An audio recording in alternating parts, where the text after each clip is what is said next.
Yo, it's your boy Deezy, man. You already know it's not about the setback. It's about the get back. I want to appreciate everyone that's became a member, that subscribed to the channel, and that watches the channel. I appreciate y'all. If you haven't already, hit that notification bell. Hit the notification bell so you can be notified every time we go live. I appreciate all of y'all that be rocking with me, and I hope y'all continue to rock with me. What's poppin', fam? Oh, man, shout out to all y'all, man. When should, you elevate and get away from the streets? When should the mind frame change and understanding that the streets is nothing but a failure? When? I left a little poll in the chat, and I want some people to take a look at the poll and let me know what you think. When is it time? Because some people feel like people should be street forever if they came from the street. They should never elevate. They should always be street and crash as street people do. You should never have the mentality to grow, because you got to keep the image for other individuals to respect your handle, right? So when should you grow?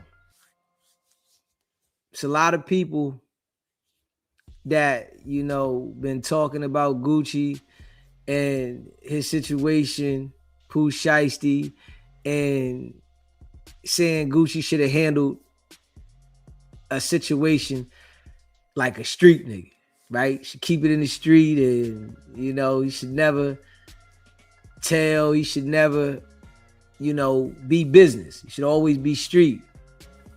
But one thing, when it comes to certain things like that, when somebody is not in that situation, they really don't know how they would react. It's like, it's easy to say that you're going to handle a situation a certain way and you're going to get down a certain way when you ain't experienced it. You put yourself in somebody's shoes that is experiencing it. You can't really feel it, but you got to think logical, man. Yeah. It comes a point in time where people ain't trying to risk it all. You take risks to get certain places, and that's a fact.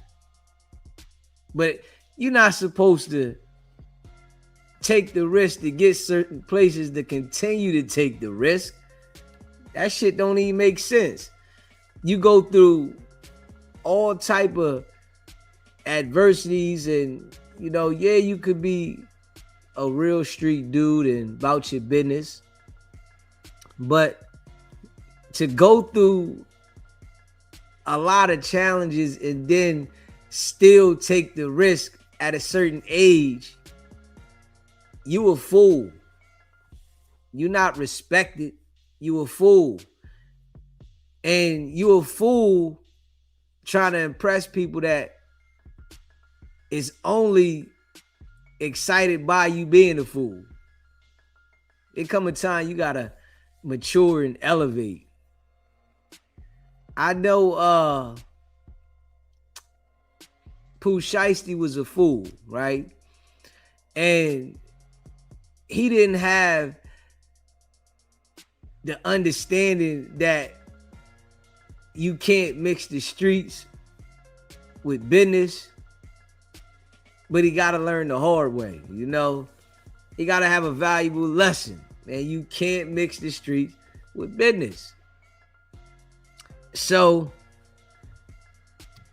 some people don't never understand and grow mentally, and some people do.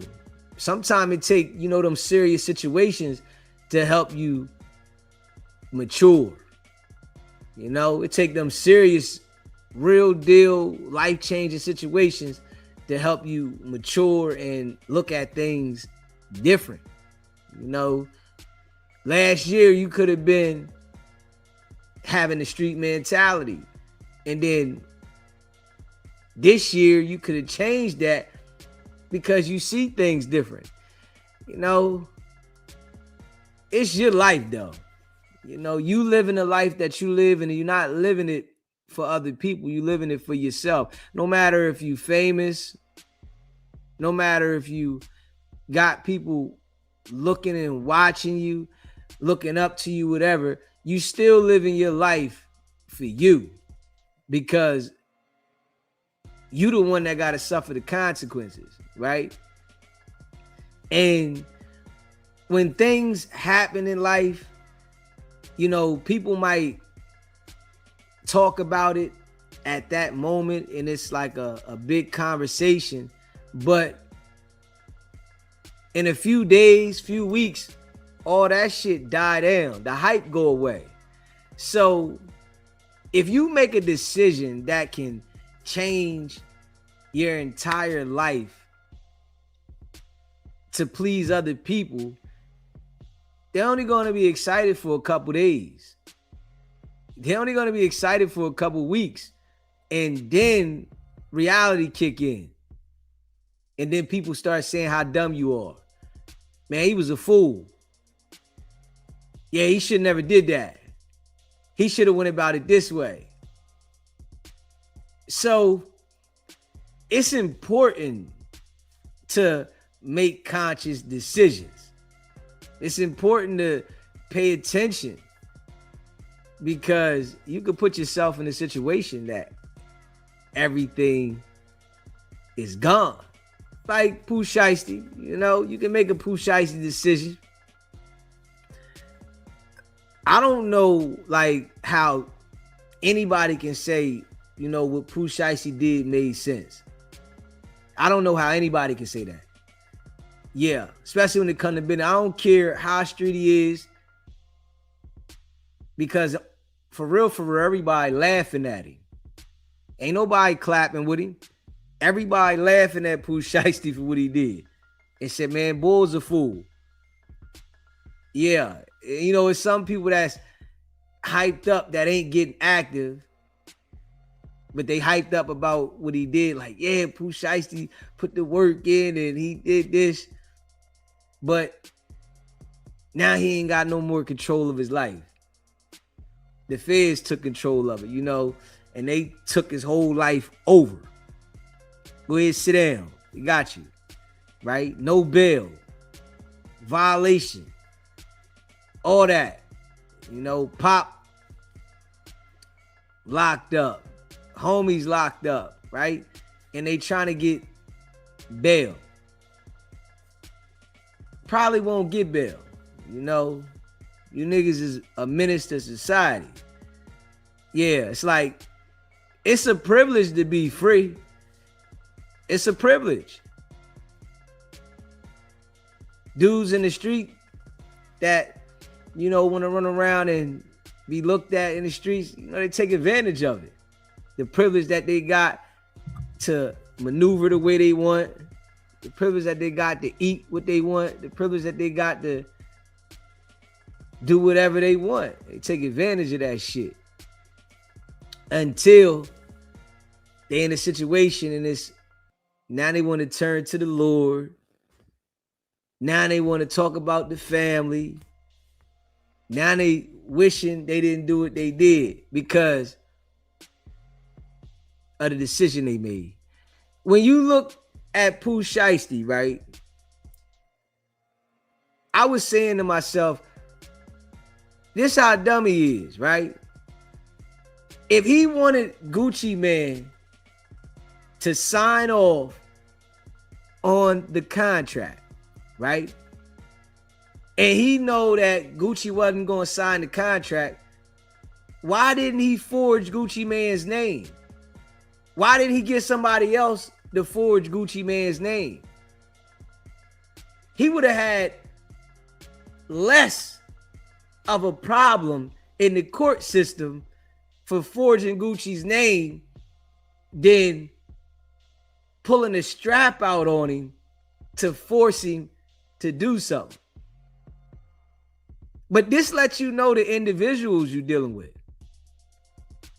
Straight up.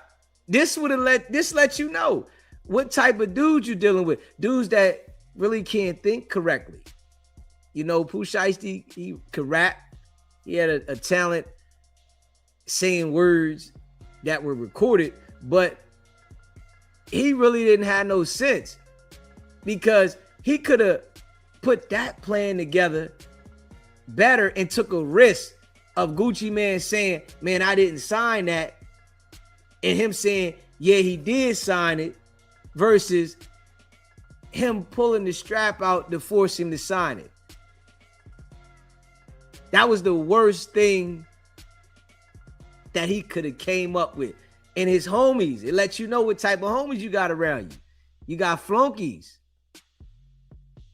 You got dudes that really don't got no common sense, because if they did, they would have been telling you, yo, homie, man, let's do this, man. Shit, I'll sign a nigga name. Let me sign his name. I got it. Man, where the last contract you had at? Let me see that contract. I'm going to get here. I'm going to copy his signature, put it on there, and then we going to submit it like he signed it. Now, he got to have his word against my word to say he didn't sign it, and you could have had a better fight at trying to maneuver something instead of pulling the strap out literally to go to jail. And what you did still didn't work, because Gucci Mane is still gonna own the catalog. He's still gonna own everything he owned, you know. But the mind frame, you know, and this is why I say, when is it time to like elevate, you know, from the streets? When is it time to grow up and mature and understand that that mind frame is never going to get you to where you're trying to get to? It's always going to get people to talk about you and laugh at you. Yeah, we're going to laugh at you, you know, because I'm sitting there laughing at Pooh Shiesty. I'm like, the bull was a fool. So many people wish they had the position of Pooh Shiesty. So many people wish they was able to do, you know, what he has done and be where he's be in the position. But he threw it away because he didn't have a finesse game, right? If he wanted to finesse, he was supposed to think about it different. You can't finesse doing robberies when you're a businessman. How you gonna rob the business? Like, straight up, how are you gonna rob the business? If you go into a place of business that you work at and say, man, I want my last check now, and you pull the strap out and say, give me my check right now, you're going to jail. If you saying, yo, I want you to do this, I want you to do that in this business right now, you're going to jail. It's the same thing what he did with Gucci Mane. Yeah. The streets and business do not mix. Pooh Shiesty gonna learn the hard way though. You know. But I say, I don't know why out of 9 guys, nobody thought, man, we can sign his name ourselves. Give it here. I'm gonna sign it. It could have been one homie, right, that took the sacrifice instead of 9 jokers that didn't get nothing. All of these dudes is locked up with a case and they didn't accomplish nothing, because nothing you did with the strap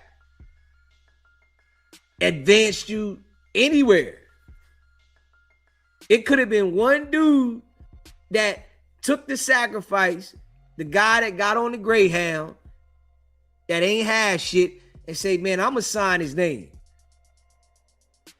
And then Pooh Shiesty could have been like, hey, listen, I sent my homie to go get the contract. He went and took the documents, right? And he said Gucci signed everything. But he went in there on gangster time and played himself. Now, they got a lot of evidence, man. They know a lot of information. Straight up, you know, Law and Crime, they dropped something and they talked about a lot of details. So they know everybody, the Instagram, they posted and they talking about it, you know, because in today's world, they gotta go to social media and get validation from people that don't care about you. You know, when you doing wrong, the people don't care about you. They just want to see the excitement. You know, they want to laugh. Straight up. They want to see the excitement. They don't care about you. So it's like you putting yourself out there and playing yourself for some people that really don't even care. But smash that like button and hit the subscribe button. We're going to see what they say right here. Shout out to all y'all that be rocking with the channel. Smash that like button, hit that subscribe button. We're going to see what they say right here. Yeah, shout out to all y'all rock with the channel, man. Appreciate y'all. Let's see what we got here. We have a bombshell new legal case on our hands. The alleged robbery and kidnapping of rapper Gucci Mane. This case should serve as a warning to others who believe that using violence and intimidation tactics to rob others in our community is a viable way to conduct business. I'm here to say that it is not, and that if you choose to do this, we'll bring you swiftly to justice. Wait until you hear not only the allegations, but the evidence, surveillance, Instagram accounts, fingerprints. It is something to say the least. We have the criminal complaint that lays out everything, and we're going to break it all down for you right now. Welcome to Sidebar, presented by Law and Crime. I'm Jesse Weber. Okay, I have to share this. Some really exciting news, okay? We have spent so much time together here at Law and Crime obsessing over every wild twist, late night case that we want, where you could really dive into the evidence yourself. We really built this for the community. CrimePlus.com today to snag our limit for $40.99 for the year. How do you even make sense of this headline? Rapper Gucci Mane was allegedly robbed and kidnapped by other rappers?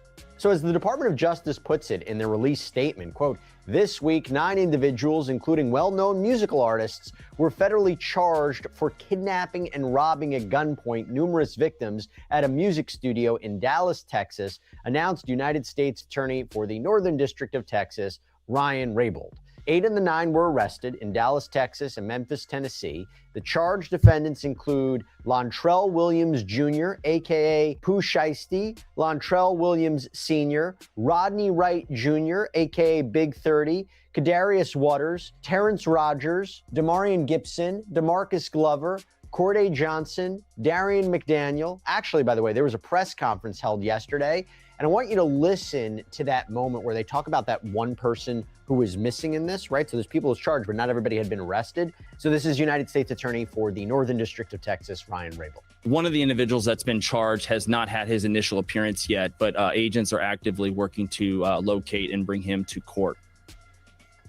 And I wanted to touch on that actually. Eric Bushman, KRLD. Since there's one person you're still trying to get to come in, I guess it's on the request because it's initial appearance. You would have said that you're trying to work out. Because you're going public with this, are you afraid at all that that's going to hinder and eventually getting an individual in? Agents are working to find him. The complaint has already been unsealed, and a number of these defendants have had their public hearing already, their initial appearance, and so it's already out there that this individual has been charged, and so that information is in the public record. But I trust that the agents will be able to identify this person and find them and bring them to justice. Of course, that person can turn themselves in immediately. And I have a 32-page criminal complaint that was filed in the United States District Court for the Northern District of Texas that I'm going to break down for you as simply as possible. I want you to know the allegations, the potential evidence, the parties, okay? Gives you an idea about what this case is about. And I got to say this before I even get into it. You're going to understand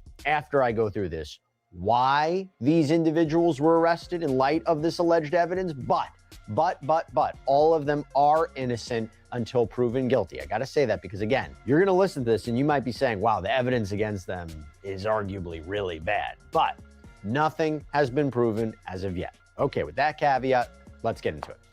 So this is an affidavit. It is a sworn statement from an FBI special agent in support of a criminal complaint. And this is the statement of probable cause that crimes were committed. Okay? It starts by claiming that on January 10th, 2026, the victims, who are only identified by initials, by the way, and they include RD, which we have to assume is Gucci Mane, because his real name is Radrick Davis. They say they were robbed and kidnapped at gunpoint at a music studio in Dallas, Texas. Now, there was apparently a scheduled meeting between RD and suspect Lontrell Williams Jr. And apparently, this hip-hop artist is known as Pooh Shiesty, and he was reportedly signed to RD's record label 1017 Records. Now, this meeting was reportedly about a contract dispute. This is, again, according to prosecutors. And it seems that Williams Jr. wanted out. So the affidavit claims that when RD and the other alleged victims in this case and others go into this office building,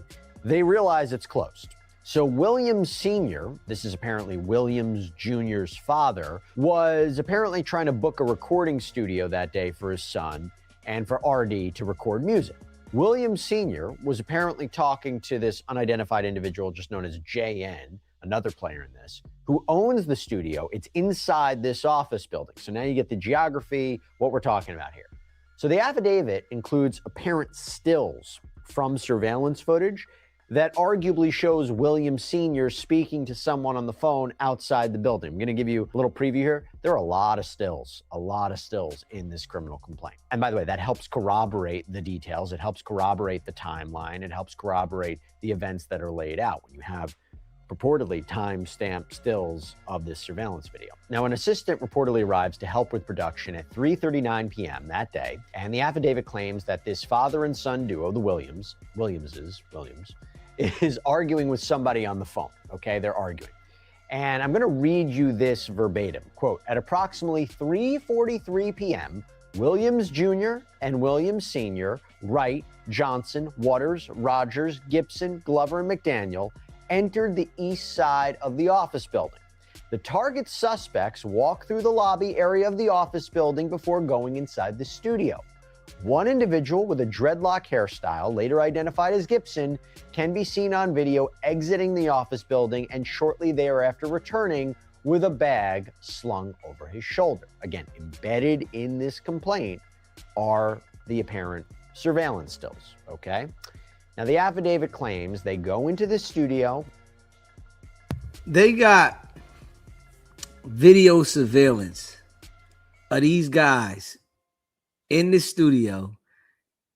They got evidence of the guys doing what they did. And they tried to do this to get out of Pooh Shiesty tried to do this to get out of his contract. But he ain't think, man, let me just sign this nigga's name. If this situation was all over, Gucci Mane's name being on a document, nobody was smart enough to say, man, we could just sign the damn document ourselves. Like, come on, man. Come on, man. Hey, listen, young and slow. Where the victims were, the alleged victims were, and there are stills, by the way. They included the studio lobby, the control room, the recording room. And at one point, it is alleged that Williams Jr., who was, by the way, I was blown away by this detail, was allegedly wearing an ankle monitor, okay, goes to speak to RD privately about the contract. I'll talk about the ankle monitor in a second. But there is allegedly an argument And it ends up with Williams Jr. being accused of taking out a black AK-style pistol and pointing it at RD, allegedly demanding he sign the contract release paperwork. Now, RD allegedly complied, signed it. Again, we're assuming this is Gucci Mane. And there was the claim that RD, seemingly Gucci Mane, was not allowed to leave as he was being held at gunpoint. There are allegations that Wright allegedly recorded RD signing the paperwork and being forced to say he released Williams Jr. from the contract. And then afterwards, it's alleged that Williams Jr. took RD's wedding ring and watch and earrings and cash. I do wonder if they have that video. Okay, I do wonder if they have that. But I'm going to read you verbatim again from the complaint. Waters, Rogers, Johnson. So, Pooh Shiesty, and they're specifically saying Pooh Shiesty took Gucci Mane's watch, wedding ring. Like, come on, man. You robbed him, man. So you didn't just want Gucci Mane to sign the paperwork to get you out the contract. You robbed him. You wanted to say, yeah, I robbed him too. Straight foolish. Yeah. Whatever Pooh Shiesty get, he deserves it. You robbed this man to say you robbed him. You wanted to say, yeah, I robbed Gucci. I made him sign the contract. When you do got other people there, like, come on, man. All because you wanted to get out the contract when you could have just said, yo, man, we ain't even got to go meet this nigga. We going to sign his name ourselves and act like we had a meeting. This the mind frame, though. Glover, McDaniel, and Gibson produced handguns or AR-AK style pistols and began to demand property from BP and MM. BP was pushed onto a couch in the control room while an individual known to BP as CMO Dam Fu and part of Williams Jr.'s crew searched his pockets and stole his wallet. BP's chain and a necklace were stolen from his neck. McDaniel threatened to shoot BP for moving, but Williams Jr. instructed McDaniel not to.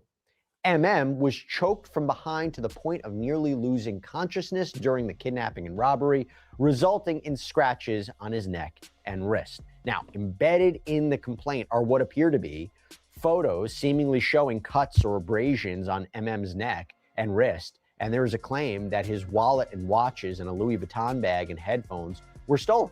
And if you're wondering about the security, right? Didn't they have security with him? Well, the claim is that the victim's security realized they were outnumbered and outgunned. Goes on to say, quote, RD was pushed onto the couch in the control room. Again, we're talking seemingly about Gucci Mane, causing the victims to believe they were going to be executed. Williams Jr. placed the barrel of a firearm to the back of BP's head and ordered him and RD to leave the control room and the studio through the west entrance of the office building. RD then instructed CW and TD to escort them to their vehicle.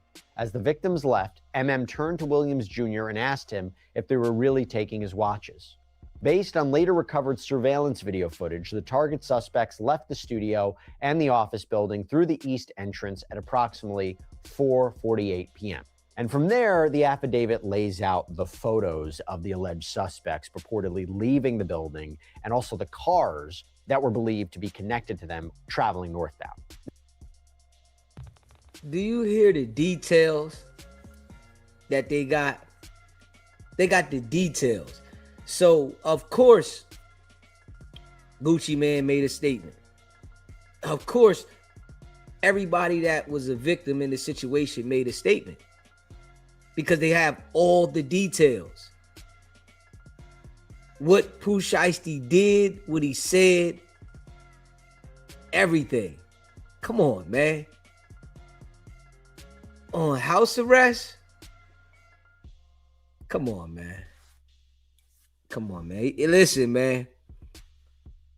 If the bull had brains, Pooh Shiesty would be dangerous. Now, how did they find the alleged suspects? So this is really interesting. We're going to start with vehicle identification. So the affidavit claims that Wright's father owns a 2020 Dodge Charger Hellcat with Tennessee plates. The authorities apparently use license plate readers to track the Charger following another car, a Dodge Ram. We're talking about 2:18 p.m. on January 10th. And they claim that that Dodge Ram looks like the one on surveillance video near the crime scene later that afternoon. They apparently used license plate readers to also link the Charger traveling very close to a white Buick Enclave, and using rental records, they determined that the Enclave was rented by Williams Sr. Let's go to electronic location monitoring. Remember when I said the ankle monitor for Williams Jr.? Well, apparently, he was serving a sentence for federal drug and weapons charges. Home detention, had to wear an electronic monitoring device. So they're able to use location data from that device to seemingly track his apparent movements near the crime scene. And then the affidavit claims that Williams Sr. and Williams Jr. went to a Staples store earlier in the day. Why? The allegation is to print off the contractual release paperwork, which again was a key part of this whole alleged dispute and incident. Now, the feds say surveillance video and GPS data put them there. Cell phone records. You know these are always key in a criminal investigation, right? Yo, they went to Staples to print out the contract. Like, they thought that they were going to get away with this. You know, it's too much technology in today's world. They tracked the tags. They tracked every movement from surveillance cameras. This is what they've been doing for the last 2 months. This right here. For the last 2 months, they've been making sure they stop at every location so that they got the evidence of everything they did. Come on, man. You gotta be smarter than this. Like, hold up. They just putting anybody on, man. They just putting anybody on. Like, come on, man. Right? I'm going to read you verbatim what it says. Stay with me. This is a big part. Investigators obtained cell phone records for Williams Jr., Williams Sr., Wright, Johnson, Waters, Rogers, and Gibson, and telematics location data and records for the Dodge Charger Hellcat and the Dodge Ram. Records indicate Wright, Johnson, Waters, Rogers, and Gibson traveled together from Memphis, Tennessee to Dallas, Texas in the Dodge Charger Hellcat and the Dodge Ram. They left Memphis on January 8th, 2026 and arrived in Dallas in the early morning hours of January 9th, 2026. The data from Glover's electronic monitoring device aligns with these cell phone records. On January 10th, 2026, from approximately 2:28 p.m. to approximately 2:46 p.m., Williams Jr., Williams Sr., Wright, Johnson, Waters, Rogers, Gibson, the Dodge Charger Hellcat, and the Dodge Ram were in the area of the Windrose Tower, a location Williams Jr. resided prior to moving. They all traveled together to the area of a fence location, meaning the crime scene, arriving at approximately 3 p.m. The data from Williams Jr.'s electronic monitoring device and location information for the Buick Enclave align with the cell phone records. Williams Jr., Williams Sr., Wright, Waters, Rogers, Gibson, the Dodge Charger Hellcat, and the Dodge Ram traveled together from the area of the offense location, leaving at approximately 4:50 p.m. to the area of the Star in Frisco, Texas, arriving at approximately 5:07 p.m. Look how exact this is. Williams Jr., Williams Sr., Wright, Johnson, Waters, Rogers, and Gibson utilized towers with coverage that includes the Star until approximately 9:30 p.m. The data from Williams Jr.'s electronic monitoring device and location information for the Buick Enclave aligned with the cell phone records. Wright, Johnson, Waters, Rogers, Gibson, the Dodge Charger Hellcat, and the Dodge Ram, I have to keep repeating it because I think it's important that you identify the different parties here and the different sources of location, traveled together from the area of the Star in Frisco to the area of the Comfort Inn, where they remained overnight. Williams Jr. and Williams Sr. remained in the area of the Star overnight. Goes on to say, cell phone records indicate that on January 13, 2026, Wright, Johnson, and Waters traveled together with the Dodge Ram from Dallas, Texas to Memphis, Tennessee. So, if these allegations are true, you are seeing firsthand in detail how difficult it is in 2026 in an urban environment to commit a crime and not be tracked. This is a digital world, digital prosecution, and it can be very tough for defense attorneys to argue against the reliability of this data, particularly. Pooh Shiesty's attorney, right? He gonna lie to Pooh Shiesty and tell Pooh Shiesty that he got a shot so he can get a bag. That's it. Yeah, we gonna fight this case, right? So he can get some money. Because with this information right here, I don't care what nobody say. They don't have a shot. It's too much details about what happened. And it's graphic detail about him putting the strap to the back of Gucci's head, execution style. It's too much direct evidence for him to have a shot. That's crazy. You know, ain't no amount of money worth it. None. Because the more money you put out, right, the less chance that it's gonna be successful. And I wonder why they ain't understand this yet. The more money you try to put out to do something like this, the less chance it's gonna be successful. People are gonna talk. It's too much chitter chatter. It's too much of the chitter chatter right now. Pooh Shiesty played himself. That's a fact. If you're combining different forms of data, cell phone with surveillance, with GPS monitoring, right? But you heard the Comfort Inn, by the way, according to the affidavit. The Comfort Inn records confirmed, or allegedly confirmed, that Gibson paid for 4 rooms at the hotel. So now you have financial records, documentation. Investigators reviewed surveillance footage from the Comfort Inn and observed Wright, Johnson, Waters, Rogers, Gibson, Glover, McDaniel inside the Comfort Inn, all clad in clothing similar to what the suspects in the kidnapping and robbery appeared to be wearing. And in the affidavit are literal side-by-side comparisons of the alleged players, what they were seemingly wearing at the crime scene versus what they were seemingly wearing at the Comfort Inn. Again, all allegations, but you see why this is building up. Now, there's also a section about how investigators found prints, so we're talking fingerprints, latent prints, of Gibson and Rogers on these red Solo cups too that were apparently left at the crime scene. We move on to social media. This one's next level, okay? So apparently investigators compare the descriptions of Williams Jr. from the victims, like how they described him, to an Instagram account at Pooh Shiesty. And investigators say it shows a match. And they end up doing that for Williams Sr. and Wright and Waters, and how even there are photos apparently of them together online, and how they even match state IDs with these accounts too. And I gotta call out Rogers here. Quote, on surveillance footage from the offense location, the individual believed to be Rogers can be seen exiting the building carrying what appears to be the Louis Vuitton bag MM reportedly stolen. On January 15th, 2026, so just a few days later, Rogers posted a video on @DamnFool375 showing him wearing a Rolex GMT Master 2 with an oyster steel band that appears visually similar to the watch stolen from MM, who provided investigators with photographs, a receipt, and the serial number for the stolen watch. His Instagram name @DamnFool was right. That was a good Instagram name that he came up with. @DamnFool. Because that was him. The bull posted the damn evidence right after.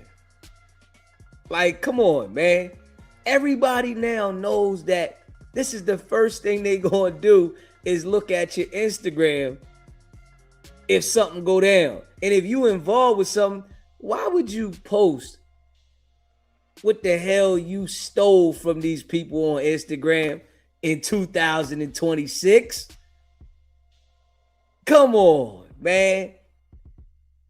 @DamnFool was definitely a good Instagram. He picked a good name. Additional posts on @DamnFool375 show Rogers wearing shoes similar to those he wore during the offense. And they embed photos allegedly showing this too. From Glover's Instagram, here's a sample. January 11th, 2026, a story featuring a large amount of cash, a Rolex visually similar to the one stolen from MM, and a location tag of Dallas, Texas. January 17th, 2026. a story showing Glover with a Rolex that appears identical to the one stolen from MM, stating he got a new rope, believed to be slang for watches or necklaces. January 19th, 2026, videos of Glover wearing a necklace with a 1017 pendant that appears identical to the one stolen from BP. So the allegation being, you didn't only steal all this, you flaunted it. Now, defense attorneys would say, not the same necklace, they own this. These are kind of rare items, though, particularly you're talking about that Rolex. And I'm sure they could have a dispute about whether or not these items were actually stolen or not. But again, timing, circumstances, the potential rarity of these items, something to keep in mind. Innocent until proven guilty, problematic. Now, something else that I have to note that may be used as evidence later on. So when you apparently go to these guys' like Instagram pages, from what I could see, they're pretty much scrubbed. They might have a couple posts still up, but that appears to be it. You know, Shiesty still has a lot on it, so it's kind of hard to tell if stuff is gone from that. But if prosecutors can prove that they deleted stuff to potentially destroy evidence or try to hide from authorities, that will be interesting. Now, I could be wrong. Maybe it was deleted after their arrest for some reason. This why you can't hang around niggas. Straight up. This why you got to stay far away from niggas. Yeah, mind frame. And you got people that are agreeing with this shit. You got dudes that agree with Pooh Shiesty and these small-minded individuals have done. Man, that shit don't even make no sense. Hey, hold up, man. That shit don't make no sense. Yeah, man, I come from the streets. I don't want nothing to do with no street shit. Nigga, I'm 40 plus years old. Fuck I look like supporting what the fuck go on in the streets at 40 plus years old. I sit here lay back with my feet up like a grown man. What I look like supporting this goofy shit.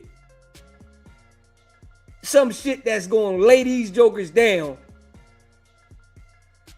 for 30 years. What I look like supporting this?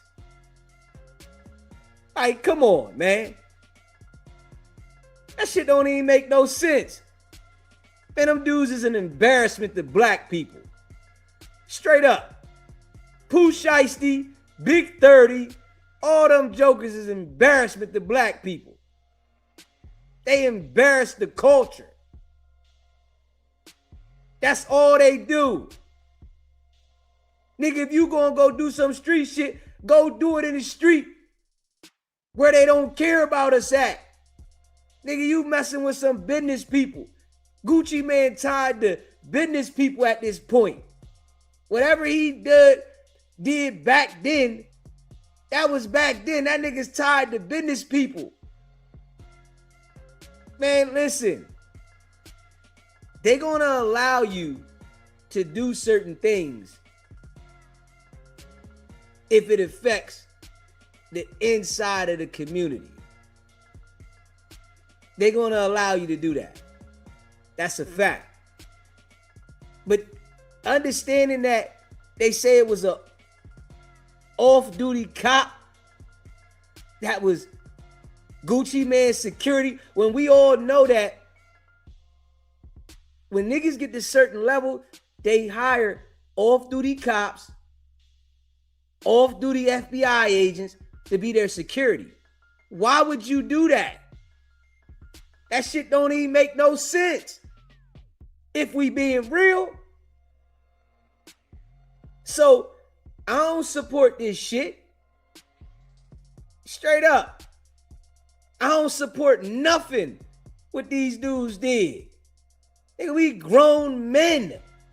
Fuck, we thinking little kids, teenagers, trying to get respect from some old other niggas when you don't have the understanding how it's going to destroy you. Like, come on, man. Nobody got no respect for this shit. Pooh Shiesty, Big 30, they slow. Straight up. Slow. Big 30 already know his money funny. He know he broke, Nigga, why you out here doing goofy shit when you know you ain't got no damn money? Straight up. And when you locked up in a situation like this, right? Pooh Shiesty can't help you. Pooh Shiesty can't pay for your lawyer. Pooh Shiesty in a situation with you. He can't pay for your damn attorney. So, man, that shit is goofy. Man, these boys embarrassed the culture. Straight up.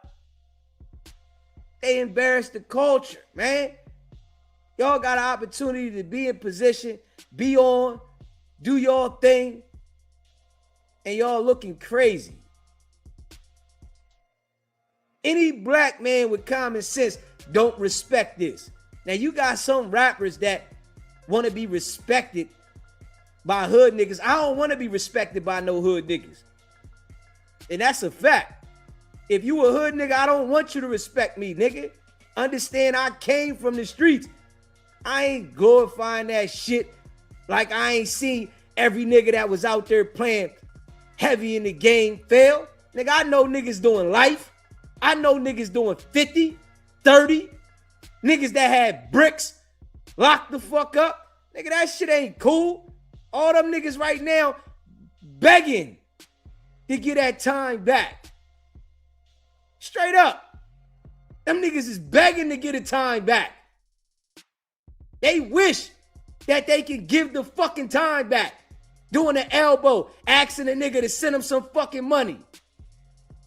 Nigga on the street got all the fucking bricks. Now he broke. Begging a nigga to send him something. Nigga had all the bricks. Now they take everything from you and you begging somebody else to send you something. Come on, man. No way niggas should be glorifying this shit. Everybody should be calling Pooh Shiesty what he is. Lame. Come on, bro. Everybody. Like, come on, man. What is he doing? Like, you couldn't figure out another way to play this game? Just like I said, the best way. This how you know he ain't got no solid-minded jokers in his camp. They was all followers. Somebody in the camp should have been like, hey, yo, Pooh, man, I signed a nigga name. Give it here. Where your old contract at, nigga? I'ma sign it. Because if you went there just to get his signature, you could have did that yourself without even putting your life in jeopardy for a long sentence. Come on, man. Like, let's make it make sense, man. And you got street niggas saying, oh, they should have kept it in the street. What? You trying to get a legal signature, right? You want the business signature, right? Come on, man. This is why our people so slow.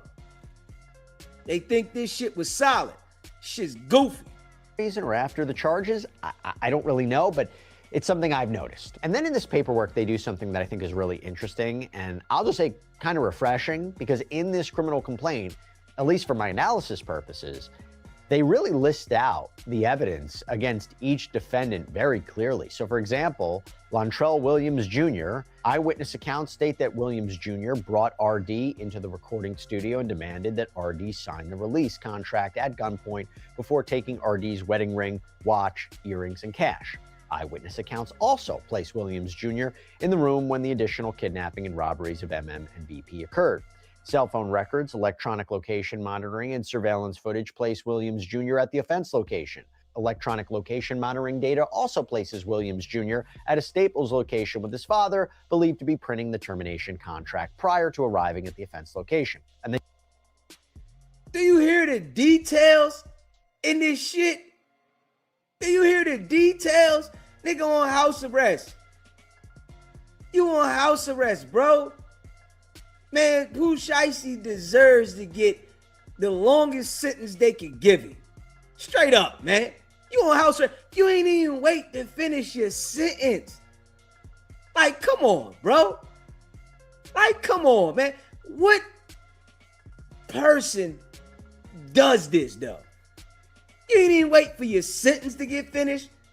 You ain't even wait to say, oh, I'm on probation. I'm ready to spaz out. I got room for a case. Nigga, you ain't got no damn room for no case. Man, this was straight a small-minded black man that had an opportunity and he blew it because he's slow.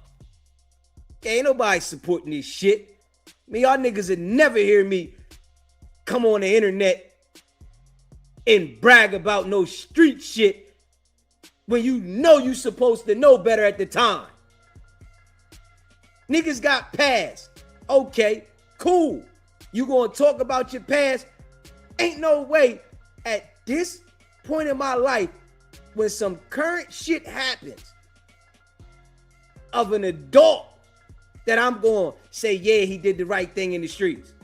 Nigga, we supposed to be saying how we gonna get out the street. Niggas is hustling, risking their life to get out the street. Ain't no way you supposed to make it to making millions to want to be in the streets. Miss me with that. Nah, that ain't my mindset. I ain't make it this far. Even when I was in the streets, I was thinking business. I ain't gonna mix the street with my business. I understand that shit ain't gonna go well.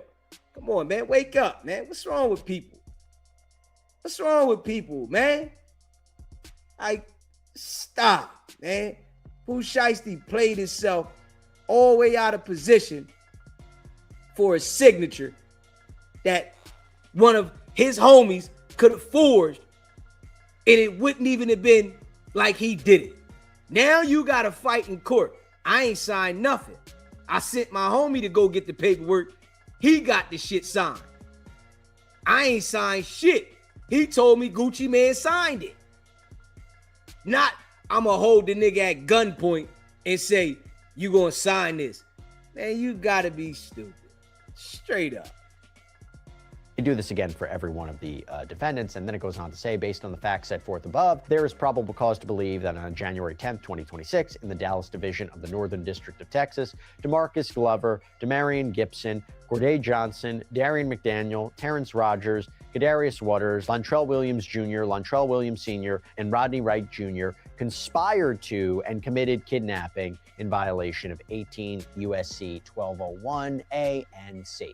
By the way, when you hear like that they're together in the same room while there's other robberies going on, that's the agreement, right? Conspiracy is an agreement to commit a crime, and what were the overt steps taken in furtherance of that agreement. And my understanding, if convicted, each defendant faces a sentence of up to life imprisonment. This is again according to the DOJ. I mentioned this before, I'll mention it again. There was a press conference that was held, and it happened yesterday. I want to play you some more sound from it, okay? It fills in some of the details. And again, this is the United States Attorney when asked about the victims, and I think it's interesting what he says. This case really underscores the importance of standing up for crime victims, no matter who they are or where they come from. And the incredible collaborative, investigative partnerships that we have, not only in the Northern District of Texas, but across the country.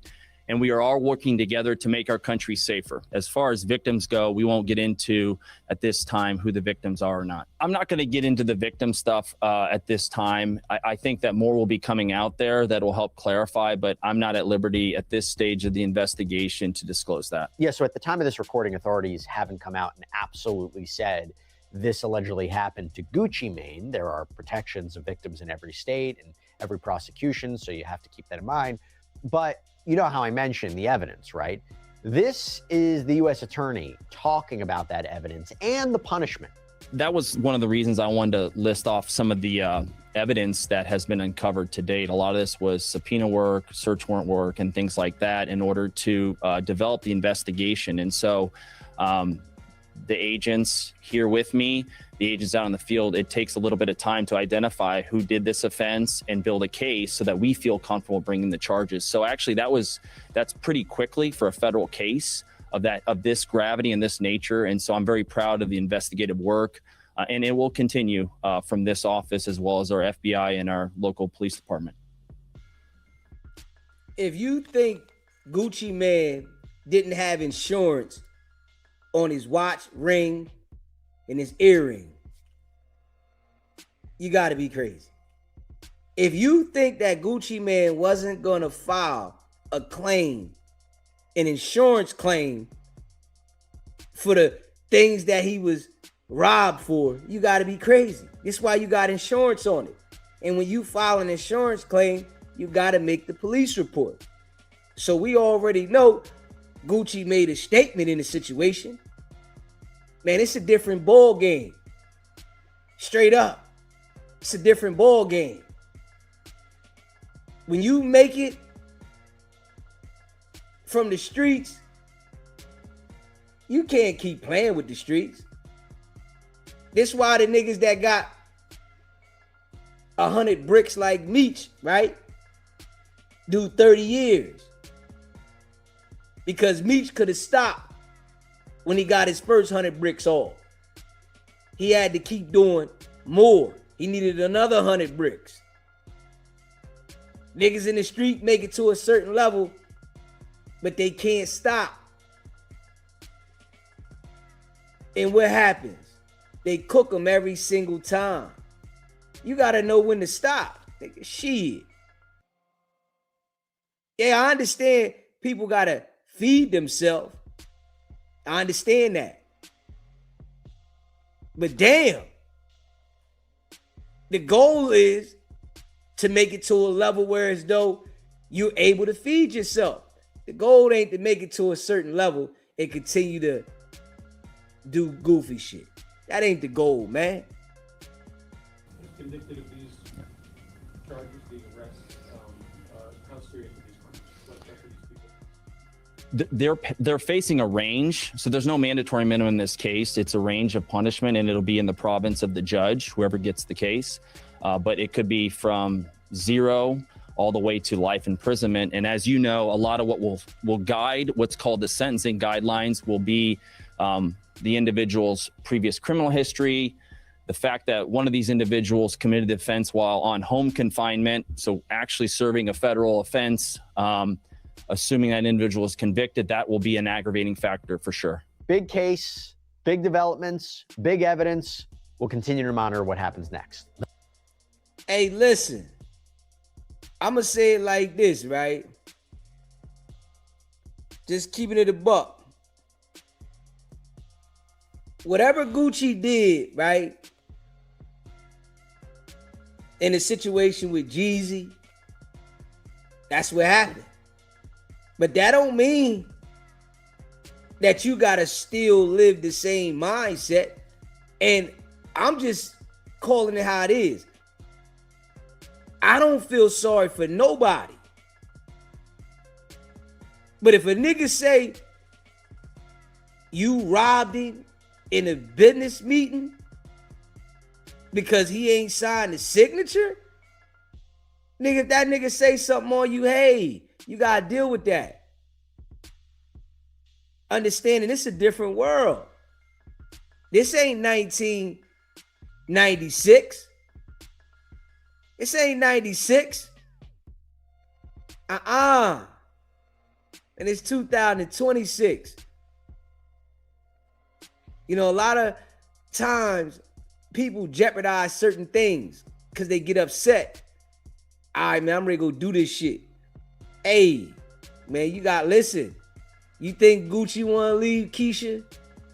It's what nigga got to understand, right? You think Gucci want to leave Keisha?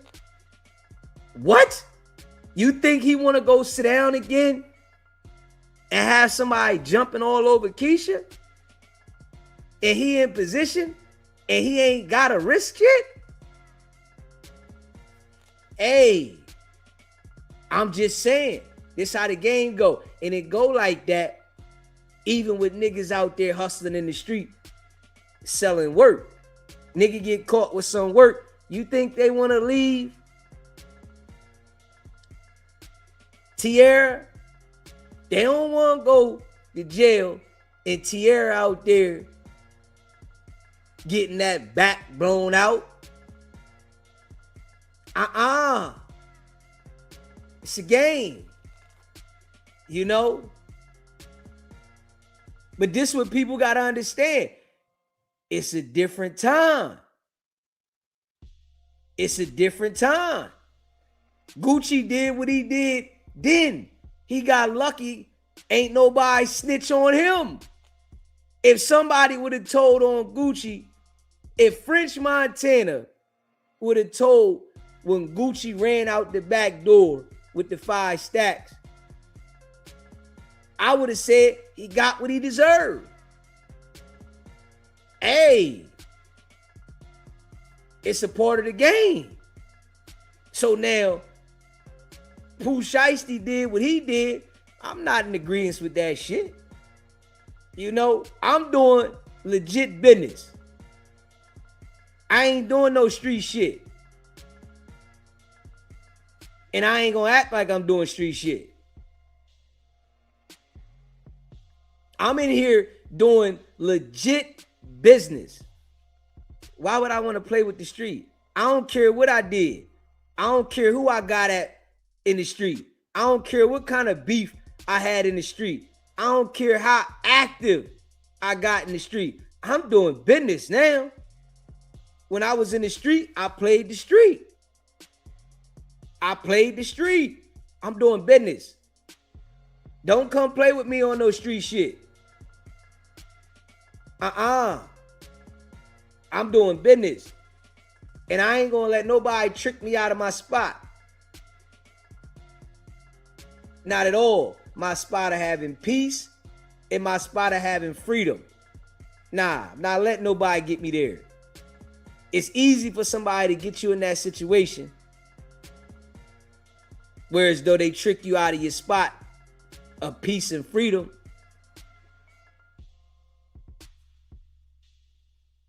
Understand that though. So Pooh Shiesty getting what he deserved. Yeah, that's in a message. It's in a message to all the goofies that think you gonna mix business with street shit. This what you get. Go lay down, nigga. Yeah. You know, I ain't supporting that shit. You know, if it's street, let it know it be street. Don't backdoor me. You know, that was a backdoor. Called me for a meeting and then pull the iron out. They can tell me it's war. So I got the opportunity to prepare for the street. Don't say we about to do some business and then turn it in the street. Man, ain't nobody respect that shit. You know, only broke niggas respect that.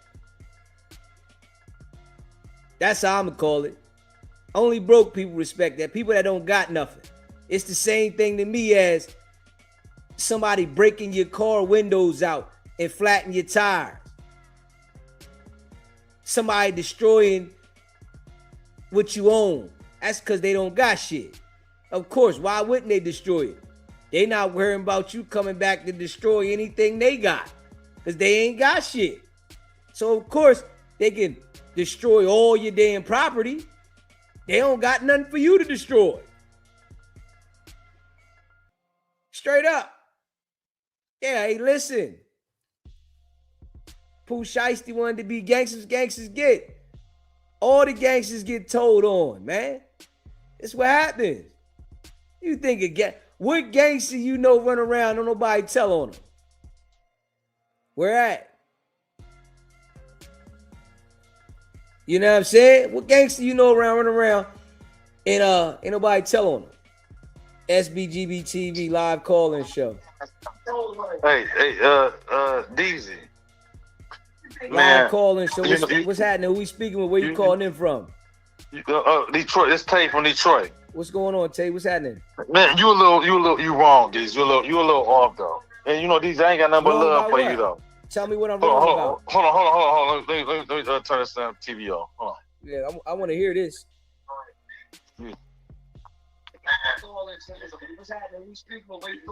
Because I don't feel I'm wrong about nothing.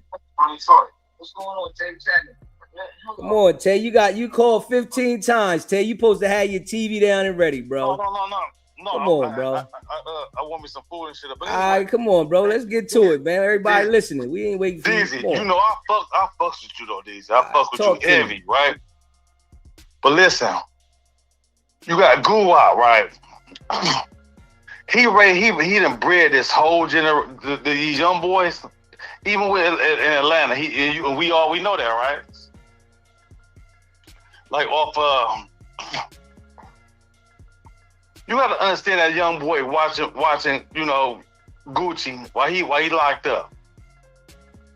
Gucci went and old girl that been with all the boys in the industry, right? We ain't talk about, you know, the Yo Gottis and the Plies, or everybody she been with.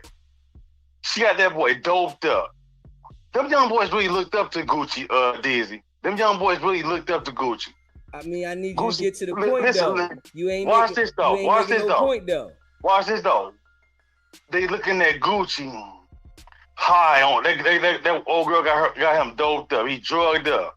Like he not mentoring them boys the right way though, too though, Deezy. Man, you ain't making no sense though, bro. You got to tell me what you saying. You talking about he not mentoring them people. Them boys pulled out a strap on Gucci to make him sign a piece of paper that they could have forged his name by them damn self. Tell me how you making sense with this, bro, because I'm lost.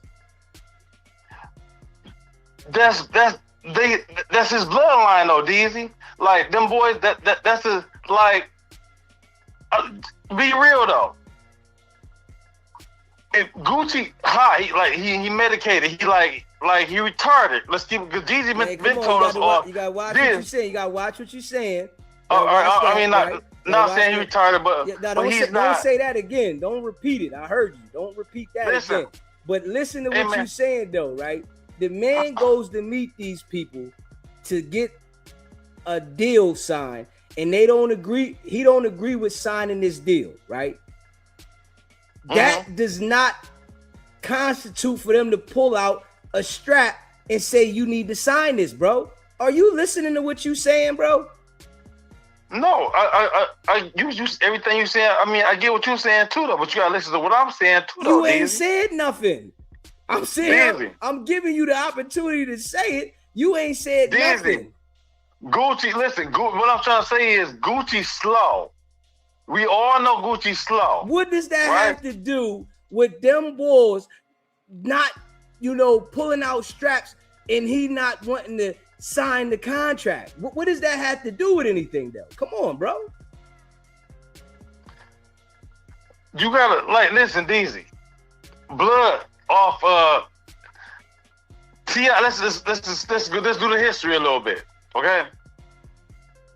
Everybody always gave Gucci the big props for Atlanta rap, right? They always said T.I. and Jeezy. They didn't put niggas on like Jeezy, like Gucci did. I mean, right?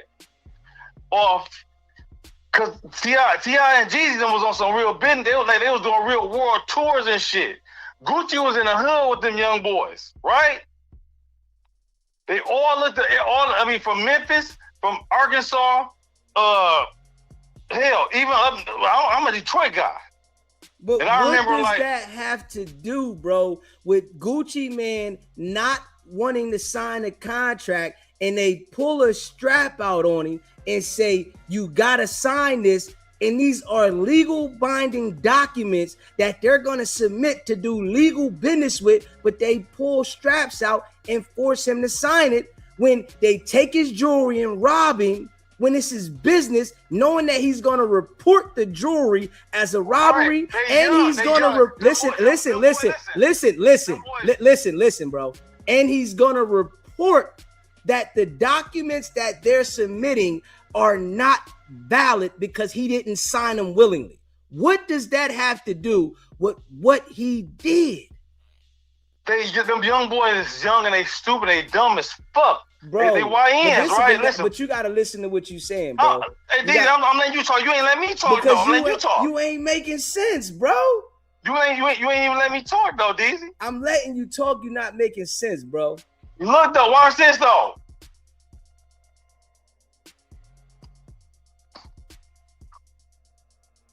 You're not making sense, bro. All I'm saying is, Deezy, them dudes, They young, they stupid, they dumb. I get it. You get it. We said all that, see they. You said that 4-5 times. Watch this though, Deezy. Watch this though, Deezy. Watch this though. They not like Gucci was like Pooh Shiesty should have never signed to Gucci. But he was stupid. But listen, bro. This is why I'm saying you not making sense, bro. Everybody's saying stuff like, yeah, Gucci looked out for him, and Gucci did this and Gucci did that. But you gotta understand too though. Gucci kind of high on meds a little bit too. Them, Man, like they listen. They really not, bro. They really not looking at listen, bro. You gotta listen, bro. You gotta remember. Listen, bro. You have to remember you're talking to me, bro.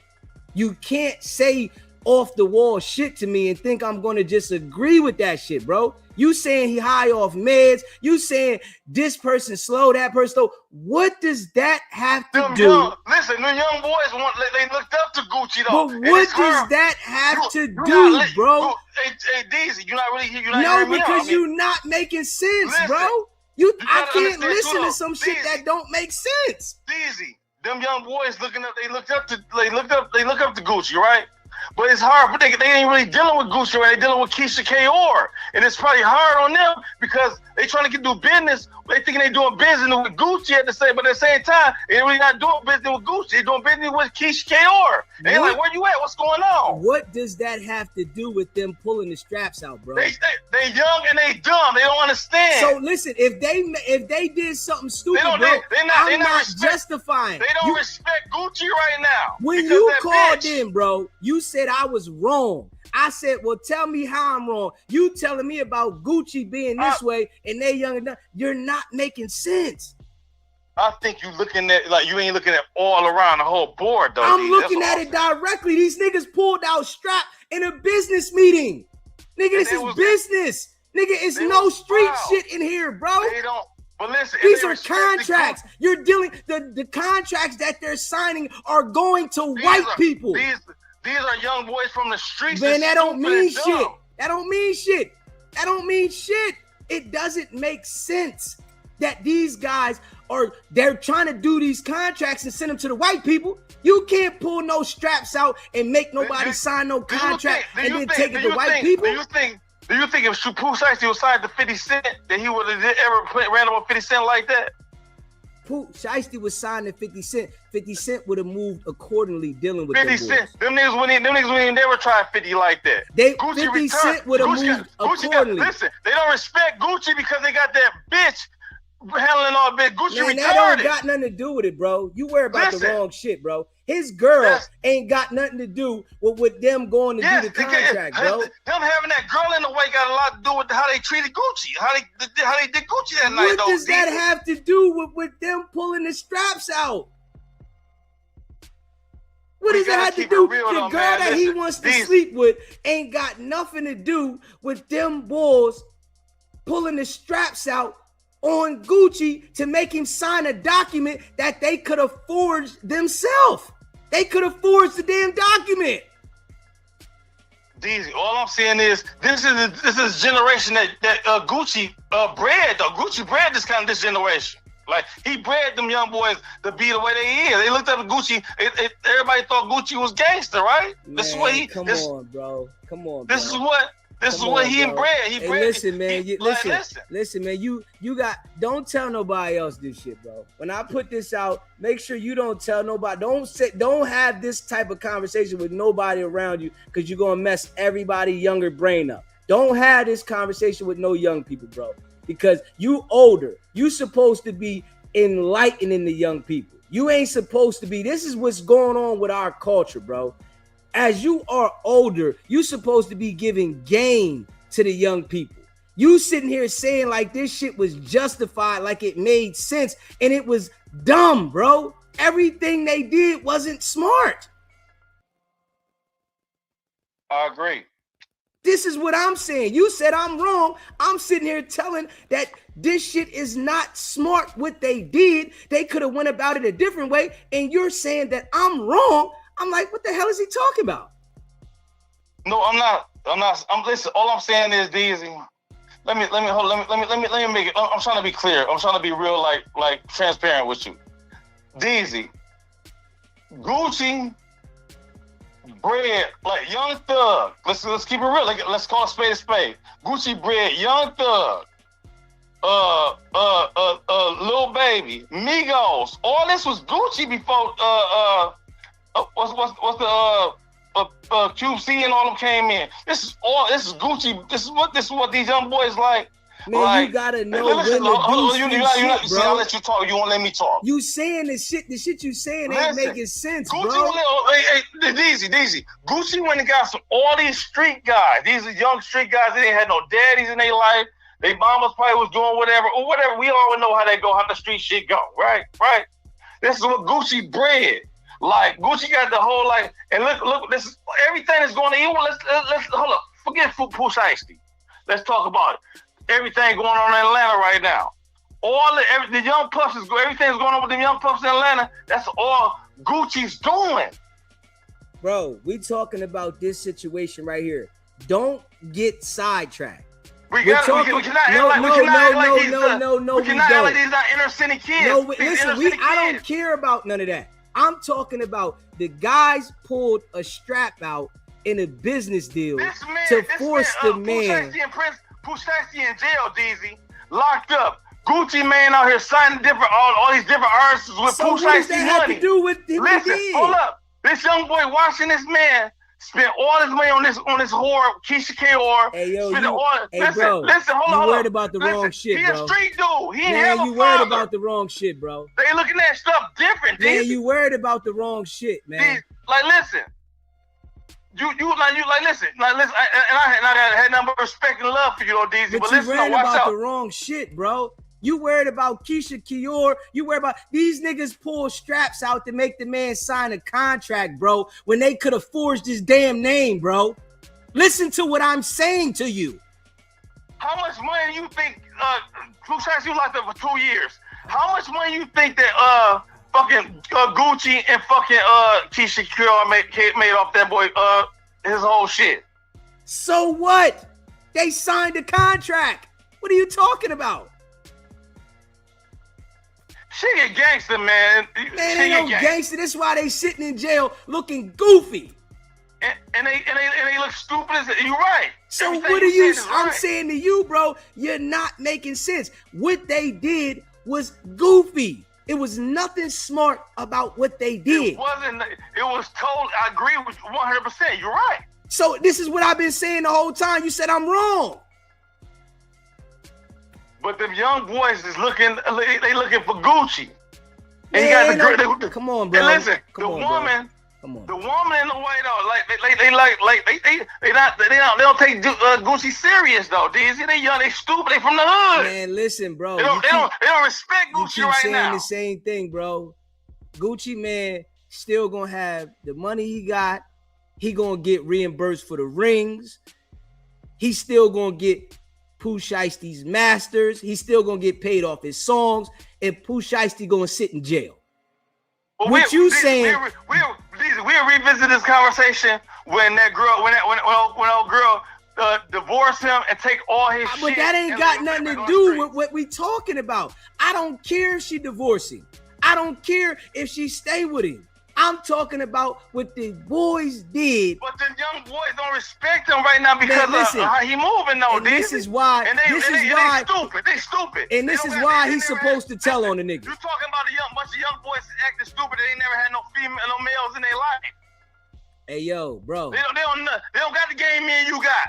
Hey bro. They don't got the OG. They don't got the OGs me and you got. Bro, this is why they sitting in jail, bro. They This don't is got why. the OGs This man is you why had, they though, deserve to Deezy. be in jail. I'm glad they in jail. This is why I'm glad they locked up. I am too. Yeah. I got sons their age. I'm glad I am too. But at the end of the day, though, this is the result of motherfuckers not having black men in the household. They stupid. I get everything you saying. You right. But let's keep it real though. Keep that shit a buck, nigga. I'm keeping it a buck. I'm glad they in jail. They need to be in jail.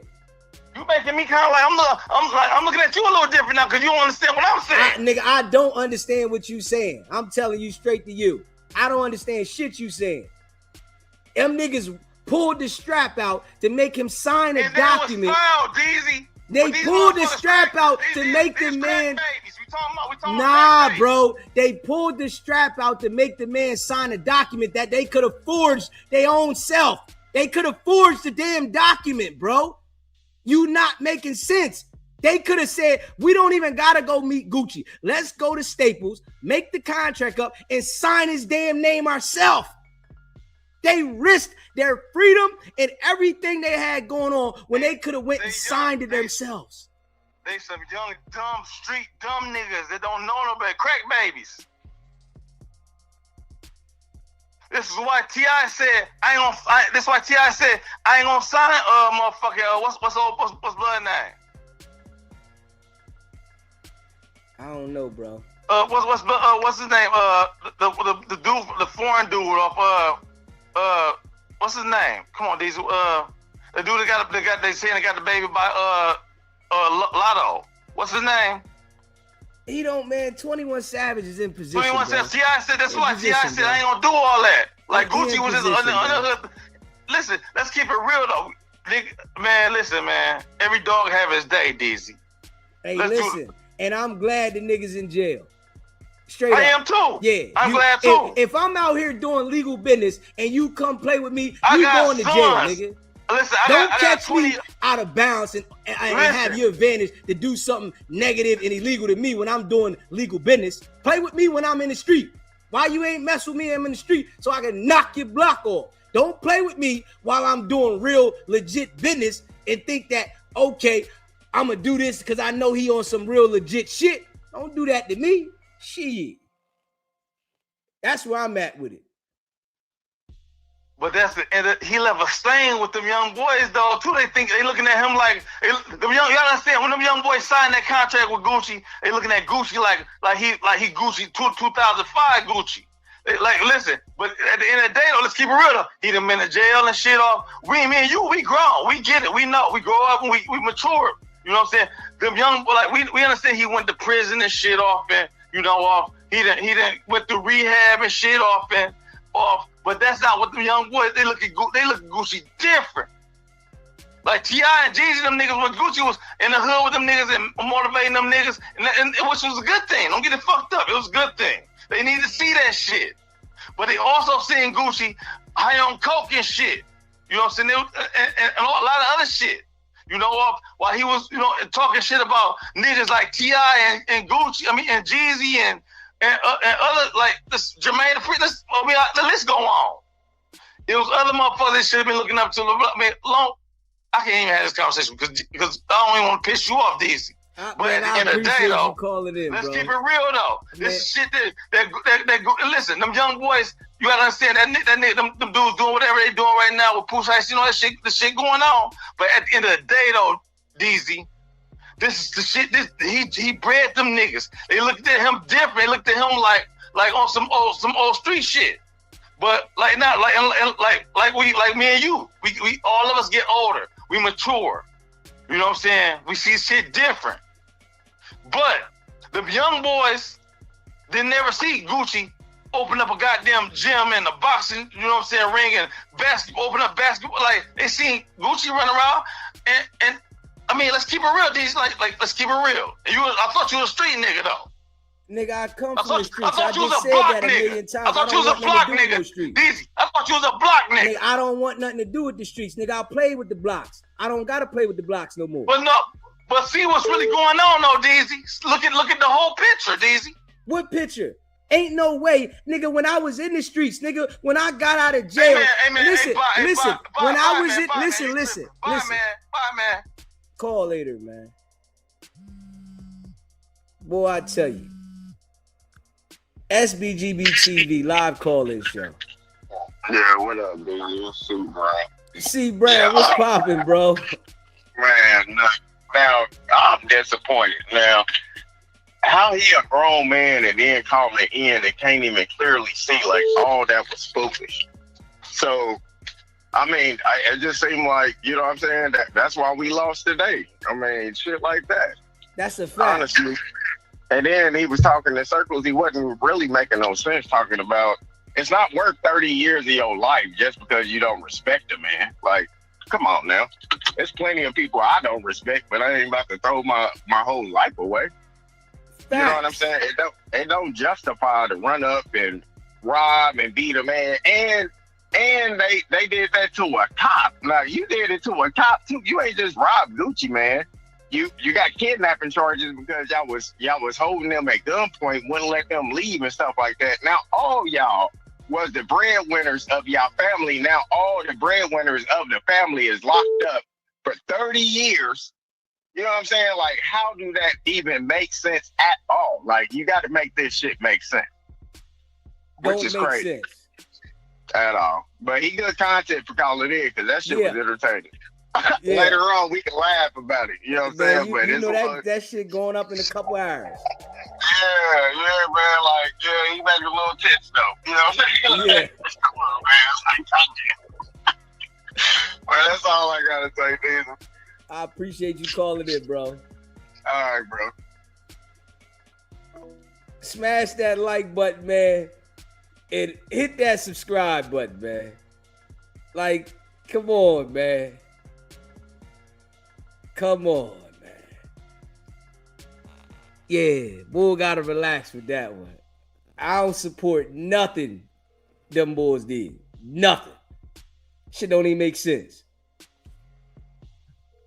Especially when you're doing real business. You know what I'm saying? Ain't no way you gonna mix real business with the street. That shit don't even add up. Yeah, so I don't agree with it. Smash that like button and hit that subscribe button. SBGB TV live call-in show. What's poppin'? Who we speaking with? Where you calling in from? Man, you already know my number, man. It's Smooth Gang Chicago, man. Smooth, look, what's bro. happening? Man, so look, I'm listening to the show and I'm catching up. I was out and about. And I'm hearing Buddy talking about they dealing with Keisha Dior or whatever he talking about. Bro, look, it get to a time in your life where you got to disseminate the difference between what's what. You know? Yeah. It's either you're going to be an adult, you're going to be a hood nigga, or you're going to be a loser. You feel me? And, bro, I'm disappointed and it's sad to see that our culture still buy into the bullshit. Sorry for the language. You know what I mean? Like, bro, these codes and these rules and regulations, man, this boy had the world in the palm of his hands, man.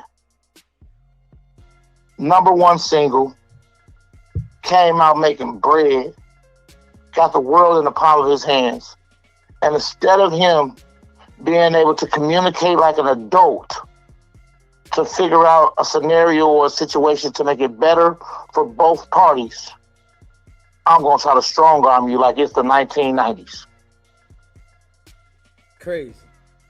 Bro, it's diabolical.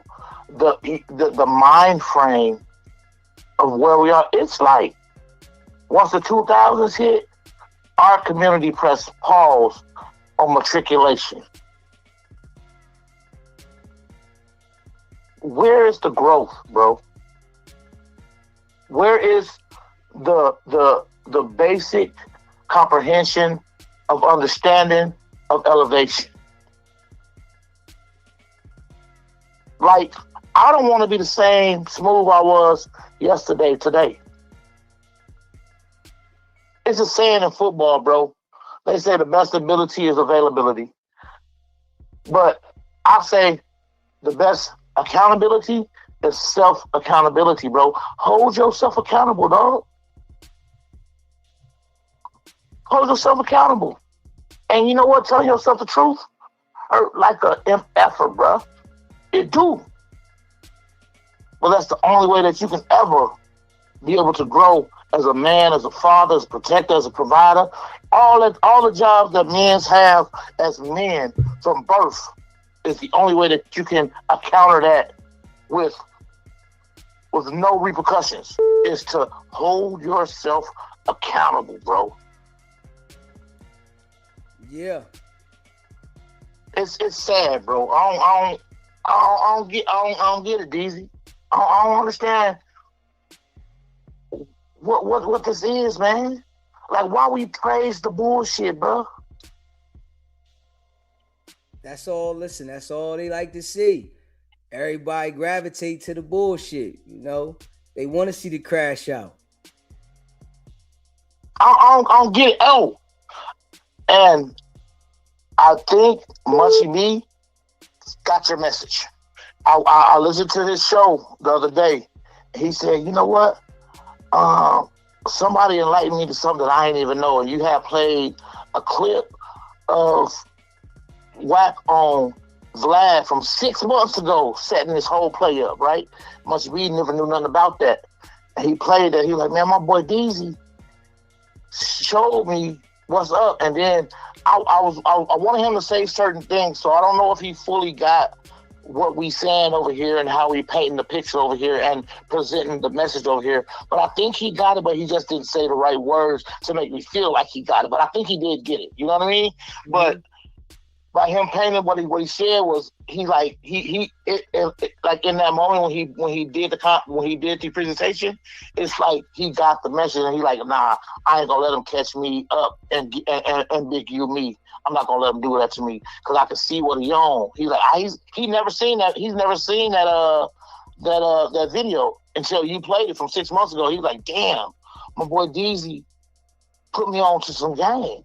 And I remember you were saying to him, I think I should send Deezy, or I remember you was like, I think I should send Munchie B a message just to try to like enlighten him so he don't get caught up in the spider web that these boys be creating.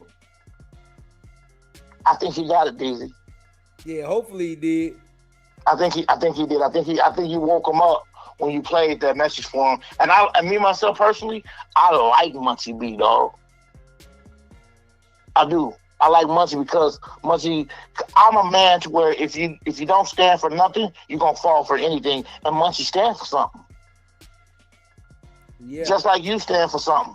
That's why I fuck with you, because I stand for something. You ain't gonna piss on me and tell me it's raining. We ain't doing that. We ain't doing that. But yeah, man, I just wanted to call in and drop that off, man. Like, Buddy had me tweaking over here talking about some, like, we 10-year-old kids talking about we letting music and movies influence us to be goofies. Where they do that at? Yeah, Pooh Shiesty knew better, but yeah, I guess he thought that he was going to get away with that shit, and, he getting what he deserved. In them 5 years, Pooh ain't grew not 1 inch. Not one. Not 1 inch. Not Pooh, one. But they say jail is the college of criminality if you don't take the rehabilitation. Yeah, some people they just don't get it, man. And I guess the 5 years wasn't enough for him to understand. He gonna need something heavy.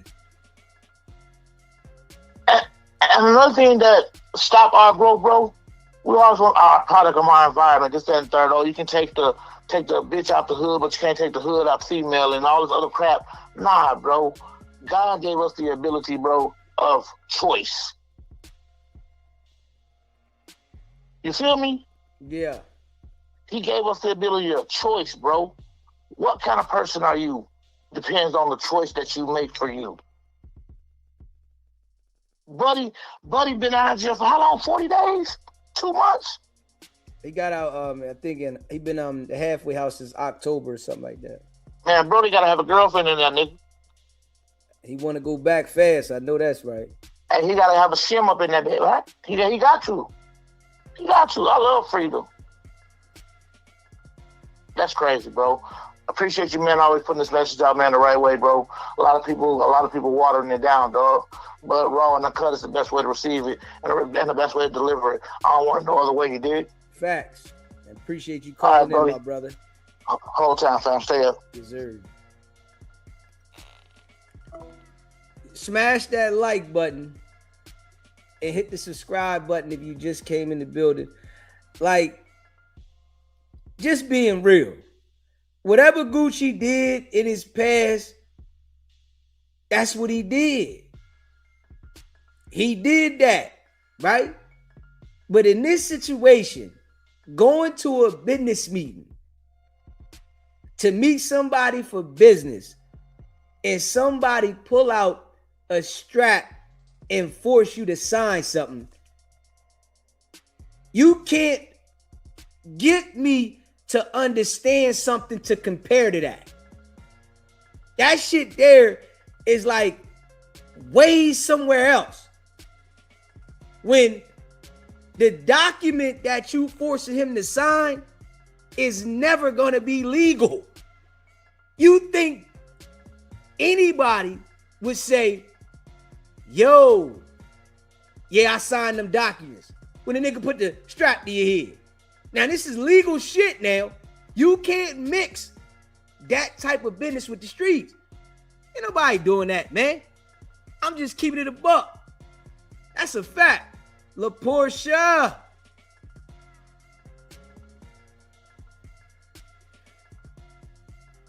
Munchie gave you props and salute to you. You should invest him to the channel. You both Wack K stop.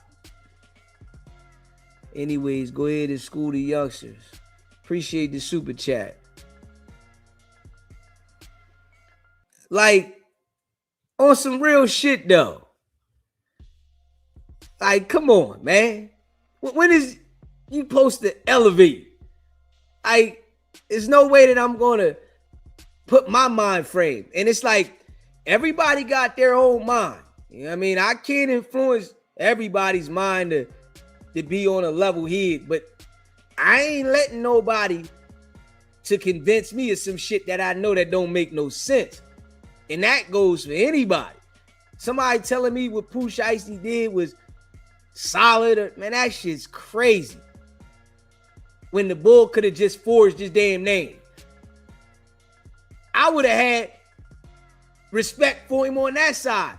Then the bull got crafty, forged his name. Now they in legal litigations in court.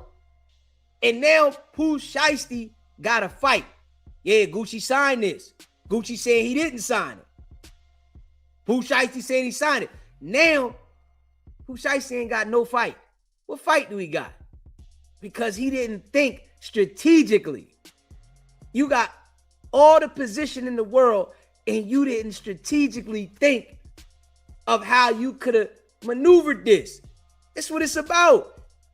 Everything ain't gonna go your way in life, but you gotta know how to strategically think about some shit and how to put it together. Straight up. Like, hold up, all right, let me go ahead and go about it like this. Straight up. This is how I'm gonna get at him. And I'm gonna keep it a buck, right? I'm gonna keep it a buck. I'm gonna give some GAME, right? When I was in the street and I ran around, right?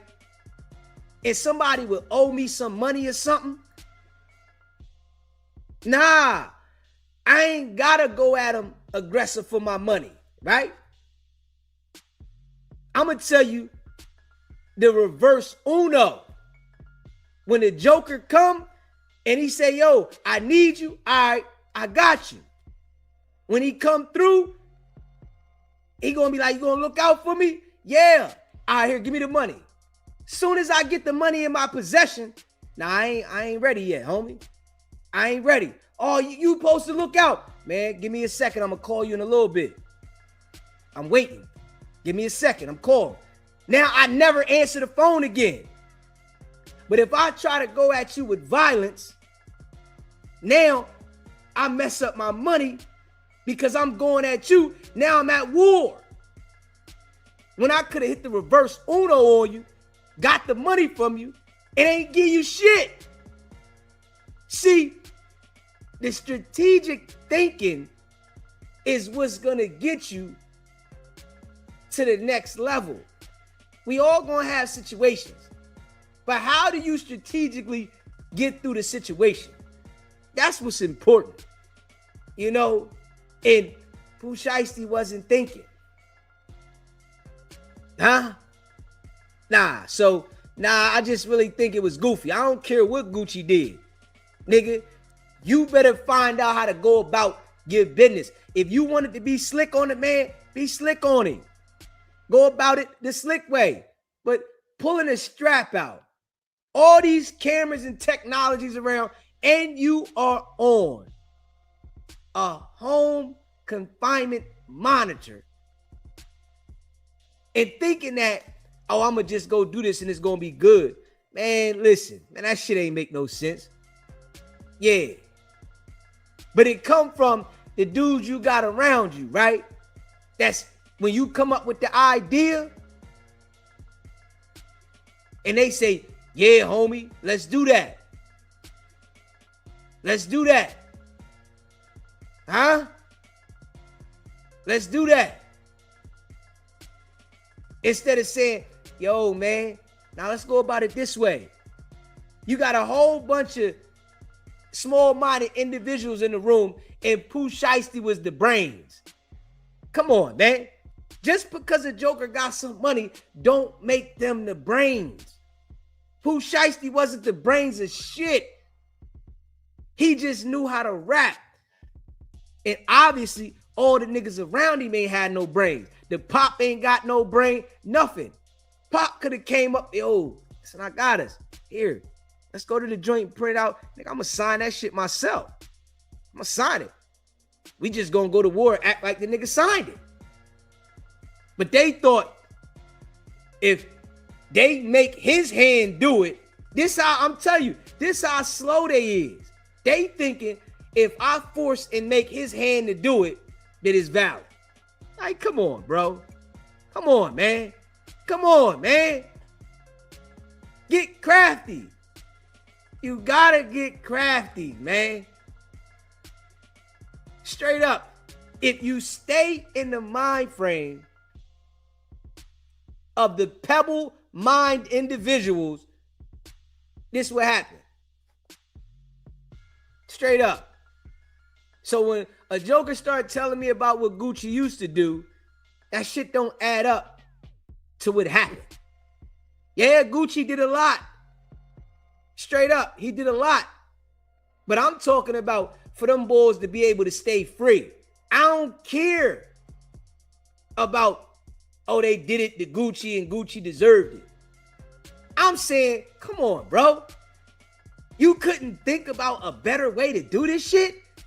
You didn't have a better thought? The first thing black people think, yo, I'm gonna pull the strap out. Huh?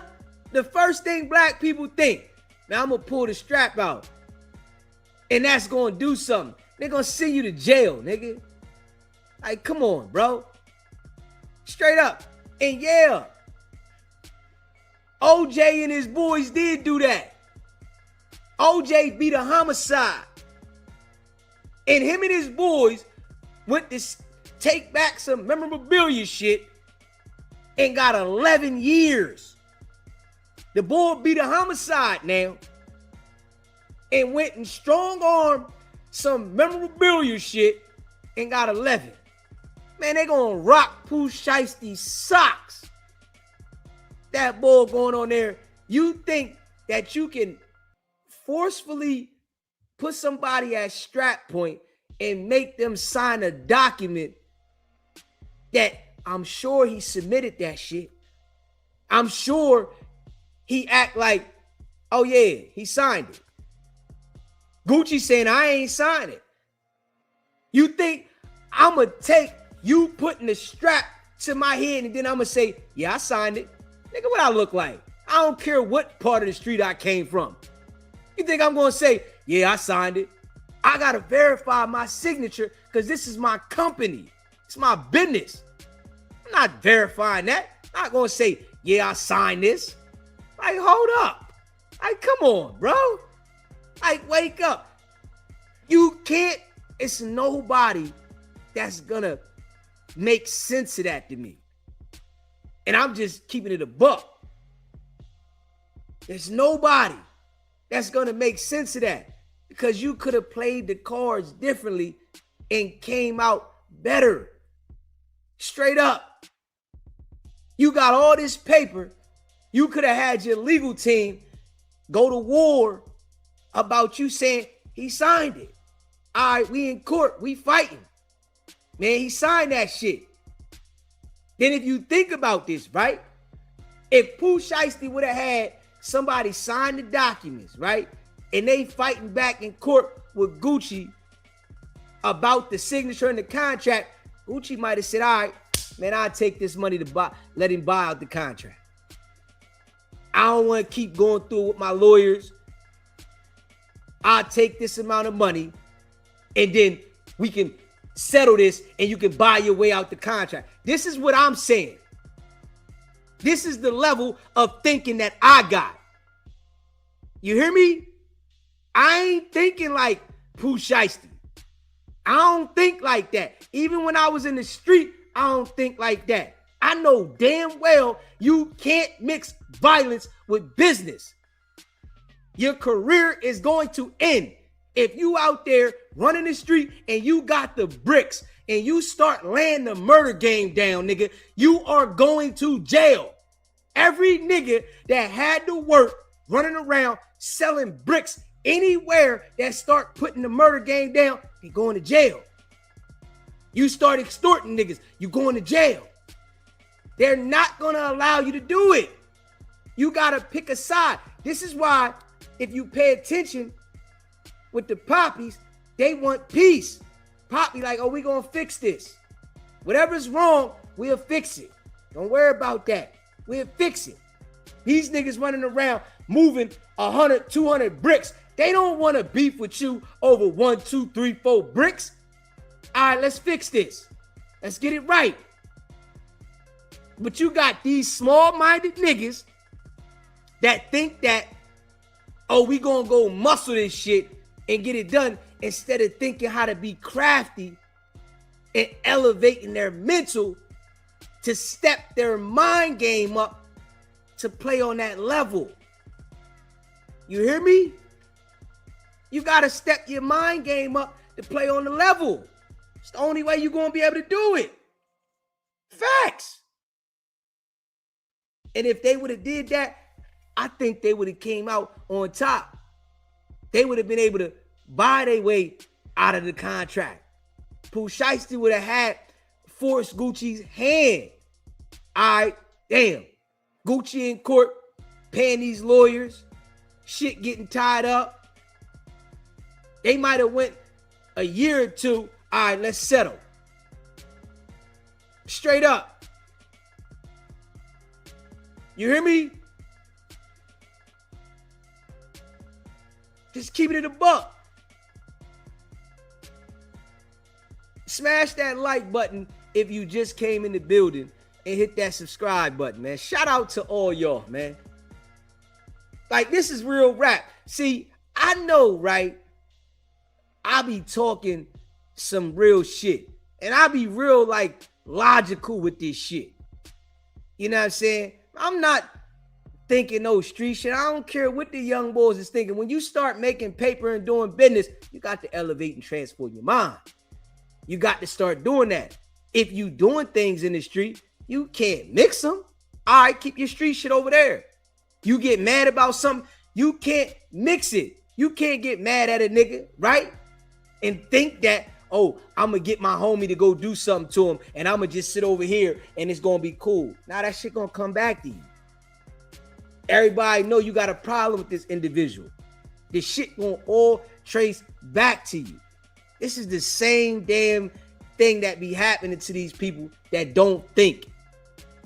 You know, sometimes you got to go and sit back and put your plan together. If the boy would have put a plan together, he wouldn't be dealing with this. This plan, this was some old shit that he was doing in the hood. Man, we gonna run down on something. And to do it on house arrest, come on, man.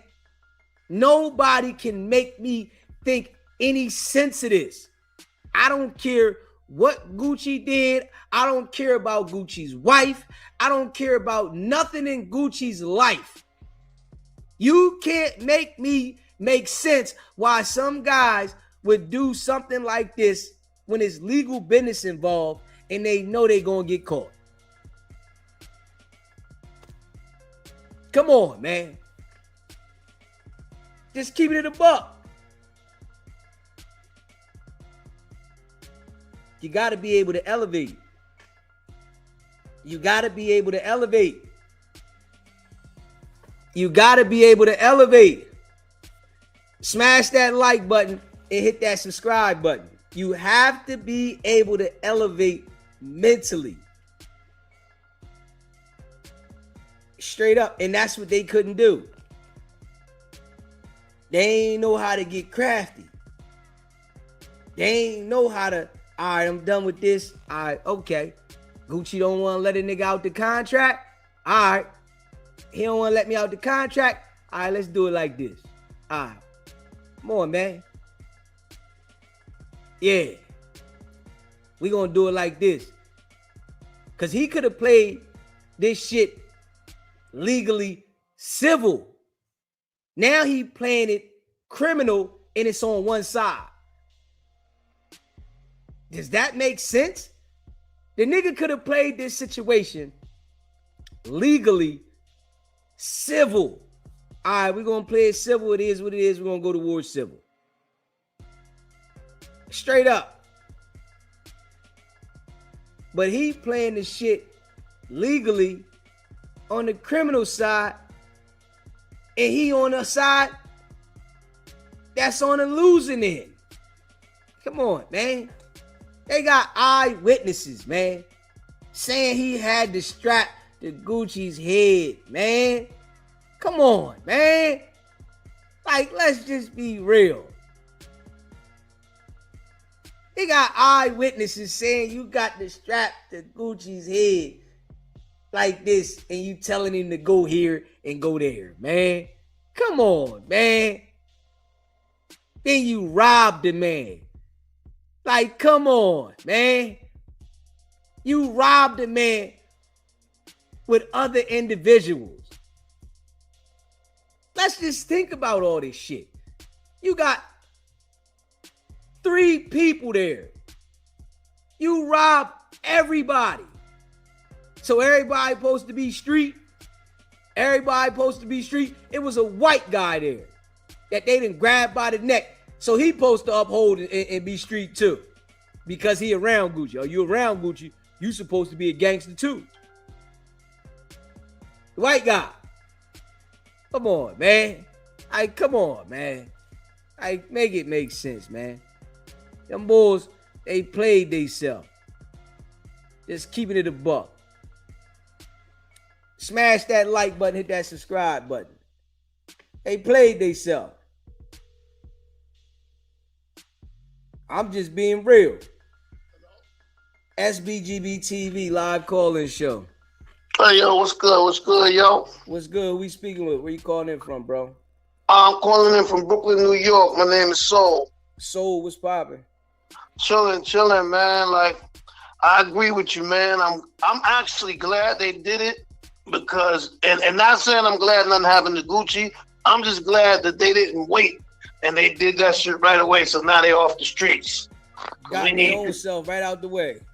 Yeah, got themselves out the way. We ain't have to do nothing. We just let them be a victim of their own devices. Like, man, it's crazy. These youngsters nowadays, and like the dude was saying earlier that Gucci bred them, but that shit ain't got nothing to do with nothing. Whether he bred them or not, he doing good business now or bad business, whatever kind of business he's doing. It was definitely a way better way to handle that shit. Yeah. And you thinking that you gonna muscle a business situation with legal documents, and the documents gotta be notarized. Like, come on, man. They gotta be notarized, man. The documents gotta be notarized. So if you gonna take the document, right, and his signature, and then you gotta go to somebody else and notarize it without him being there, why didn't y'all just sign his damn name and get it notarized, and then y'all got to deal with it in court, and you say he signed it and he didn't? The shit that they did didn't make no sense. And for black people to be sitting there acting like what they did is cool because Gucci was in the street, and that shit just show how ignorant the culture is. Yeah, no, it's definitely ignorant, and like. And I'm glad I hope Gucci's the one that told, because like that make it even better. Like, you know, because he's supposed to tell. He's supposed all of that. No snitching shit and all that. That shit is just so crazy. It's like we supposed to just watch these dudes just crash out in real time and don't tell anything because for some imaginary street code and shit. Like that shit was definitely crazy, man. Like and the craziest shit is your father is supposed to be guidance. Your father's supposed to be there to keep you out of shit like that. And then father go and crash out with him. It's like useless. He might as well not have a father. Straight up. Yeah, but yo, man, love the show, man, and appreciate the call in and stuff, man. And yeah, man, let me ask you a question. Do you think it's ever gonna get better or is it gonna progressively get worse? Man, I think it's gonna get worse. I don't think nothing ever gonna get better, man, because you know, people just continue to follow the things they think they can get away with, and for a period of time you might skate through, but you get caught, and it's the thrill of people doing things that they ain't supposed to do and getting away with it. So, you know, it's gonna be some people that get older and they get wiser, and it's just gonna be some people that just never change. And I'm just thankful for myself mentally outgrowing a lot of shit and able to see it so that I can be able to live my life and not have to worry about sitting in the cell for life because I couldn't mentally elevate and I'm trying to impress some niggas that don't care about me. Do you think social media plays into the current attitude of today's youth? Of course.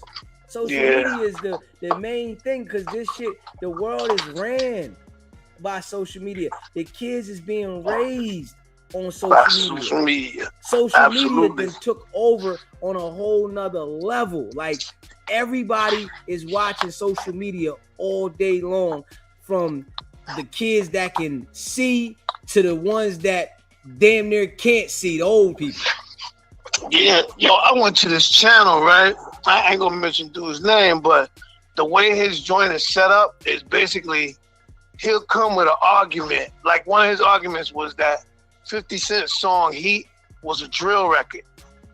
Like a ridiculous argument because that came out long before drill existed. And I just started noticing he don't really be arguing stuff that makes sense. He finds the most outrageous shit to argue, and he just promotes people arguing on his channel. Now I was telling the dude, he was like, yeah, my comment section is crazy, my chat is crazy. And I'm like, that's a reflection of you. That's, you know, it's like people now sell the bullshit, the Adam 22s, Vlad. They like Vlad never even asked people about their music. All he asked them about is the crimes they committed in the past and shit like that. It's just like, it's crazy. And then Adam 22 took it to a whole another level, actually hiring gang members and making his whole podcast became revolved around gang members. And it's just so crazy how it's perpetuated through social media. And yo, we don't even realize our power. If every one of us said we're not going on Vlad, we're not going on what do you call it, Adam No Jumper and all of that shit, they wouldn't exist. But we even like Jay-Z is definitely the man, but it like his man Memphis Bleak has a podcast, and he went to GQ and gave them his first interview in years. What could that have did? You know, it's just like everything is just backwards and shit. You know, another thing, right, bro?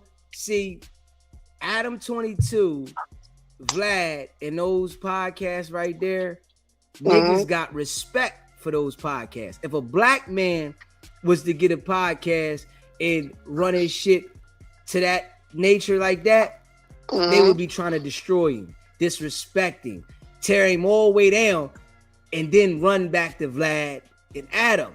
So the way that Vlad, and then this another thing too, the way that Vlad and Adam deal with the niggas, whereas though, yeah, the niggas come on the show, yeah, they might see niggas in passing, but they not going to the bar and hanging out with niggas like that.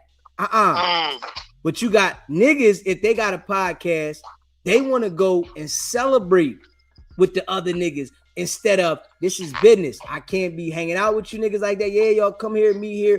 I gotta be cautious about y'all. Niggas want to befriend the people. So it's like you gotta deal with business as business. And what I see with Adam and Vlad, they deal with the niggas as business, even though it's destroying, but they deal with them as business. But when niggas get business, they want to be niggas' friends, and that's how they always fade to the waist.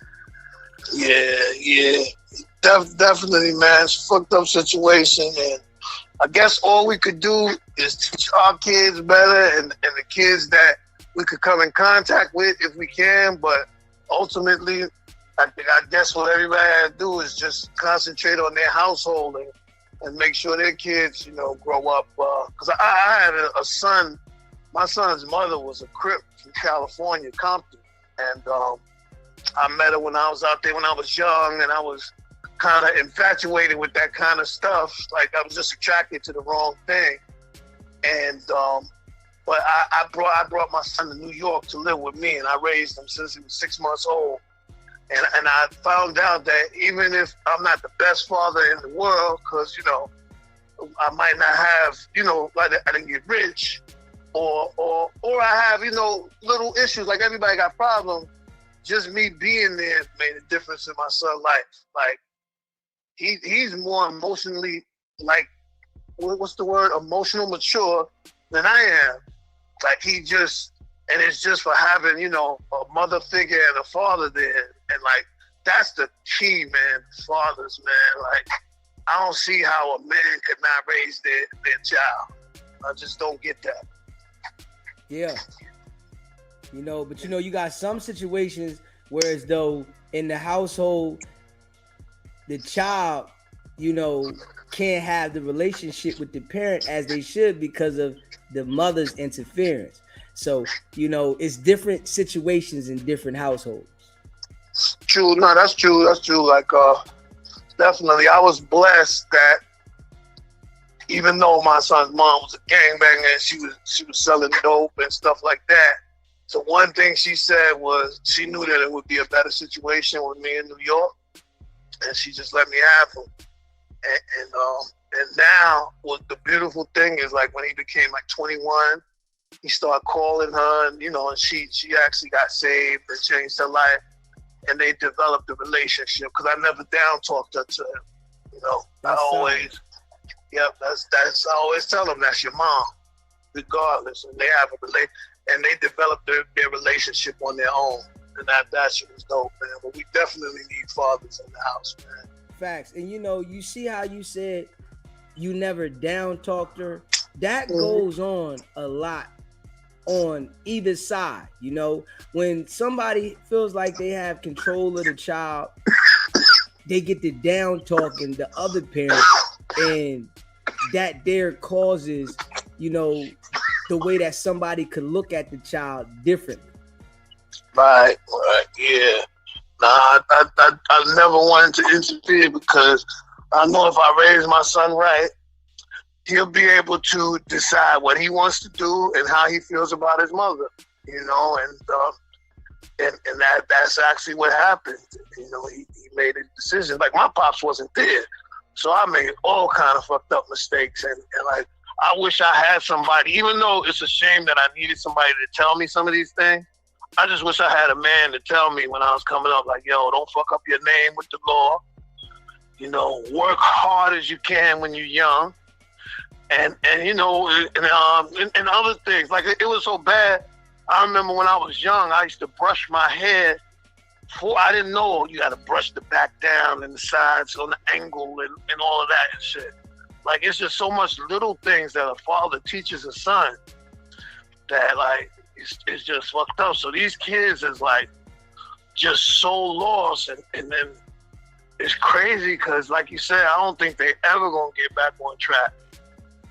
Nah. That nigga Jap 5, matter of fact, I shouldn't even say nigga. The young man, Jap 5, said something that was profound.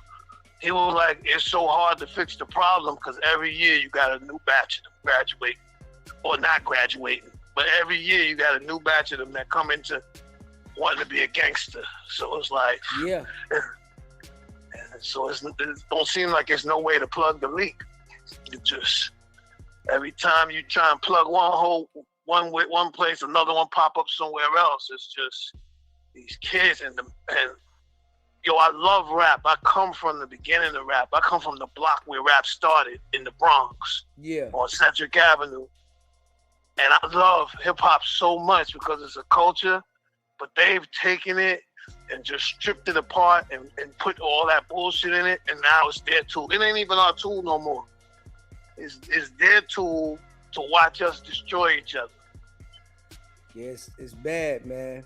And you know the message, you know, it used to be more like a story. You know, now it's, you know, more like crash out and get high. So it's a different wave. And you know what? Even before, when they, in the beginning, when gangster rap was starting, even though that wasn't good, it was a balance because there was still other kinds of rap. You know, I would never say just totally get rid of it, at least back then. Now I say get rid of that shit. But it was just like with the now, not only do the content is crazy, they don't even care to really learn how to rap no more. It's like they saying crazy shit. They're not even sounding good saying it, and it's just like everything has just become so lazy. It's different. And, man, I want to see the effects of ChatGPT 20 years from now.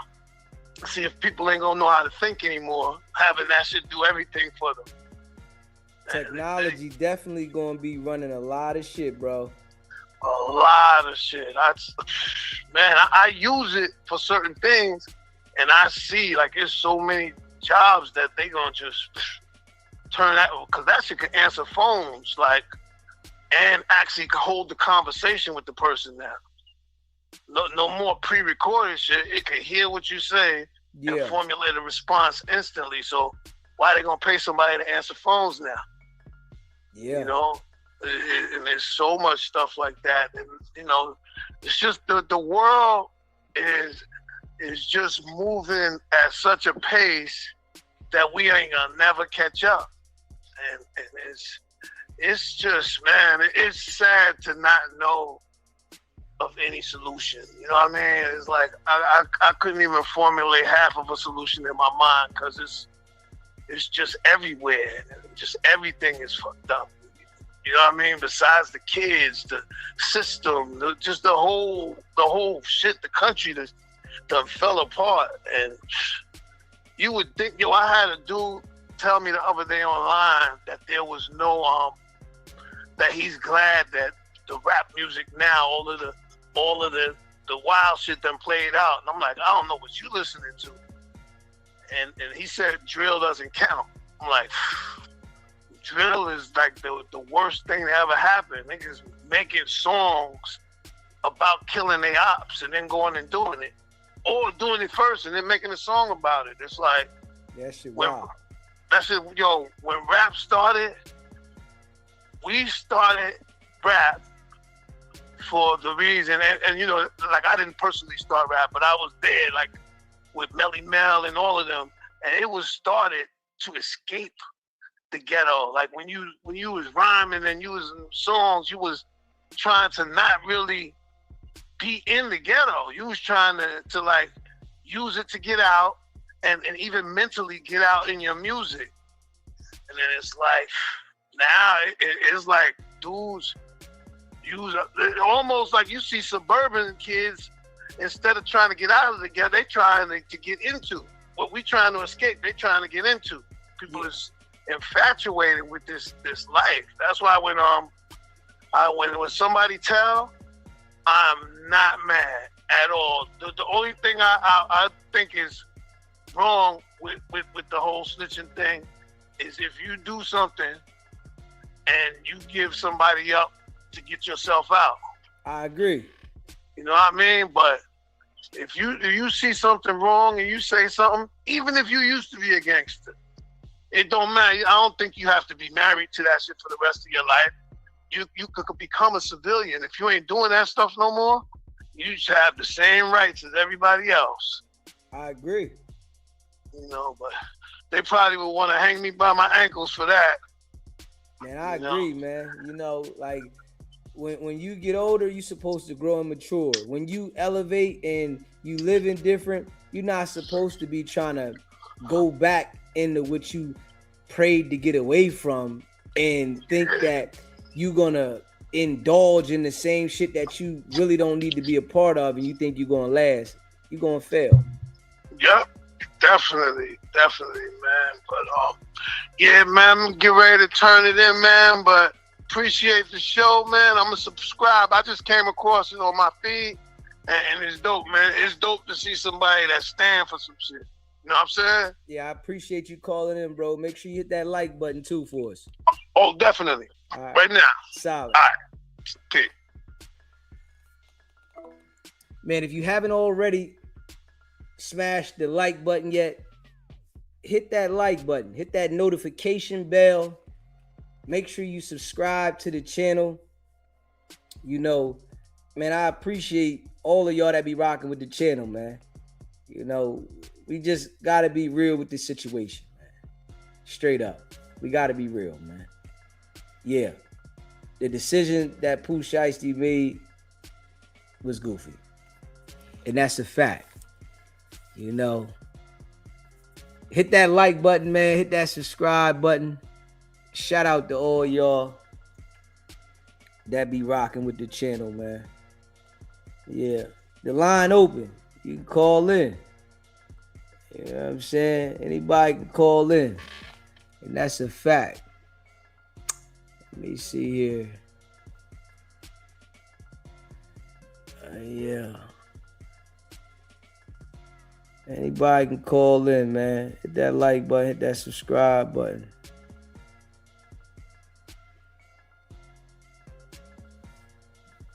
Let me see here. Yeah.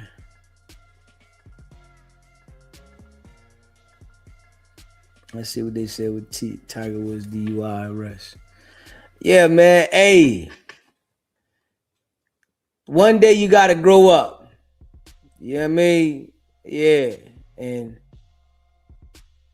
I'm too grown, you know, to have the same mind state that I had in my 20s and 30s. You know what I'm saying? In my 30s, yeah, I had a mind state. I did certain things, you know, and got in trouble as well in my 30s. But I'm older now. Shit. And I like to give it raw.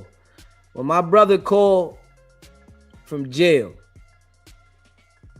I always give it to him direct and let him know, yo, man, you about to come home. You got like a year left. You need to be focused and understanding that don't nobody owe you nothing. Nobody's obligated to take care of you. You're going to have responsibilities. You need to understand that you got to take care of yourself. You got to work. You got to handle your business. Straight up. Understand that. So, you know, I just like to keep it real. You know what I'm saying? I ain't giving grace to nobody make the same mistake multiple times with violence. I can't give them no grace. If you make the same mistake multiple times with violent crimes, nah, I can't give you no grace. None at all. There's no grace for that. Especially if you did the same crime that you on probation for. That shit don't even make no sense. You know, by the time Pooh Shiesty get out, I think Pooh gonna miss his whole 30s. Yeah, I think that boy gonna miss his whole 30s. All of them. Yeah. Come home, dude gonna be in his 40s. It's gonna hit different. You know, and all he gonna be thinking about is that 6 months he was out on house arrest. Straight up.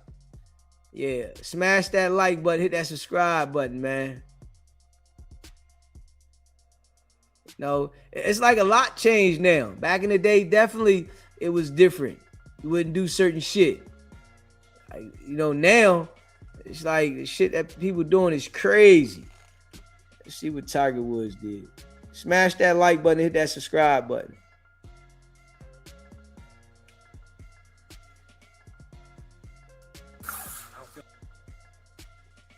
Yeah.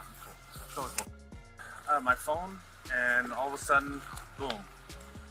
Let me just take a look. I go in and just like take. Is this comfortable for you? Yeah. Okay. Yeah. Go with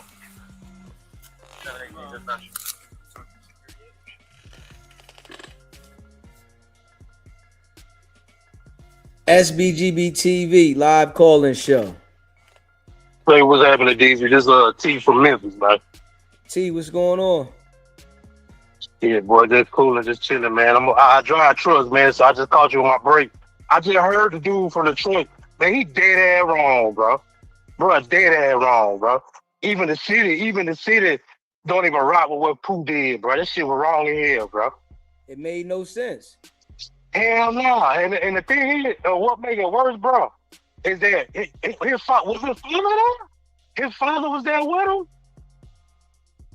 Father was there with him. Oh, come on, fam. Like, come on, dog. Like, let's be for real. You know what I'm saying? And I'll give you a little history about his dad. So his dad from South Memphis, right? Now, I don't know if he was tied up with, I don't know if you know about Craig Pettis, but he was big time drug dealer out here, you know what I'm saying, out here in South Memphis, in the Memphis area. You know what I'm saying? But his pops was a little local joker too. And he was trying to get in the game. So he finally get his son in the game, and he fuck it up. Excuse my language. Okay. But he messed it up. You feel what I'm saying? Yeah. That's dumb, bro. That's dumb. And the thing is, bro, I don't know what's going on with the city, but I'll tell you this. A lot of these youngsters out here, man, like, they trying to learn to do better. Now, he had a little way as far as how they move out here. But the reason why I say somebody like a Young Dolph, why he got so much love, is because he conducted himself as a businessman and as an entity. Not on no street shit all the time, dog. Everybody know Memphis is street. But that don't mean you conduct yourself like that all the time. You dig what I'm saying? That's a fact. Philadelphia Street, Atlanta Street, Chicago Street, that don't mean you got to act like that when it's time for business. You dig what I'm saying? Knowing how to separate business in the street is important to longevity in life. Exactly, dog. Exactly. I'm just so disappointed. I can't believe that his dad was really there. Like, that shit is crazy. That's insane to me, dog. It makes no sense that they thought they was going to force a man to sign something and it was going to be legally bonded and that they was going to pull the straps out and nothing was going to happen. That shit don't even make sense. Exactly, dog. And I'm trying to understand. So, all right, you pull Blick to Buddy Head, and what, he's supposed to just sign and everything is cool after that? Like, come on, fam. Like, the whole premises don't even make sense to me. Let's say Buddy did sign. You don't think Gucci ain't gonna get that back? Come on, man. Then you think about it, like, them people that Gucci do business with, that he got Pooh Shiesty signed to, because Pooh Shiesty is signed through Gucci, they want to confirm about the signatures. It's like they not just going to say, all right, you signed it. They want to make sure that everything is confirmed. And what Gucci going to say, yeah, I signed everything off. This shit don't even add up. When the bull had a better chance, if he wanted to do what he was doing, to forge the man's name and get it signed that way instead of doing the way he did, because all he did was play himself out of position trying to be a gangster. Exactly. See, the thing is, bro, like, if he would have just played it cool, because everybody's first contract, at least from what I see in the industry, is always terrible. If he would have just waited it out a year, eventually, look, let's just say he dropped a mixtape or two. Eventually, bro would have been like, you could have eventually talked to bro like, hey, look, I ain't really digging this contract. If we can work something out, that I give you another album or two, and then, you know what I'm saying, I can buy myself out the contract. I'm pretty sure bro would have went for that. Ain't that what, who did that with Birdman? Somebody bought themselves off a Birdman contract. There been plenty of artists that done that. Yes, there been plenty of artists that bought themselves out the contract. You heard Jeezy said he had to get his masters back. It was a whole bunch of people. You know, most of the jokers that come in the game and want to get signed to a major, they got deals that they don't like when they start getting rich. So you got to know how to play the game. And, you know, I seen what Rick Ross said. Yeah, you don't like it, but you got to negotiate. You feel what I'm saying? Exactly. Figure out how to negotiate your way out the contract, but trying to muscle your way out the contract is only going to get you cooked. I mean, cooked every time, boy. That boy slump, boy. That boy is barbecue. Yeah. Understand this? That boy is straight barbecue right now, dog. Like, I don't know what he was thinking, but I mean, look, I don't know. I think I heard Buddy, who was some dude from Detroit that called you? Bro, like straight goofiness. What he said, everything he said, straight pure goofy. And dog talking like he got kids, but I feel bad for your sons. You talking like that, G, because you gonna lead them straight to the gates of hell. I'm telling you right now. You know what I'm saying? You thinking like that? What piece of key all got to do with? Like, come on, man. Like, that don't even make sense, G. None of that shit makes sense that Buddy said, bro. At all. But yeah, I just wanted to drop that on you, man. Memphis in here, man. I just wanted to get you. But he should have followed. Before I leave, he should have followed Young Dolph blueprint. Young Dolph made hot songs. He got himself big in the streets, and he leveraged his deal with what's Buddy for the independent shit. Damn, I'm just slipping my mind. Either way, he was independent, bro. He leveraged the deal. Yo Gotti tried to sign him. He turned that down, and he leveraged the deal and got, I think it was with Koch or one of them independent joints. And he leveraged the deal and got on that way.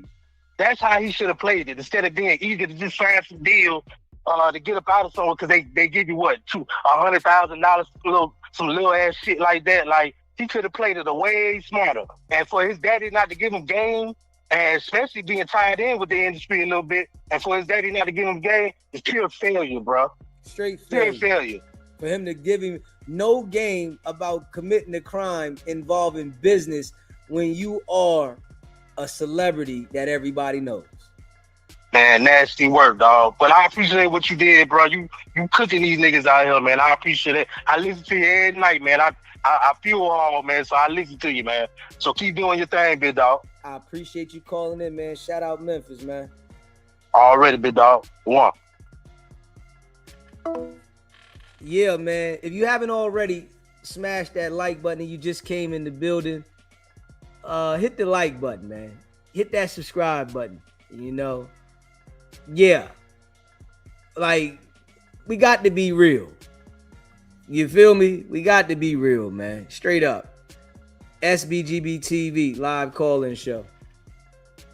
What's good, cuz? What's going on? Who we speaking with? Where you calling from, bro? Nah, this L. I called the other day in New Jersey raised, but I live in Minnesota. What's going on with you, bro? Nah, I just want to keep you on like real short. That's the most idiot thing I ever seen with a rapper. Like, bro, come on, bro. They got cameras, and bro, you're not even gonna. I don't know, bro. Thinking he was Suge Knight. You remember when, like, back in the day when Suge Knight hung Vanilla Ice with a balcony? Yeah. And make him sign it there. I don't know if bro had that kind of flashback, but it's cameras everywhere, and for the father to even be involved in it, like they should have put crazy, like, bro, that's not even. That was the most stupidest thing that he could. You just came from the feds, bro. You on federal parole. Like, what the hell is he doing, bro? Like, that's not even gonna. I just don't, bro. I don't understand this shit. I've been watching this shit. Like, I just don't understand what the hell was he thinking. Like, and his homie, like, what was y'all thinking? You know what I mean? There's cameras everywhere. Like, now you facing whatever. Like, I just don't understand. I don't understand cats, man. Like Rick Ross said, you gotta understand the game, be educated to the game, because when you sign a certain contract, it is what it is. So you gotta be educated to the game. You know what I mean? So, but the way he went out, it was so idiotic. Played himself. And then his homie recorded this shit. Then not only that, is cameras. Like, I It's idiotic, bro. Well, I'm gonna let you go, man. I'll be watching that shit, man. I'm still watching them, but like, I just don't understand the stupid shit, bro. Like, it's crazy. Man, I appreciate you calling in, my brother. All right, bro. Yeah, you know, it was definitely nothing smart about what they did. Like, I don't, anybody that's justifying them bulls destroying their life with that decision, you let me know how you think. Straight up. You can't justify it. Somebody is still out the store, right? Because they ain't got nothing. They making the sacrifice to steal from the store. They get caught. People will go out in the street and try to make a living and sacrifice themselves and do things illegal because they're trying to make a living. But to go and pull a strap on somebody and forcefully make them sign a contract that's a legal document to try to go do business somewhere else is just pew. Nah. There's no justifying that shit. Nothing smart about that. Nothing. That's a fact. Smash that like button, hit that subscribe button, man. Let's see what Tiger Woods talking about. Yeah, the line open too, man. You know, we rocking for a while. Why don't you have the company come? I don't feel anything out of the asshole. We're still gonna have our medic come and check you out, all right? Yeah. Just run up so they can secure them. All right. Good then? Yeah, all set. Yeah. He's okay. I just checked for anything on his back. I didn't feel anything. No, that's him. I'm right here. You're right here. I helped. Who hit him? He hit the tree. I don't know. So he kept coming. Okay. And I tried to. Okay. And you were in this vehicle? So you were stopped. I was getting ready to turn in.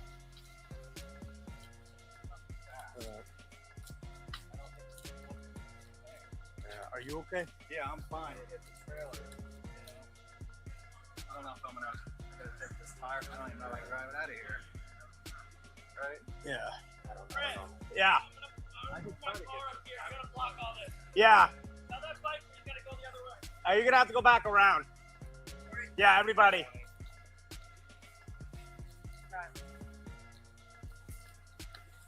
You're gonna have to go back around.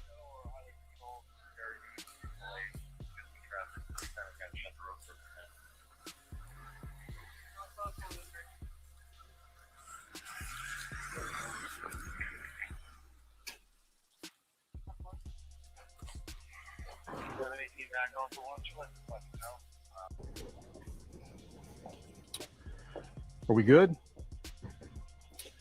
Well, good evening and thank you for being here. I'm going to give you a rundown on a crash that happened a few hours ago here on Jupiter Island.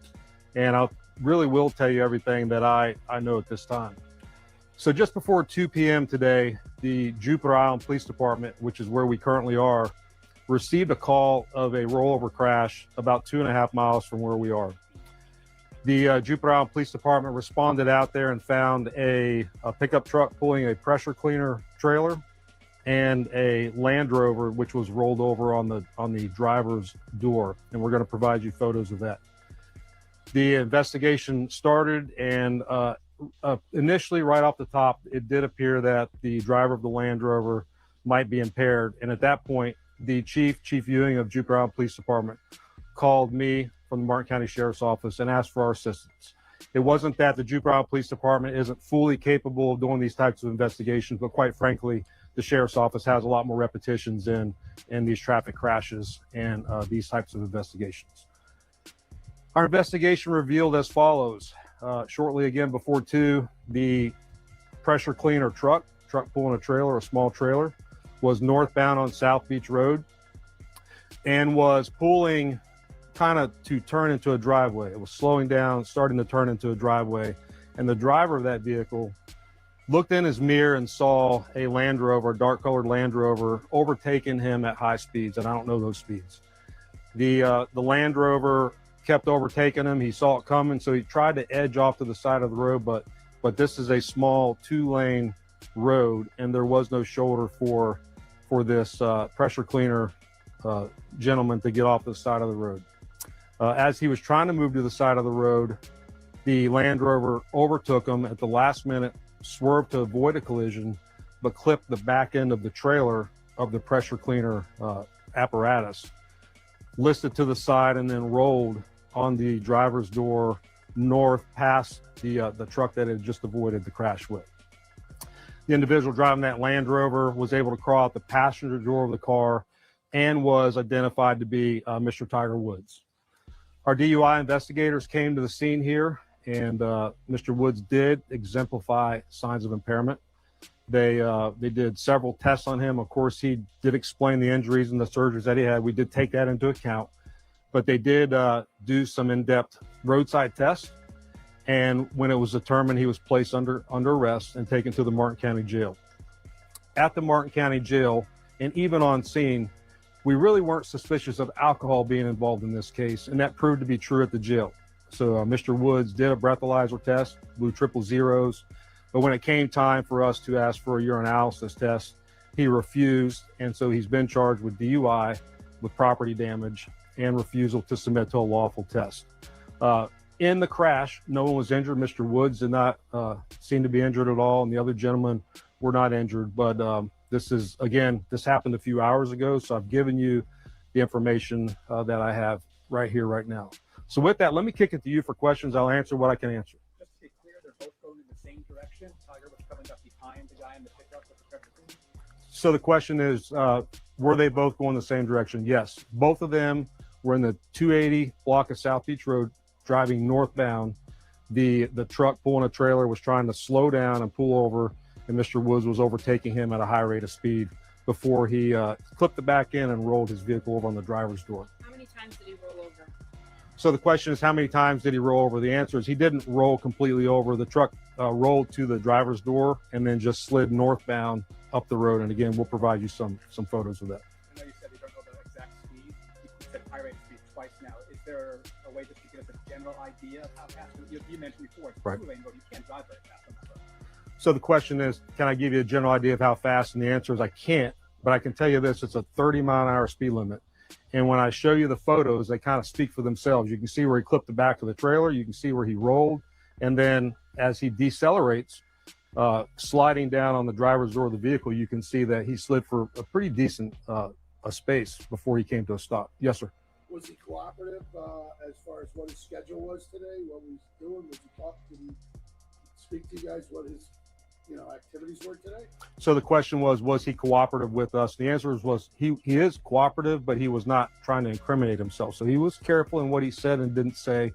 And when it came time again for the test, the urine test at the jail, he stopped that. Let me go back to one thing. There is a Florida state statute that requires us to keep people incarcerated for at least 8 hours post a DUI arrest. So he's in our jail. He will be there for at least 8 hours from 3 o'clock for at least 8 hours, and then he'll be released on bond if he posts bond. Injuries to the driver who was pulling that pressure washer. So the question is injuries to the driver pulling the pressure washer. The answer is no injuries to him. He was fine, thankfully. You said that breathalyzer came out with 0. There was the urine. Question is breathalyzer was 0 and it's a urine test. The answer is yes. So on scene, we had DRE experts evaluating him, and they believed from on scene that he was not impaired on alcohol. They believed it was some type of medication or drug. And again, at the jail, he cooperated with the urine, or I'm sorry, he cooperated with the breathalyzer, and then the urine he wanted no part of. Is there going to be any testing afterwards? What's the procedure with that to verify if he was under something? So the question will there be any follow-up testing? The answer is no. He has a right to refuse that test. There is a Florida statute which he will be charged with for refusing to take that test, but we will never get definitive results as to what he was impaired on at the time of the crash. Is that also a felony? The question is it a felony? The answer is no. Both charges are misdemeanor charges. Is he being given preferential treatment in the jail because of who he is? The question is he getting preferential treatment in the jail because of who he is? Let me go back to the simplicity of this. We're the sheriff's office. We know we arrested a high-profile figure. I'm not trying to dramatize, but it doesn't matter who you are. If you break the law, we're going to follow the law. That's a really easy path to take. Now, as far as being in the jail, we're going to make sure he's safe. We're not going to put him in general population. He's not going to be with other inmates that can hurt him or try to capitalize on what he did. He'll pay the price, but he's not going to pay the price by getting punished in jail. Was there any drugs or medication or alcohol found in the car? The question is, was there any drugs or medication in the car? The answer is no, there was not. Was he injured? The question is, was he injured? And the answer is no, he was not injured. Again, he was lethargic on scene, but that we believe was because of what he was intoxicated on. Was anyone else in the car with him? The question is, anyone else in the car? The answer is no, he was alone in the car. And was he wearing a seatbelt? The question is, was he wearing a seatbelt? And the answer is, I don't know. I'm not sure. We know he crawled out of the passenger door prior to law enforcement arriving. We can determine that based on looking at the car. I just don't know the answer. Anyone else injured in the area because of the crash or the rollover? The question is, anyone else injured because of the rollover crash? And the answer is thankfully no. This is a small 2-lane road. Again, I'm going to show you the photos. Had there been somebody moving in the opposite direction, we would not be having a conversation saying there was no injuries. This could have been a lot worse. Yo, Tiger Woods better get his life right. You know, allegedly it looked like he got a problem. Straight up. You know what I'm saying? It looked like Tiger got a problem, and he better get his life right, man, because he messing around out there. The bull done had this situation happen a few times. Your car don't just keep flipping over. You don't just keep getting accidents. Something going on. Yeah. People like this here let you know that just because they got money don't mean they happy. Searching for something. Searching for something. Just because he got money don't mean he happy, man. He ain't happy at all because obviously he trying to suppress something that he feel. He looking for something to fill the void that he got, and he continue to turn to the same thing, man. Addiction be real.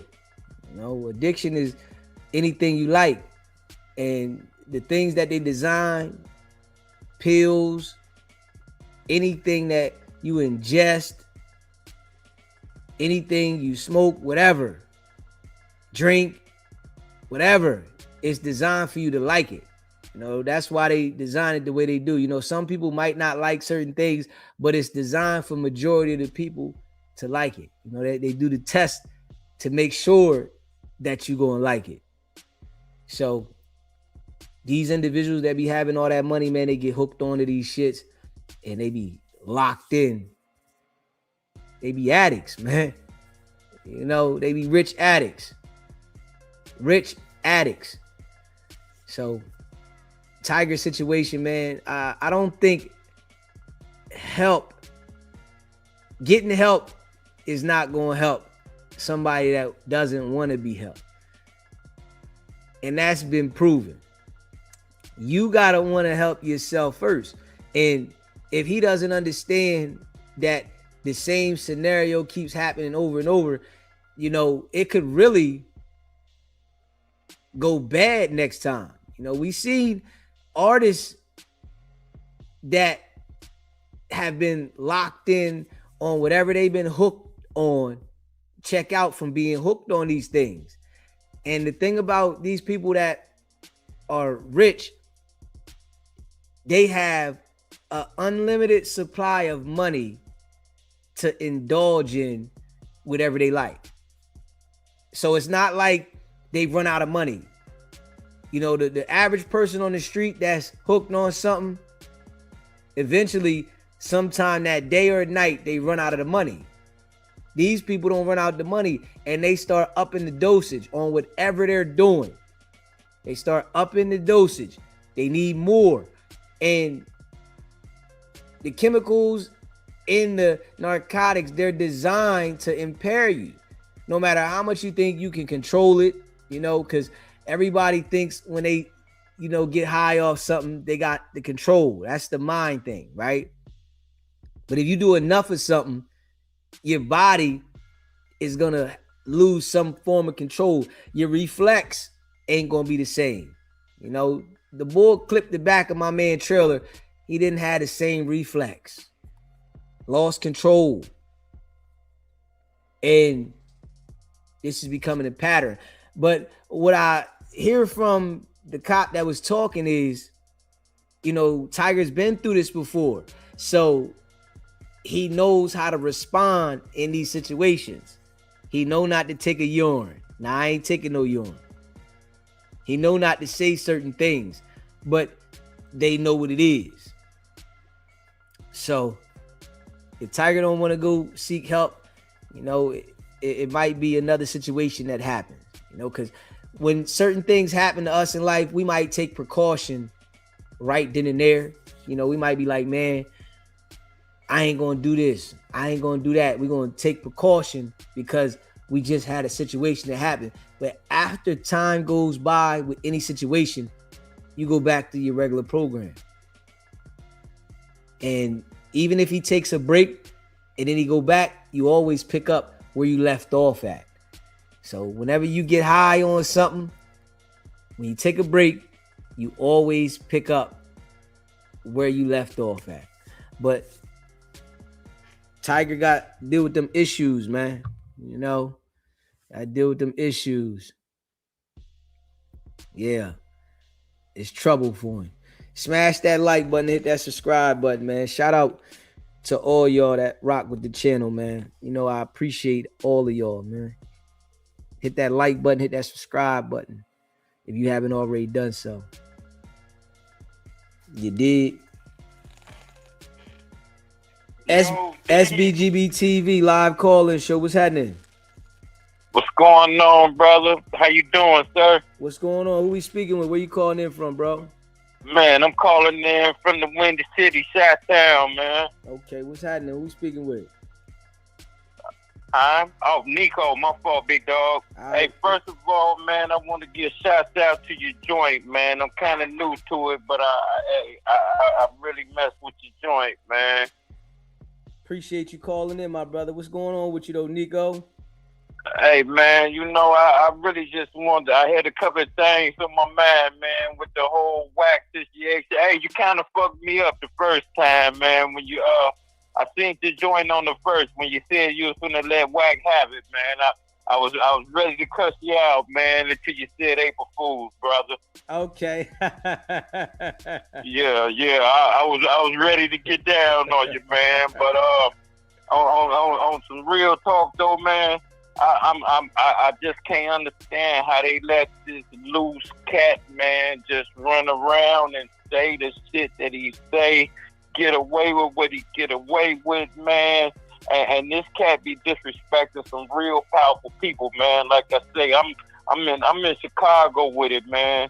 And when that cat, man, jumped on national TV, man, with this fake ass paperwork talking about one of ours out here, man, the Larry Hoover situation, man.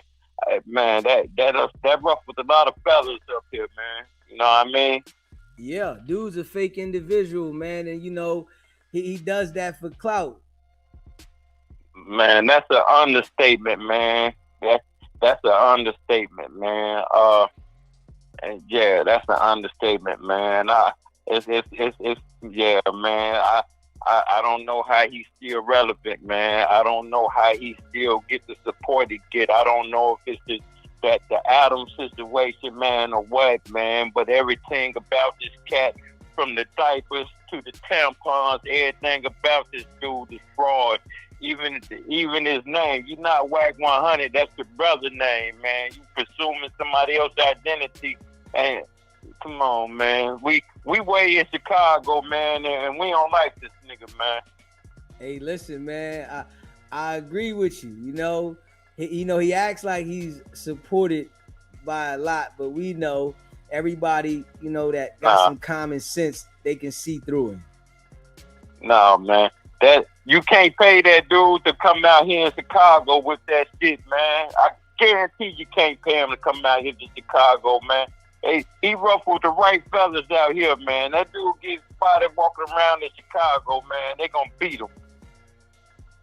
Yeah, he's he's gonna he's not gonna go nowhere where he's out of bounds. We definitely know that. Yeah, man. I've been hoping he showed up in Chicago, man. We want to do something to that cat, man. And I'm gonna use the word beat him real lightly, man, because it's realer than that. But he would definitely get his ass whooped out here in Chicago, man. South side, north side, east or west side. He can't walk the Chicago street. Well, I'm sure he knows that. He'll get on the line and internet and talk like, it's otherwise. But I'm sure he knows that. Hey, man, the funny thing about being online is you can make a pair of lips say anything. You know? Yeah. As far as the Pooh Shiesty, man, I'll get to Flakko later. But as far as the Pooh Shiesty and Gucci, man, I really hated that happened to Gucci, man. And it's really sad that the boy Pooh Shiesty put himself in a situation, man, to lose like that, man. We need more. Before this is where all these young cats, man, got no direction, man. At some point, man, the generation curse got to stop, man.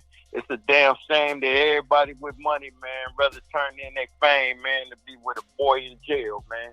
Yeah, that's wild, ain't it? Man, it's too much, man. At some point, man, when did this shit stop, man? And I'm gonna give you I'm gonna give you your roses while I'm on the phone with you too, big dog. I heard the story, man, coming by the Delaware, man, and some of the shit that you turned around, man, to get yourself going, man. Hey, man, that's a whole lot, brother. I give you that. My hat off to you, big dog. Appreciate that, my brother. Yes, sir. The Flakko, man, Flakko he a puppet, man. Flakko gonna go wherever, which way the wind blow, man. Flakko don't even know himself, man. Flakko done lied to battle persona and put himself behind something so much he don't even know what he is or who he is, man. I agree. Real talk. I'm waiting on him to just come out the closet and let the world know that he a gay ass dude, man. For real, man. We out here in Chicago. We betting that he's sucking Wack dick. Real talk, big dog. Shout out to Chicago, man. Appreciate it, man. Chicago in the house, man. Hey, we fuck with you out here, big dog. Keep it up, man. Shout out to Chicago. Appreciate you calling in, bro. Yes, sir, man. You have a good one, bro. You too. Yeah, man. If you haven't already hit the like button yet, you just came in that building, man. Hit that like button, man. Shout out to Chicago, man. Shout out to everybody that rock with Deezy, man.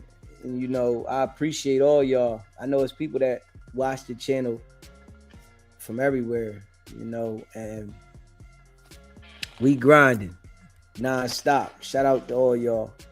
SBGB TV live calling show. Hello, Mr. Deezy. How you doing, baby? Hey, what's going on with your blue chicken? All good with me? All good with me, too, except my eyes are dilated. So I'm going to do more listening. I can barely see the TV or write in the chat. Okay. I wanted to say that was a great interview you did. You held yourself very well. You were very becoming. You did a great job. Thank you. Appreciate you. I wanted to tell you that. And your grill looked nice, too. Okay. Appreciate that, baby. I just want to say I'm not having too much to say. I think I'll speak more on Tiger Woods. Okay. He needs some serious help, and as I think I saw I think someone put in the chat after his father passed, things kind of started going downhill for him. He don't care. He don't care. He got some demons he dealing with. Because for one, he shouldn't have never retracted that prenup that his dad had set up for him with his wife. Okay. No sooner he thought they was gonna get back together, he retracted that prenup, and she took him to court and divorced him and got $100 million. Changed the game. He been stressed out ever since. Stress, and he can't keep his Peter in his pants. He loved them white girls. Okay, he want to stick it in something every chance he get. Every chance he get, and I hope he's able to recover, because that accident he had here in California up the street in Rolling Hills, that's the city behind Torrance going up the hill. He rolled over pretty bad, and he was coming from the golf course, and he used the same excuse. I was reaching for my phone, but he was intoxicated. He tore his truck up. It rolled over.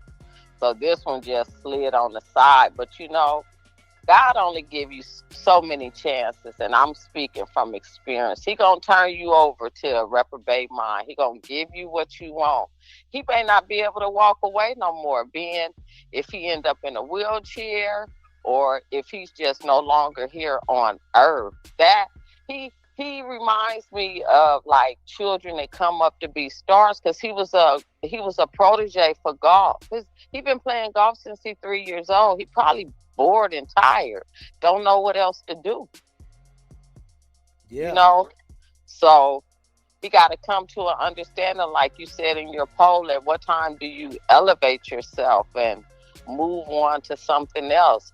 Shit, I'm 56. He damn near got to be 60, if not that. So he got to find something else to do. He seemed like he's just lost. I'm going to pray for him. I want better for him. I want better for everybody, you know? Yeah. And, you know, you just want the best. You live long enough, as my children them say, you half of a century. You damn right. I hope you get to live this long, you know? And speaking about the children, in the schools and stuff, social media running them, they planned it this way. Our children don't even learn out of books no more. Everything they're doing is on a computer, so the ideology can take them in the way that they want to swing the world, you know? So yeah, they can't write in cursive, they can't read cursive. Yeah, that is something. I learned that with my oldest. Yeah, he said he didn't know how to sign his name in cursive. I was shocked. I said, damn, I thought I learned cursive like early in elementary. Yeah, we started learning cursive in 2nd grade. By 3rd grade, we had it down pat. You could read it, you could write it, but it's all done so they can't read the Bill of Rights, the Constitution, the Emancipation Proclamation, and certain other documents that are in our governmental laws and bylaws and policies, because they're written in cursive. So if you can't read cursive and write cursive, you don't know what to read. These are the easiest people to steal their identity from, because everybody writes in handwriting. They print everything. You say sign your name and they print it, and you be like, no, I mean sign your name.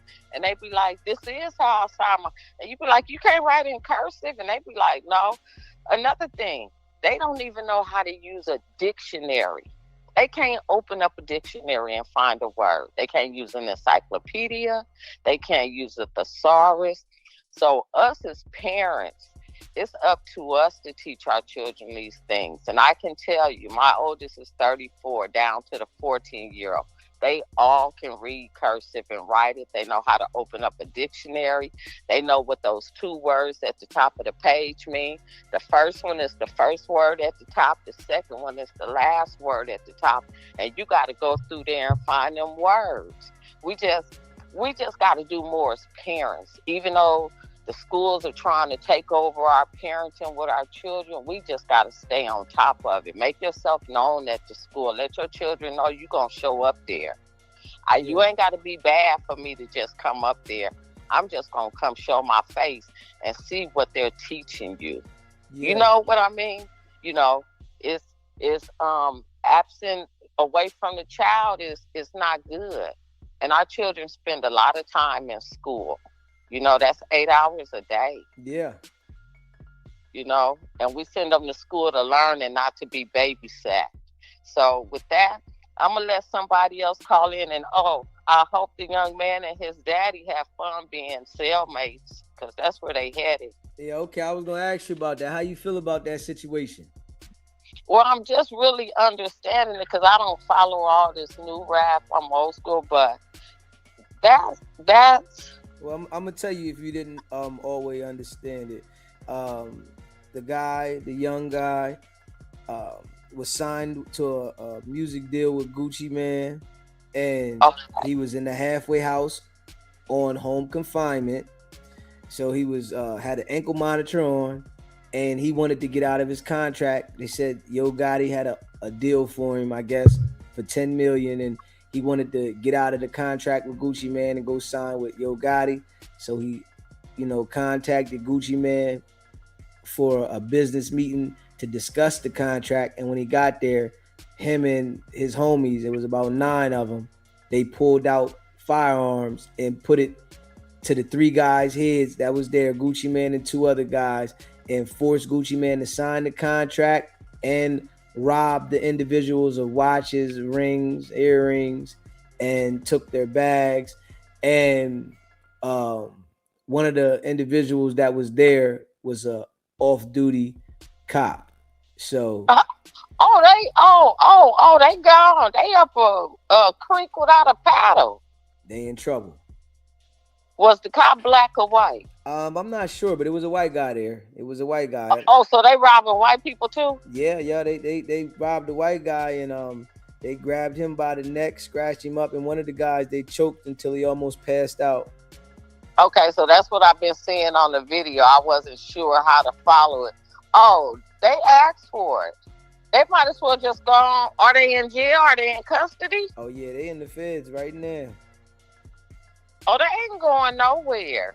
They ain't going nowhere. And he went with his dad. So his dad was a explanatory parent, a perfect parent to show him this is how you get by in life. Not that you work hard and you persist in what you're doing, but you just go snatch and take stuff from people. And he on an ankle monitor, and that pings everywhere he go.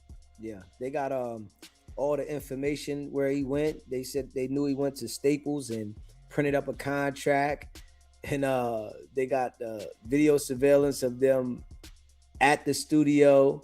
They got surveillance and the movements of the guys getting on the Greyhound bus, and they got people identifying the guys that had the straps and the whole situation. So it's like it's a preponderance of evidence against them, and they have victims identifying them. So they don't even need the victims with the damn ankle monitor. I remember when I was on the ankle monitor, I couldn't even go 50 feet from the yard, and the motherfucker started dinging, and the sheriff's coming by like, why are you 50 yards out the yard? Yeah, well, that's some crazy shit. They must have let him do business, so he was able to go out at certain times to do business, and he called the business meeting and tried to use force with a strap to get the contract signed and play this up. So he a felon in possession of a firearm on federal probation. Yeah, he in trouble. You know what? I'm going to hang up and I'm going to listen to you talk about it with my eyes closed, because that's a cartoon character if ever I see one. He might as well have just called Wack and told him to call the people for him, because he finna go do something stupid with his damn daddy. His daddy need his butt whooped, and he need his butt whooped too, but I blame his daddy. His daddy should have talked him out of doing that. Crazy, ain't it? Yeah. Now he finna be mad at his daddy for the rest of his life. He got a lot of time to think now up there with them feds. And the feds might be dirty and kick it back to the state and make them have a hard time and some hard prison. I think the feds gonna keep this because the boy was in the feds on in the home confinement, and I think the dad is gonna be mad at the son. I think the dad's gonna end up telling on the son for the situation that the son was the one with the money, and the guy with the money, nobody really wants to tell him not to do certain shit because they don't want to get cut off. So I think eventually when it sets in, because the dad was supposed to get out on house arrest for his bail, but I think that the prosecutors got that denied, where they revoked that, and they're gonna keep him in jail while they go to court. So shit gonna hit different when they waited I guess almost 5 years for the son to get out of jail, and then he get out of jail and then take everybody back to jail with him. He ain't even been home 6 months. Nah, not at all. Has he been home 90 days? Nah, he been home 6 months. He been home since I think he been on house arrest since October. He said October 25th. So it's been about going on like 7 months. So look, I'm asking the serious questions because things change, and I'm not saying you may know. You think the Fed's gonna go in and freeze his assets so he can't hire a lawyer? I think that they will eventually do something with that because of him using the business and using other individuals to organize a crime with the business, whereas though they can try to say it was a RICO and then seize his funds. So, I think that can happen, you know what I mean? So they gonna play dirty for the situation that this is the same crime that he's committed, that he's on probation for, that he just got out for. Okay, now what I heard you say yesterday, if I'm right, they crossed state lines. That's why they was trying to get on the Greyhound. Yeah, the other guys that was with him. See, he was in Dallas, but the other guys that was with him, they crossed state lines and got on the Greyhound because they came from Memphis. They came from Memphis to Dallas. They gonna give them time for crossing state lines too. Yeah, and they always, thinking that I guess the 1990 way of jumping on the Greyhound was going to help them be undetected, but that shit don't work like that no more. Well, I'm going to just say this and I'm going to let you go. Parents, love your children. Do not try to be their friend. They don't need no friends. They need a parent.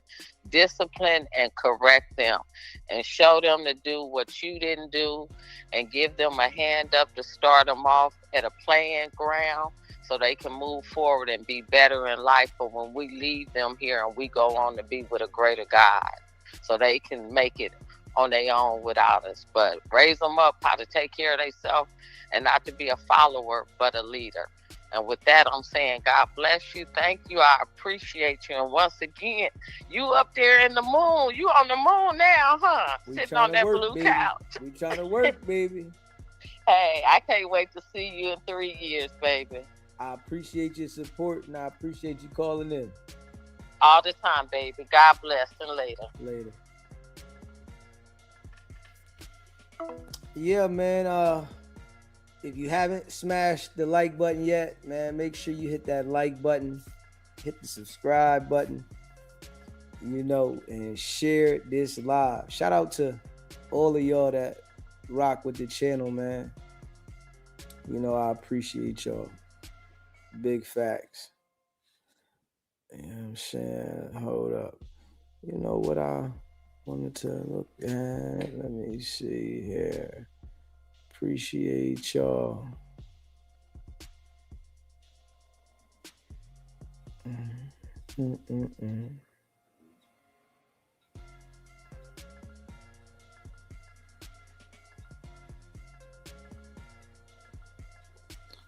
Cool.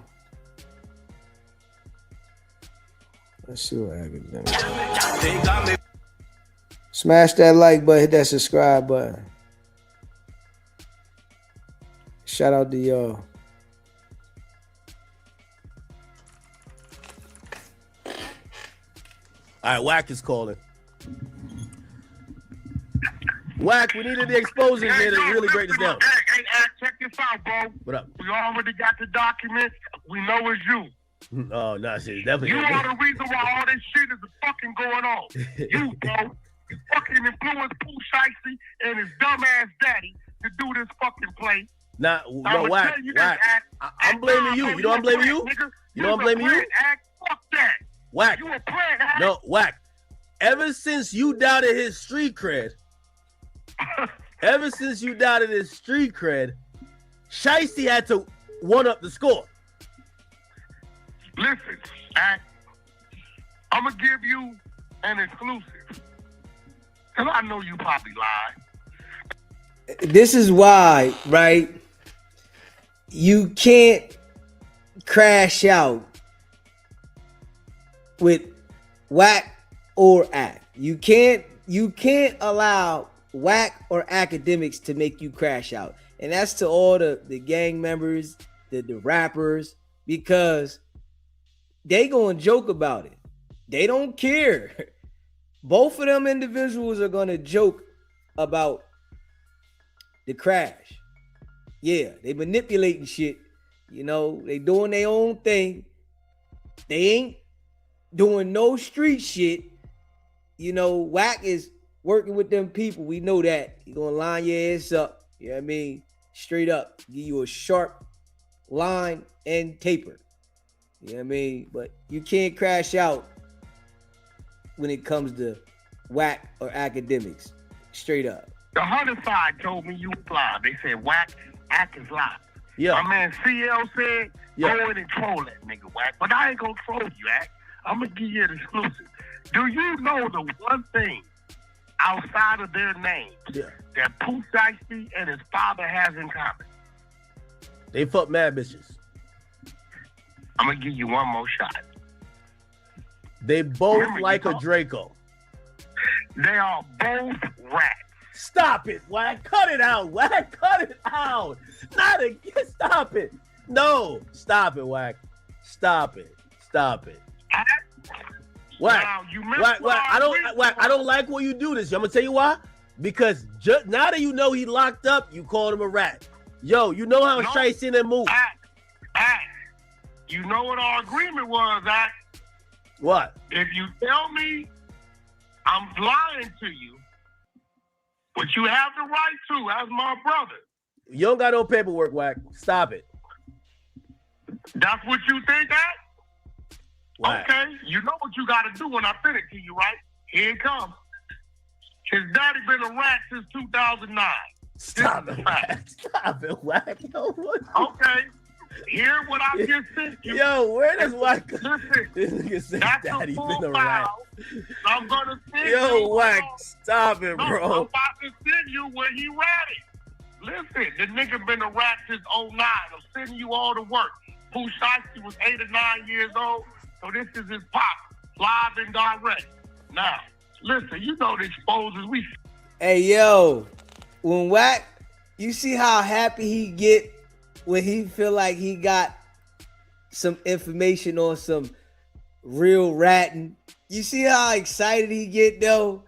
His whole persona, the way he acts is different. When he got something, oh yeah, I got this one. Yeah.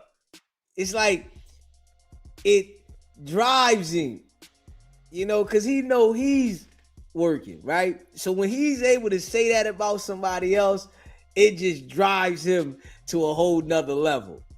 Smash that like button. Sit back because I'm a strong representation when it comes to Gucci. That's bro. So I'm gearing up for when these niggas want to start playing. We gonna play back hard. Now I'm sending you right now, as you see, the direct pages of the 5K word stipulation. This nigga's a motherfucking rat. So now, since you want to tell me I'm lying, go ahead, Wait, what? You no, don't go to study now. You got the full document. And I sent you the 3 pages where the nigga's a rat. Hey, did you hear that they took off Gucci Mane's wedding band? I thought Fuck all that. Shout out to Gucci team. Gucci, shout out Keisha K.O. for keeping Gucci level-headed.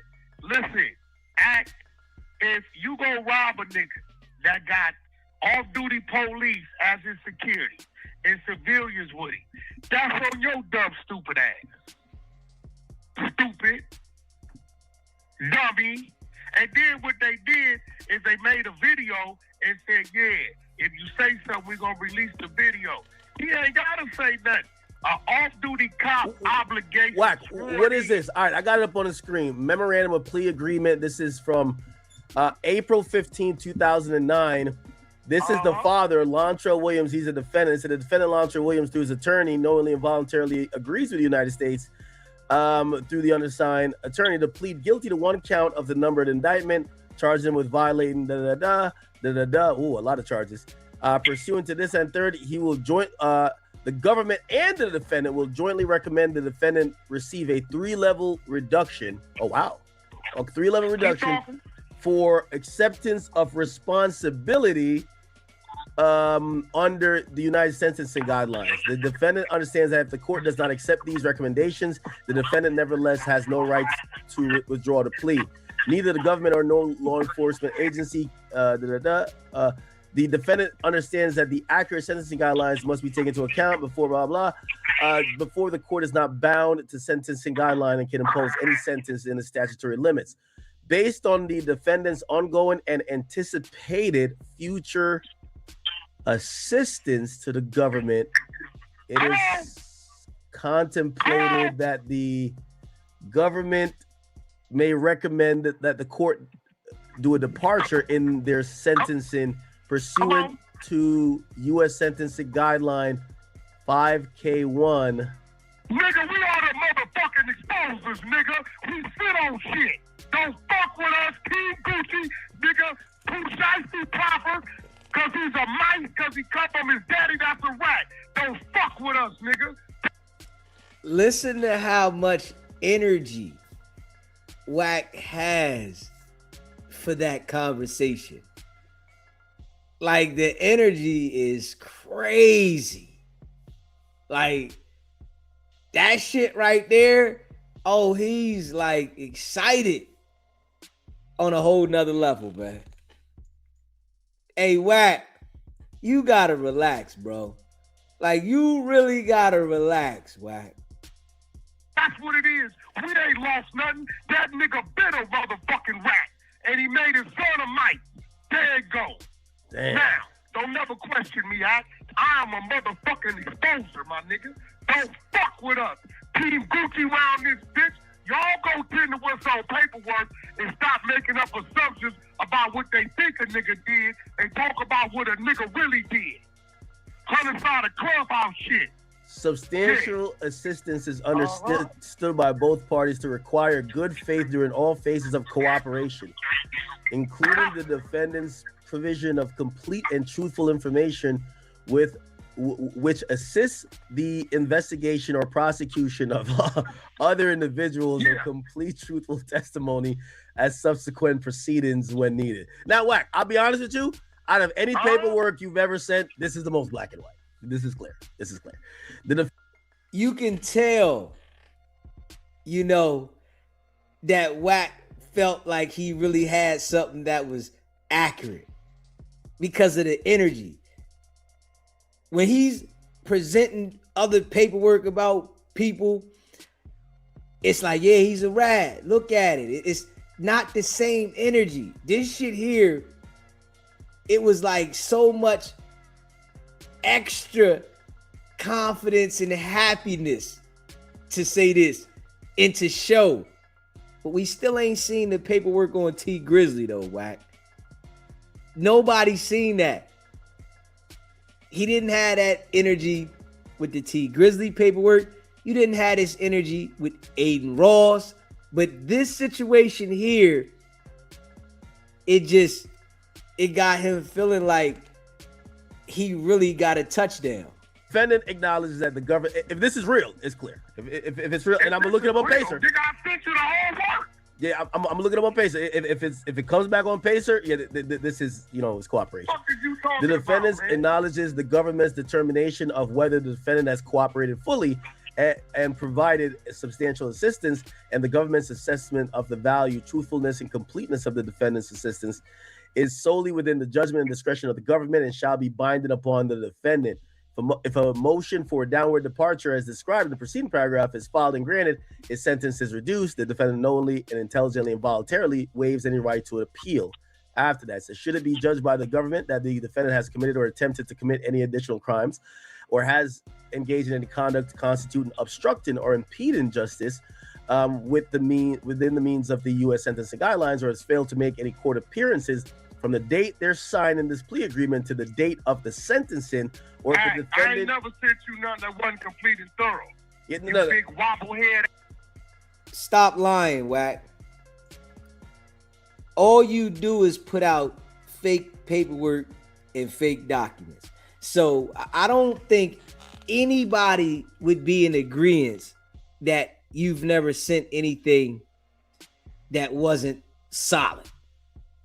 You gotta relax, bro. No. Wack. Well, you gotta remember, in federal court. When you talk to me, Wack, in federal court. In federal court, is really easy to understand. Snitching is, you can't hide snitching. In state court, you can. Once you see 5K, once you see 5K1 in federal court, you know what it is. Listen, this is the problem, and Pooh Shiesty didn't know. See, Wack, what Pooh Shiesty do to you, man? Before you become, don't listen. I'm Team Gucci. Shout out QCP. Shout out to Team. Yeah, but Gucci wouldn't want you to do this. Gucci want to keep it in the streets. I don't know what Gucci wants. Nigga, I ain't talked to Gucci, but let me tell you what my niggas know. Let me ask you something, Mac. If a motherfucker get off on you and I got some shit to fight back with, do you got to tell Wack to fight back for Act? What you know Wack gonna do? What people gonna call your phone and say? Wack tripping. He done took off on them niggas who said this shit about you. You know what Wack go. I'm a great friend. I'm an even worse enemy. Wait, Wack. You know? When did you know about this shit right here? That's been in the dark files probably about 18 months. What? Yo, Wack. Yeah, you gotta know when to fire your. See, one thing about Donald Trump, he know when to fire his torpedoes. What? You see, the exposures work 24. My man Ghost, Lavish Prince, 600, Eddie Boy. Wack, if you sat on this for 18 months, Wack, respectfully, you're a sick guy, bro. I got some shit that'll rock the motherfucker. Listen, Act. I got some shit that'll rock the industry on a bunch of niggas. But until they go fucking with my people, I don't say nothing. You go to fucking with me, one of mine, and you better know who my people are. So if you one of them dummies who want to say, damn, I'm finna go at Act. I'm finna go at these dudes and these dudes. If you got some skeletons, nigga, you better kick back. Because what my team does, the minute me, us, or my people is fucked with, they go immediately digging on those people. And they gather and they send it. And it goes through a filing process. Yeah, chat. I gotta be honest with you, chat. This is textbook cooperation. I don't have a horse in the race. Niggas know, keep Gucci name out your mouth. Y'all go ahead on and tend to the brat and the little mouse that y'all got over there in custody. Now that I see this, I'm wondering if maybe this is why Pooh Shiesty agreed with the fuck the streets thing at first. Because I was saying he should stay far away from it because telling the proper nigga, I gave you Pooh Shiesty's proper a long time ago. No, that's true, but I think a lot of people weren't gonna switch up on him because of that. They ain't gotta switch up on him, nigga. Listen, a rezat is a rezat, a measles is a measles, and like Go say, a long tail rat is just that. Sincerely, they exposers. Do you think either of these guys gonna tell? I don't think so. I think they already listen. The daddy ratted in 09. You looking at it, okay? The daddy 49. He looking at 25-30. Pooh Shiesty just got out for the same type case, my nigga. We seen where attorney say he ratted and told the niggas had the gun and got it down the phone. So now what you dealing with is this. Pooh Shiesty looking at 25-30, right? The other niggas, Pooh Shiesty can't pay their bills. It's 8 more niggas on the case. Somebody gonna rat.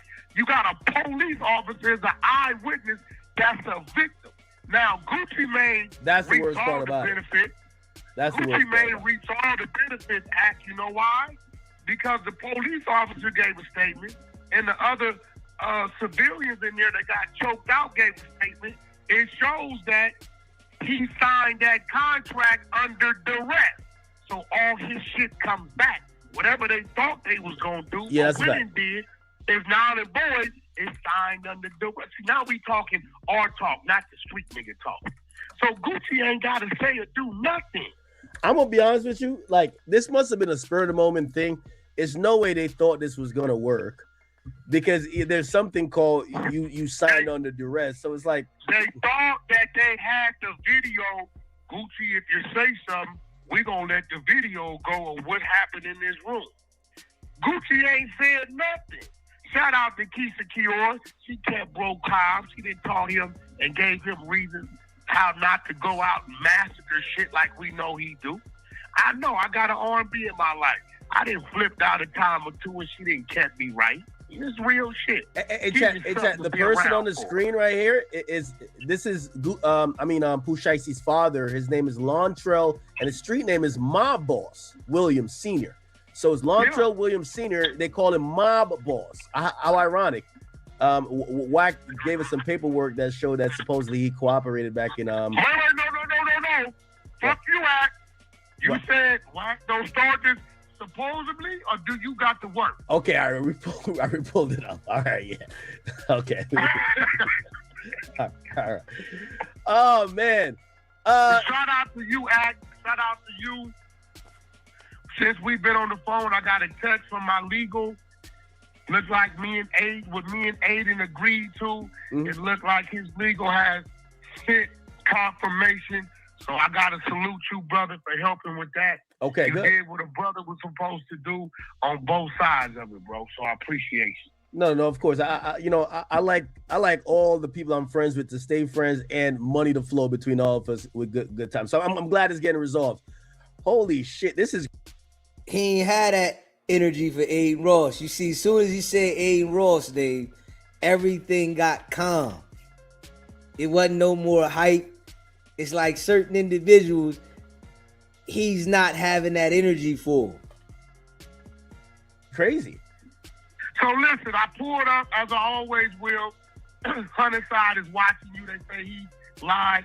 Let me go give my brother an exclusive. Let's keep the strength where it's supposed to be. Poetic Flakko is dropping his clip today, exposing what he know and how he know it. So listen, we're going to keep these airways blazing. May 2nd, we got the Gamboa fight going down there at the James Earl Knight Center in Miami. April 20th, we launching Nothing But Content. We launching it. So I'm going to come fly to see you. I need to sit down with you because I need your help and your direction on a few of these things. I'm a student with some of this shit to you, so I'm coming to you as a brother for some help. I'm going to let you keep rocking. Today we got the Adam and Wack show. We going up. Few more rats we got exposed. T-Rail, I hate to say it, he's doing some rats. What? Yo, stop, Wack, stop it. T-Rail doing some telling. You want me to, I sing his content. That's my bro, but the nigga did some telling. I don't know why he did it. I don't know what the fuck going on. I'll give it to you. By the way, Wack, because I'm fair and I'm going to tell you now. Everybody is doing telling but Wack. And now Wack is going to give Act this information because he knows him and the boy T-Rail don't get along. Okay. I'm telling you, man. I was connected to, what's his name, Munchie B, and he says, listen, you guys talked about me. Could I come on and say my side? I told him he could come on and say his side. He says he has a... He clout chasing, let him come on. All he gonna do is scream B-team and all this shit. The bottom line is, that's your voice. So that's your voice. I just played your voice. Yo, Wack, let me tell you this, man. There's two people. I'm gonna just say two. I'm gonna keep myself out of it. There's two people in this motherfucking game you don't want to get into it with. One's WICKED100. He gonna find some way to completely obliterate your reputation, the facade you've been putting on. He's gonna expose it. And then the other one is Charleston White. What he's running a campaign right now, I'm not gonna lie, it's crazy. But yeah, Wack. Hey, yo, that nigga Charleston White called me and that nigga said, Wack, they scared me and they can't unscare me. So I get a thing and I see Ed Hathaway says, yo, Thug's supposed to be a blood. how Charleston White calling Wack. Why Wack ain't defending Thug? Thug is a rat. Oh. We saw him in the interrogation tape. He's a Weezak. We all heard him. We don't see him that way. Hold on. But Wack. Like these days, Wack, you should be able to like cooperate a rat and still be a gang.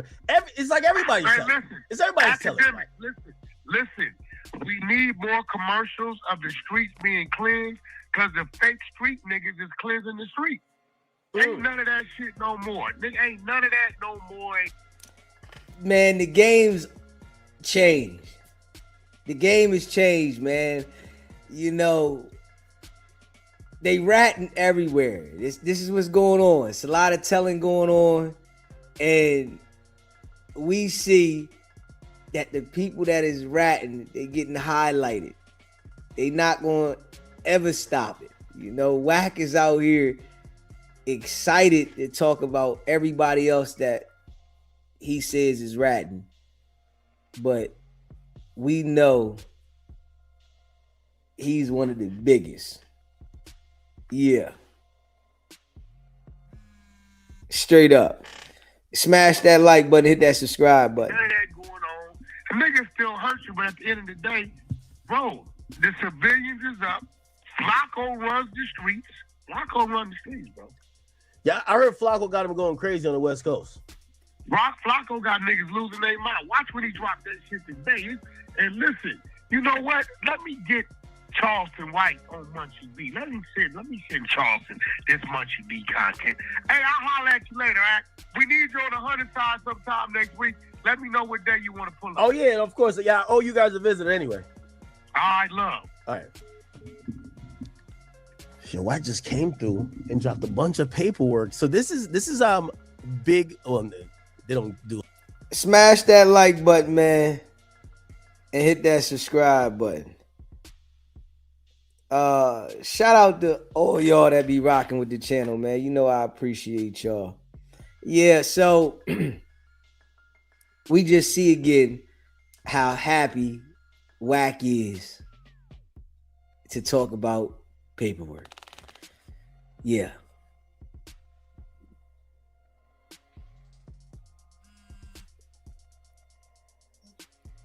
SBGB TV live call-in show.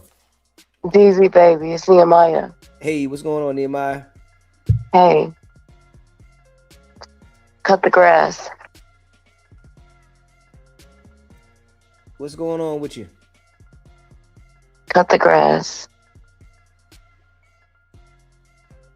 GDN disrespecting everybody. I don't know where the mods are, but do me a favor. Cut the grass. Yeah, don't pay him no mind. Don't pay him no mind, baby. Don't pay him no mind. Let him go ahead and bug out. He'll be all right. They'll get him out of here. They'll get him out of here. Yeah. And everybody else that's disrespecting females. I don't know where they coming from, but they own one, and we don't deserve that. Yeah, they'll get him out of here. You don't give him no airplay, baby. You giving him airplay right now.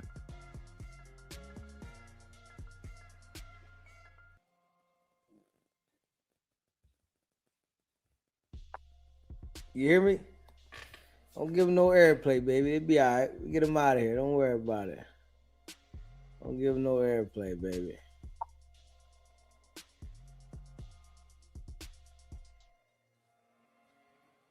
They're going too far.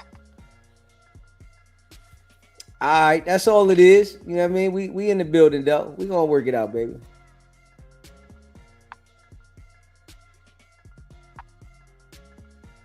All right? Yeah. Okay. Bye.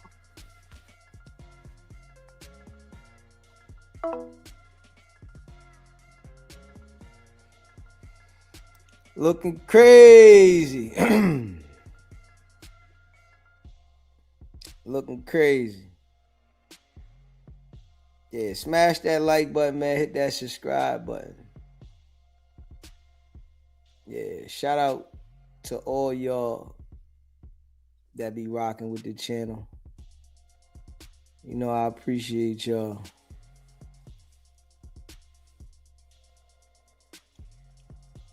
Facts. Let me see. Hit that like button, hit that subscribe button.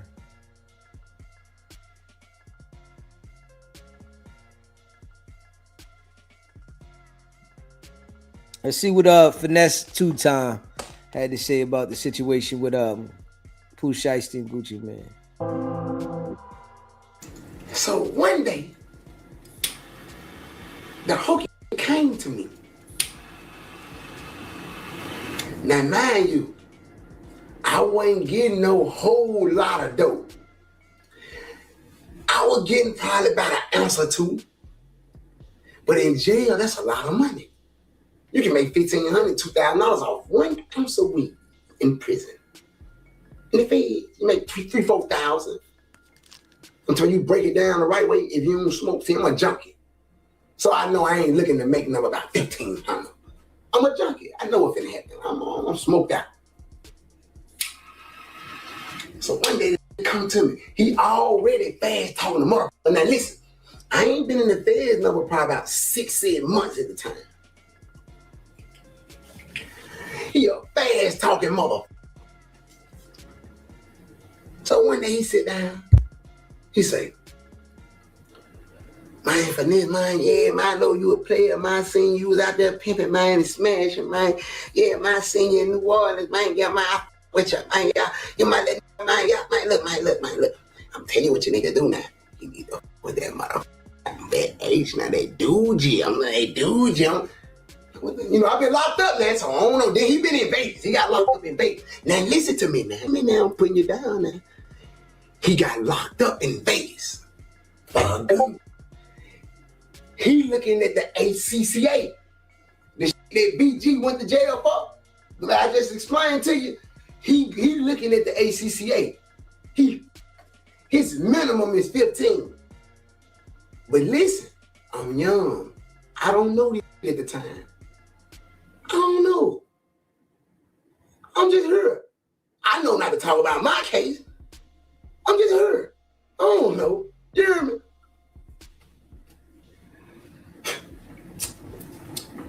He said,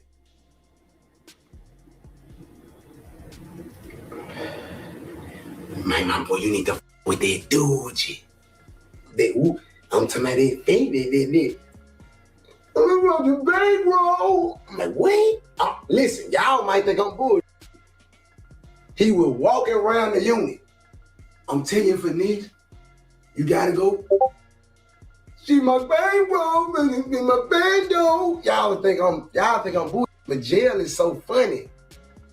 I'm telling you, every time he seen me for like a week straight, man, you kinda getting that little weed in, Finesse. Hit the bando, and my trap queen, and hit the. I'm like, bro, I ain't thinking none of that. I'm constantly looking over there. You hear me?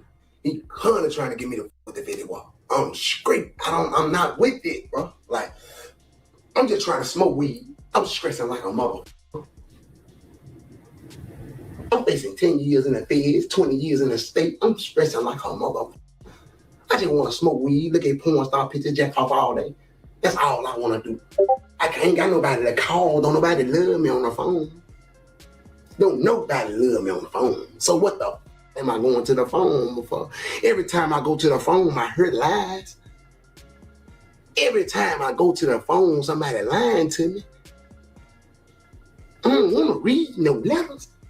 Every time I get a letter, a mother number lies on paper. What the f am I reading it for? So I'm stressed out. I'm crazy the mother. One day, he went on and dropped his nuts and asked me. He said, man, Finesse, I know you got this rocking and rolling with the gas and I'm like, yeah, what's up, dog? Like, cause I got something this long in the cell. So sharp. Come out that motherfucker like Zorro. I'm gonna come out that motherfucker like Zorro. I'm gonna come out that motherfucker like Spyro the Dragon. I'm gonna come out that motherfucker one. I got something so long. Like I ain't tripping on this year.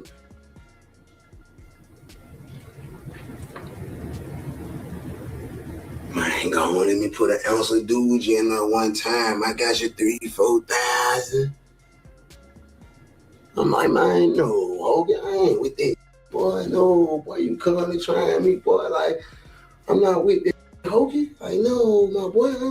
He's like, you don't want no real money, man. You want funny money, man. You want funny money. You don't want no real money, man. I thought you were finessing, man. I thought you were from the city, man.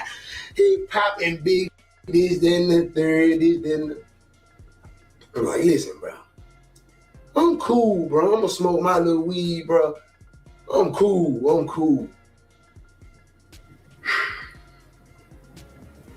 Time go past. Maybe 3 weeks, a month. We still rocking and rolling, though. We still on Memphis time. We still piling up in the cells. I'm beating on the walls, rapping for these. We 8, 9, 10 deep in the cell. Hoke in here with us. We thugging, passing blunts. We, you know what I'm saying? One day, I go to medical. Look, check this out. This is gonna get interesting now. I go to medical, right? I gotta go to medical. I never forget like this. I gotta go to medical, right? Now, when you in jail, damn near everybody gonna know your business. Cause you in the unit, you right here with everybody. And then you kicking it with your homeboys. They in the cell with you, you in the cell with them. Y'all smoking weed, y'all on cell phone, y'all popping y'all. Excuse me. All right, listen, bro. Let me go and get down to the motherfucking meat and potatoes of this, man. Listen, man. Look, so boom, I end up having to go to medical.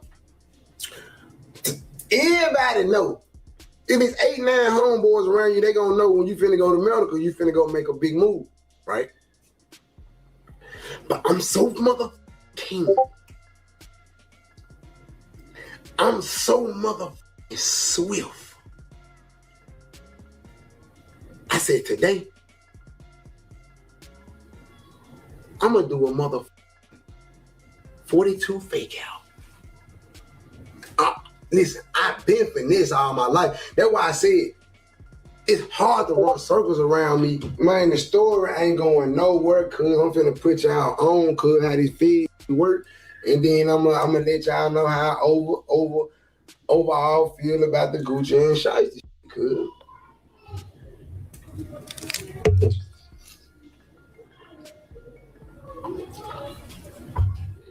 Okay, look. How the f I'm gonna start a new story and I ain't even finished with this one? Wait. Hold on. Be patient. It's a version. Wait.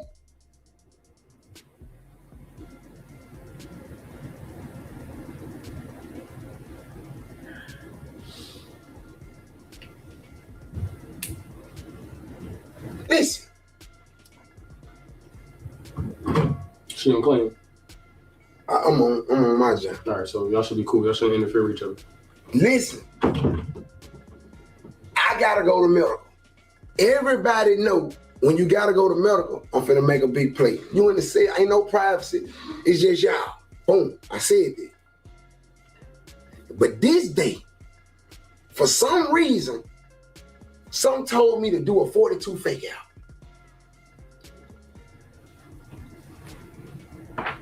So at the time, I was low key, y'all. I ain't do nothing but smoke weed, jack off, and watch movies. That's it. Look at porn pictures.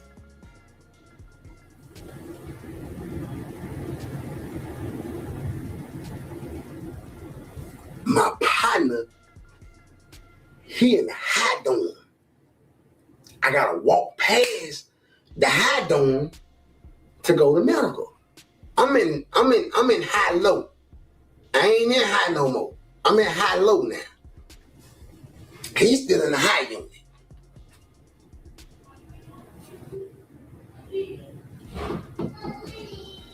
As I'm walking past the hydrant, I hit the door. Boom, boom, boom, boom, boom, boom, boom.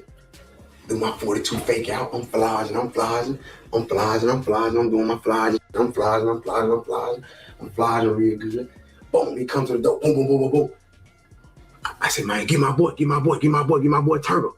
Go get my boy Turtle right now. Get my boy Turtle. Yeah, from South Memphis right now. Get my boy Turtle. My boy Turtle fighting on. Everybody know my boy Turtle, a fighting dog. Go back to the door. Boom. Oh, Finesse, get down, little Devo. I said, what's up, baby? Hey, look. I'm finna go to medical. I said, listen, I'm gonna fade out when they clear count. Hold this. Boom. I slide the ounce of weed up under the door to my boy Turtle. I knew something was fishy. Check me out. I'm cold. I'm hard. They don't call me Finesse or nothing. I'm hard. Real love me once meet me and get around me and they see how I move and they see I'm really laid back and I'm really a ladies man and I'm really cool, calm, and collected, but just a bust off. When you play, that's what they respect about me. Like, bro, ain't gonna bring you no move unless you bring him a move. Like, if you bring me a move, I'm gonna bring you a move. Like, if you bring me any kind of line, I'm gonna bring you a move. And it's just dead on, I'm gonna bring you a move. Like, and it's just gonna be dead on there, I'm gonna bring you a move. You hear me? Like, and you just gonna have to take the move. You hear me? So boom, check my move. Listen, I go to medical. I ain't got the dope sack no more now. I go to medical. I get in the medical office. I'm sitting in the medical office. They got CNN on TV. I don't want to see nothing about no Afghanistan, about no war, no Iraq. I don't care. I'm facing so many years. I don't care about no Iraq, Ukraine, none of it. I don't care about none of it. The old women in her fine as a motherfucker to me. They ugly as a motherfucker in real life. They thick as a motherfucker, shaped like bell peppers. I'm talking about everybody. I'm talking about everybody shaped like a truck driver. Man, I'm talking about, but I think they find them up so burnt out up in the head. You hear me? But everybody look like they drive 18 wheelers. You hear me? Everybody, you hear me? So boom. Y'all laugh. I'm dead motherfucking serious though. Listen. I'm sitting in the middle. I ain't got a pecan on me. All of a sudden, out the blue.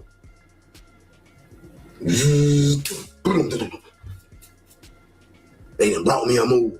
The CO. Everybody get up against the wall. Mr. Hampton, whoa, right here, whoa. Get up, put your hands in. Turn around, face the wall. Don't move, whoa. We got mate sanitizers on you, whoa. Like, damn, what's going on? Like, what's the move? Like, what's the play, whoa? Bag up to us, I bag all the way up to him. Damn, this is what go on in prison. Like, this the shit that y'all don't hear about. This the part that y'all don't know about. Bag all the way up to him. Boom, handcuff me. Boom, they got the camcorder on me. Boom, they record me all the way to the intake. They take me to the intake. I'm like, man, what am I up here for? They like, we need you to walk through the machine. We need to make sure you ain't got nothing in your stomach. You ain't swallowed nothing. Make sure you ain't got nothing in your anal. Ooh. I'm like, man, come on, man. Y'all know me better than that, man. Ooh, man, I ain't never got caught, man. I ain't never got caught with nothing, man. Y'all can't, come on, man. I ain't got one write-up. I'm a real player. I don't get rolled up. I don't get disciplinary. All the COs love me. Oh, when they come in the unit, they go Finesse. I'm in that motherfucker. My motherfucking khaki set was crispy. Every day. Every day I had a crispy set. Every day with a big old knife. I had a crispy set with a big old knife. Every day. Every day I would come through that mother like a gentleman. How you doing, man? Hey, Mr. Finesse Tuesday. Yes, ma'am. Yes, I'm all right.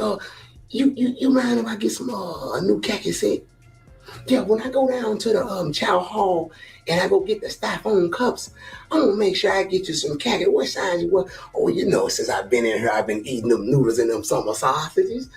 And yeah, I done gained 30, 40 pounds. I knew you look like you did. Some of you look like you've been, yes, ma'am. Yes, ma'am. Y'all done gained about 30 to 40 pounds. Y'all wear a 3X now. Yeah, I'm gonna get you a 3X. I'm gonna make sure they knew. I'm gonna tell them to get it out the box. I'm gonna make sure. Yes, ma'am. Thank you so much. So out the count, you're gonna have it out the count, man. Thank you so much, man. I appreciate you. Anything. Yeah, hey. Let Miss Tiswell through. Hey. Make sure, Miss Tiswell straight, bro. Make sure Miss Tiswell good. Miss Tiswell, she let us do what we need to do. She let us smoke when we ain't out on the balcony. She don't see our phones. Miss Tiswell cool. Leave Miss Tiswell alone. Don't with me. If you jack your up on Miss Tiswell, we finna beat you up. You gotta go to PC. You can't leave Miss Tiswell alone. Yeah. Leave me to you well alone. Look, check me out. Boom. I go to intake now. They got me.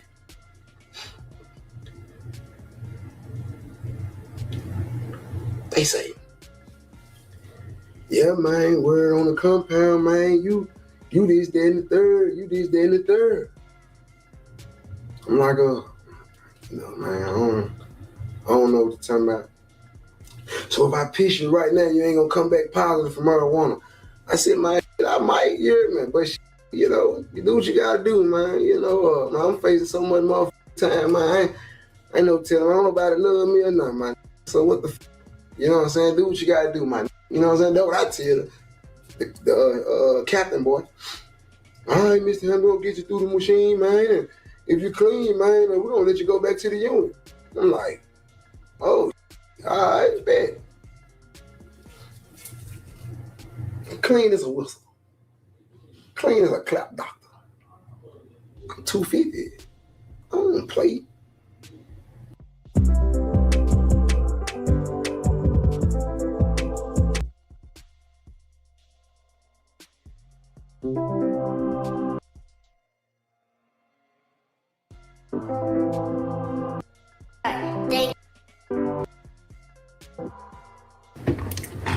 He had one with him. It was a security guard. Big tall bald head. He was a supporter. So when he met me, he embraced me like he supported me. He was like, hey bro, like me, my son, my nephew, like we embrace your music, whatever. I work for Gucci full time. He was like, but anytime I ain't working, I provide you my services because I'm an off-duty officer. And I'm a retired police officer. That's what he said. I'm a retired police officer. With that being said, Gucci been having the same security guard for a while. So if I don't know what's going on, but if a move got put on Wack or however it went, I don't think it's Wack the one that's talking. I don't think it's Wack the one that's pressing the issue. But the security guard, the one that's the retired police officer, you can't tell him what to do with his life. That man 50-something years old. He got a wife and kids and family and all of those. You can't really tell him what to do. Gone, motherfucker. You know? Gone. You know what I'm saying? Simple. You can't tell him what to do with his life. Like, you got some who still live by the street code. I respect it. I don't respect who get in the streets, do shit, and then tell to get out of it. I don't respect it. No. I feel like if you did that, you need to stand on it in any situation. If you cheated on your back, so be it. Get the phone. Oh, gone. So be it.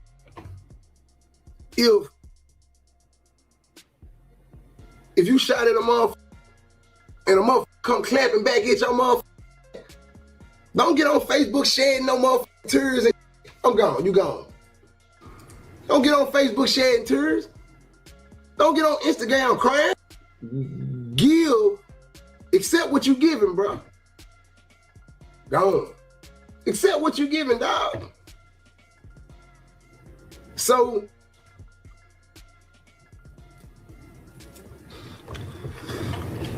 if you ask me,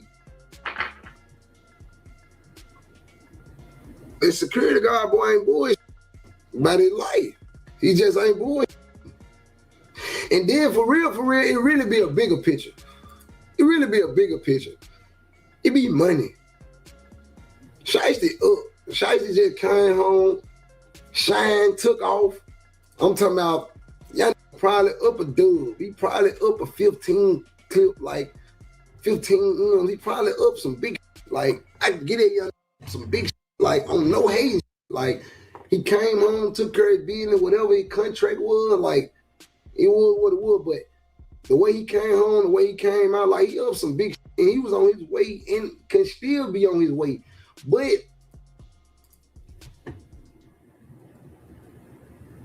if that motherfucker security guard boy press the issue, dog, that gonna get ugly, dog. That gonna get ugly, dog. That gonna get ugly. 30 might be all right, cause he might not have no long jail history. Brian ain't got no, but bro, like, I know how the feds rock. They got something called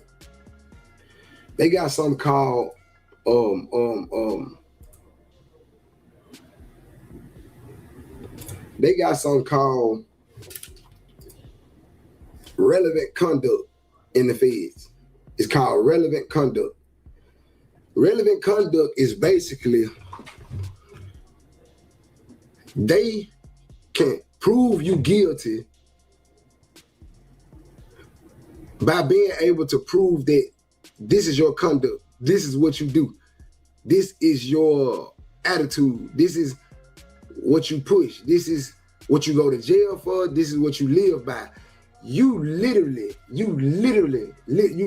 don't have to be proven guilty in most cases in the feds. They will use something called relevant conduct, and they will say this is relevant to what he does. So, Judge, we asking X, Y, and Z because of what he's done. So, with that being said, and they got a point system, and put it like this.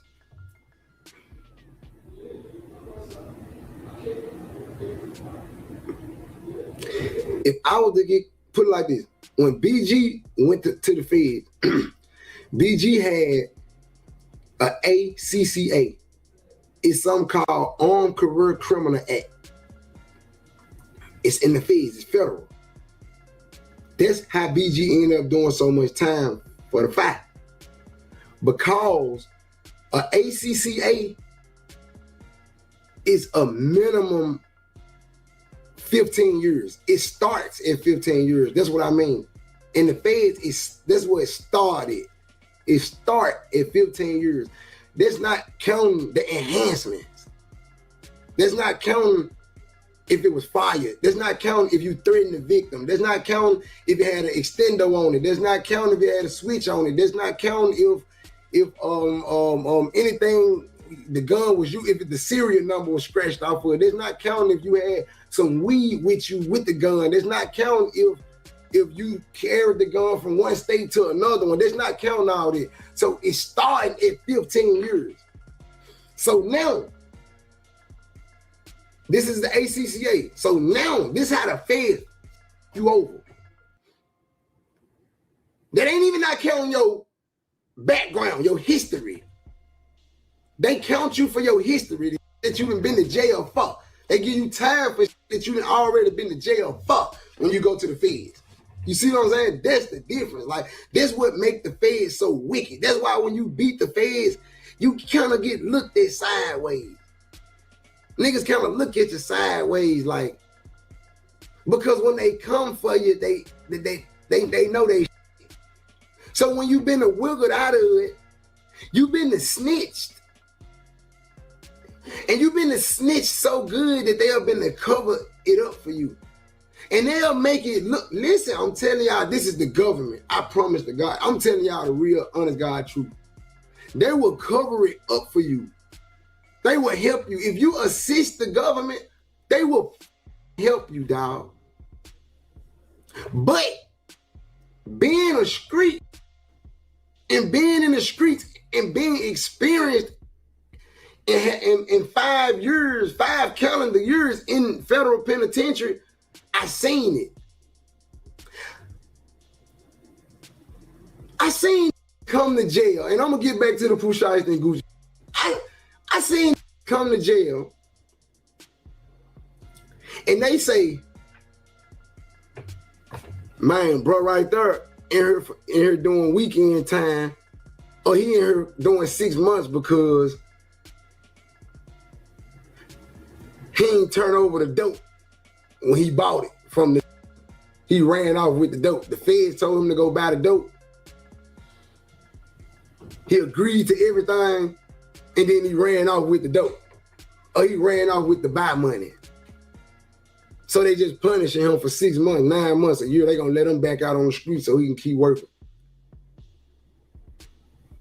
The government, the feds is totally different from the state.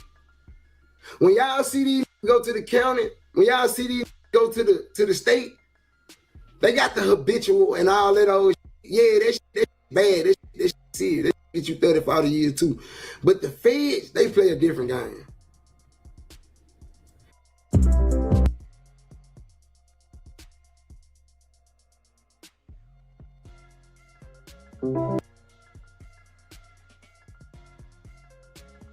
Finesse 2-time. Yeah, finesse 2-time. Shit messy, man. Yeah, messy. Smash that like button, hit that subscribe button. Yeah, finesse 2-time. Crazy. You know, there's been some real serious rumors going around about Pooh Shiesty and Gucci Mane, which has been... Shout out big homie CC. Stirring up so much controversy, man. They say Pooh Shiesty robbed Gucci Mane, and the main reason behind this is because Gucci Mane didn't look out for Scar when he died. Did you see what Pooh Shiesty said that Gucci ain't give him no money on his books when he was locked up? I didn't see that. He said that as well, you feel me? And you see he signed Yo Gotti now. That's what they're saying. Yes, I haven't seen anything official though, right? I mean, I haven't seen them together, like no pictures. Man, you know, they trying to kill Yo Gotti right now. So he been laying low, bro. Like Yo Gotti been spending a lot of time with his family and shit like that. It's been, I don't know if this is out or nothing, but it's been several attempts on his life already this year. Well, Hernandez Govin came out and said that right before Young Dolph was killed, they tried to kill Yo Gotti and they shot up his car, I think like 100 times, but it was bulletproof, so nothing happened. Yeah, they say he got all his cars bulletproof. I ain't gonna say no. Shout out Paper Route Woo. Shout out Paper Route Woo, man. I ain't gonna. That's a hot situation right there, man. I do not miss days like that. When it's going down. You ever been in wars before, Cam? I've had some serious issues before, yeah. I do not miss that shit, bro. I do not miss that shit. It was fun sometimes, but man. I mean, their shit is about as serious as you could get, man. I mean, there's so many deaths. They've been sliding 3 years straight, 4 years. There's a lot of deaths, man, on, you know, it would remind you of like the O Block and STL type of thing, man, except these guys got money. They got cheese, bro. They got cheese. Do you see what happened to the little comedian dude? He was making jokes about his death. They smoked him. I seen that. Damn. Them boys ain't playing. Long live Dolph. Oh, bro. My boy Paper Ralph Frank. it be so much hate, you know, amongst the people. It don't do nothing but bring more beef. When something happen, it don't do nothing but bring more beef. It don't solve nothing. It just enhance the feud, you know. So people don't look at it, but when they in that beef, you know, they got to deal with it because they in it, but this shit don't solve nothing when the war start. It just start taking people out. Did you see that video where the guy came out and said they wouldn't let Pooh Shiesty eat sitting down in jail? Look, I saw that. What you think about that? You think that's official? No. No, bro. I do know for a fact though, he did have issues with the GDs over that song he did with Lil Durk. And they definitely crashed out with each other. You feel me? Pooh Shiesty was putting in pain in that jail. He crashed out with folks now for sure. That's real. He just released a song, and in the song he rapped, got kicked out, the FCI crashed with the GDs. He said that? Yep. Yeah, now, you know, when you tie it in, you hear about things, you feel me? And, you know, we got homies in jail. I heard about that like right when it had happened, right? And it was, he still, because I don't want to say shit, man, and ain't he in a halfway house? Oh, he might be, that's right. They were saying that he got arrested, but then they came and said that he had to go back to a halfway house for a while. That's right. All right, I'll spin back to this when he get out the halfway house, cause hey, that little dude vicious, bro. That little dude vicious, bro. He stand on real business, bro, and he wasn't scared, and he was outnumbered. He just told them, well, if y'all gonna kill me, y'all gonna have to do it. He went up against a bunch of guys by himself, bro. I respect that. Off camera, I'm gonna give you some more details. Okay. But it really did go down though. Shout out Pooh Shiesty. Shout out folks. I'm glad everybody handled their business without nobody dying. But Pooh Shiesty was trying to kill a motherfucker up in there.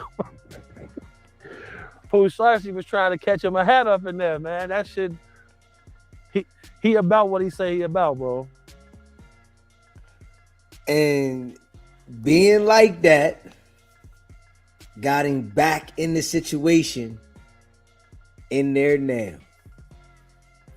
You know, you gotta mature. You know, the people, you know, on the opposite side watching it, you know, yeah, we looking, but that shit gonna hit different when he gotta go in front of that judge, because the judge ain't gonna be taking this one lightly. You ain't learned. You was out there, you ain't learned nothing. You wasn't even all the way out. You really think that we sweet? They gonna make an example out of Pooh Shiesty. Man, yeah, Pooh Shiesty, you know, I remember when he came out, everybody made a big deal about him saying that line about you can't wear the RIP shirt if the homie's killer's still living. If your homie killer ain't dead, ain't no wearing no RIP shirt. I respect that too. Like, don't be, I'm not trying to be pushing violence, because violence is never the answer, but sometimes it is, bro. You feel me?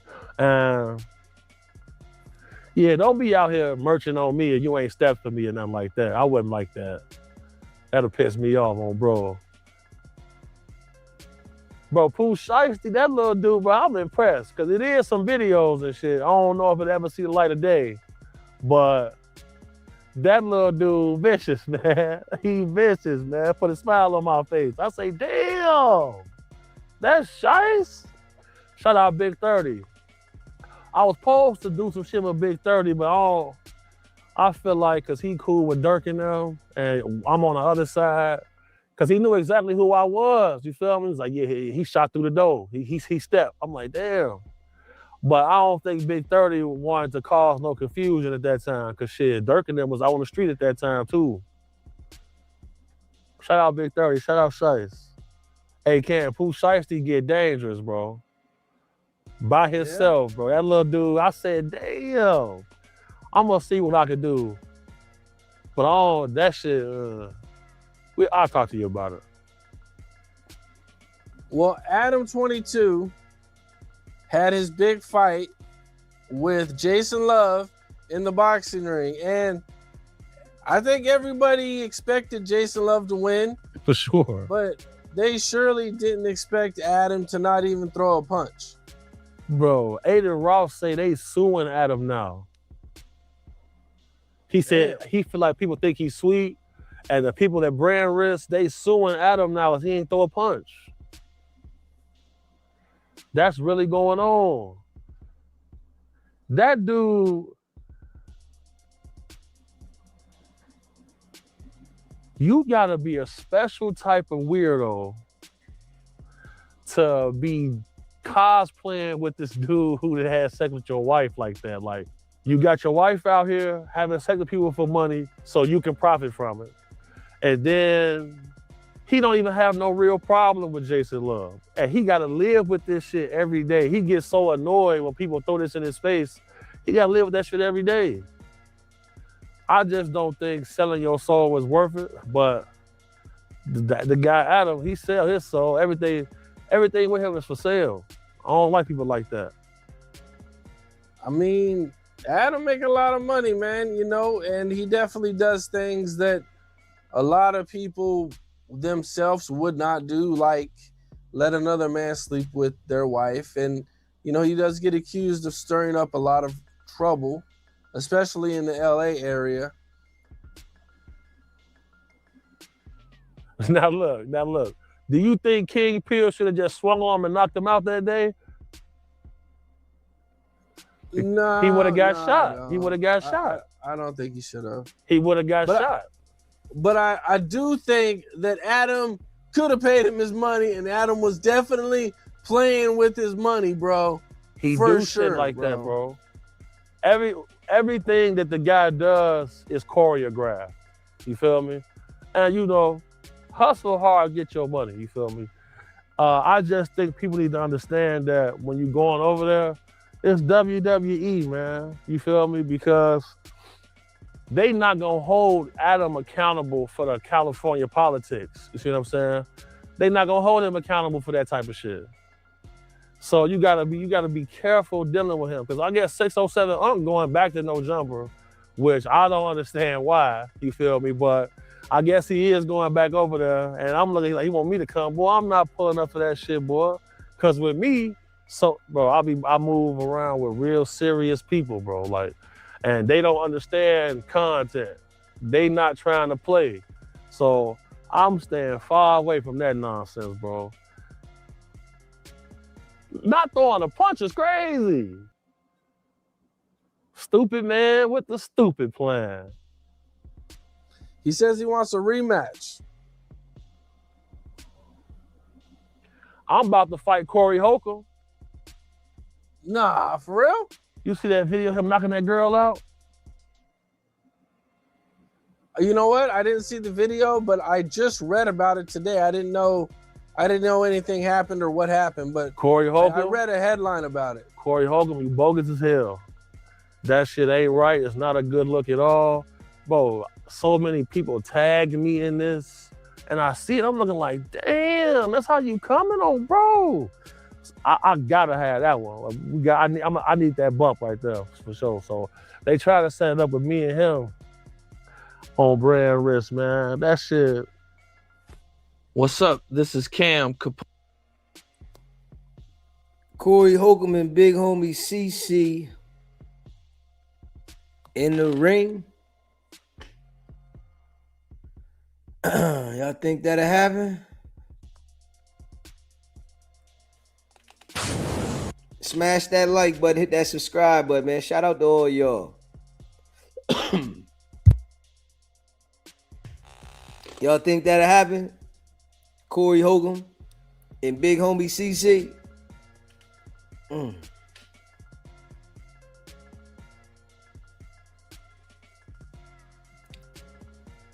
Smash that like button and hit that subscribe button. Shout out to all y'all that be rocking with the channel, man. If you haven't already, smash the like button, man. Hit that like button. You know, subscribe to the channel. Hype the video. All that. And hit that like button. Subscribe. Shout out to all y'all. I hope a lot of y'all got y'all head on the right way. I hope y'all got y'all head on the right way. Because every day we can see somebody else failure and learn from it so that we won't have to fail.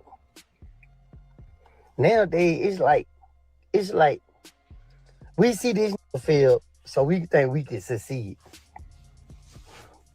He failed, and your ass gonna fail too if you try that same shit. Well, it sound good. Good morning to everybody. Good morning. You feel me? God bless it, each and every last one of us. Today, I got my challenger. I'm about to get this motherfucker wrap. My Jeep done to go pick that up. And then you just gonna go around and just talk to the youth. That shit. You feel me? Like, I ain't scared. I ain't never been scared. You feel me? But they're in position to lead. They're leading these kids straight to prison, straight to the cemetery. Y'all don't understand. Pooh Shiesty got out and made that First Day Out song. Let me tell y'all how the feds operate. When Pooh Shiesty made that First Day Out song, he said, the feds. The government don't play about you saying them. They don't play, especially after they don't lock you up and you don't got out and you have a nerve to go out there and say, come on.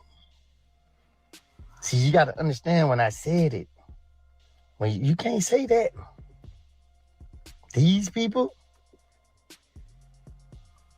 when you get a taste of power, it make you want more. And you motherfuckers out here talking about the feds and Gucci Man told, and let me tell y'all something.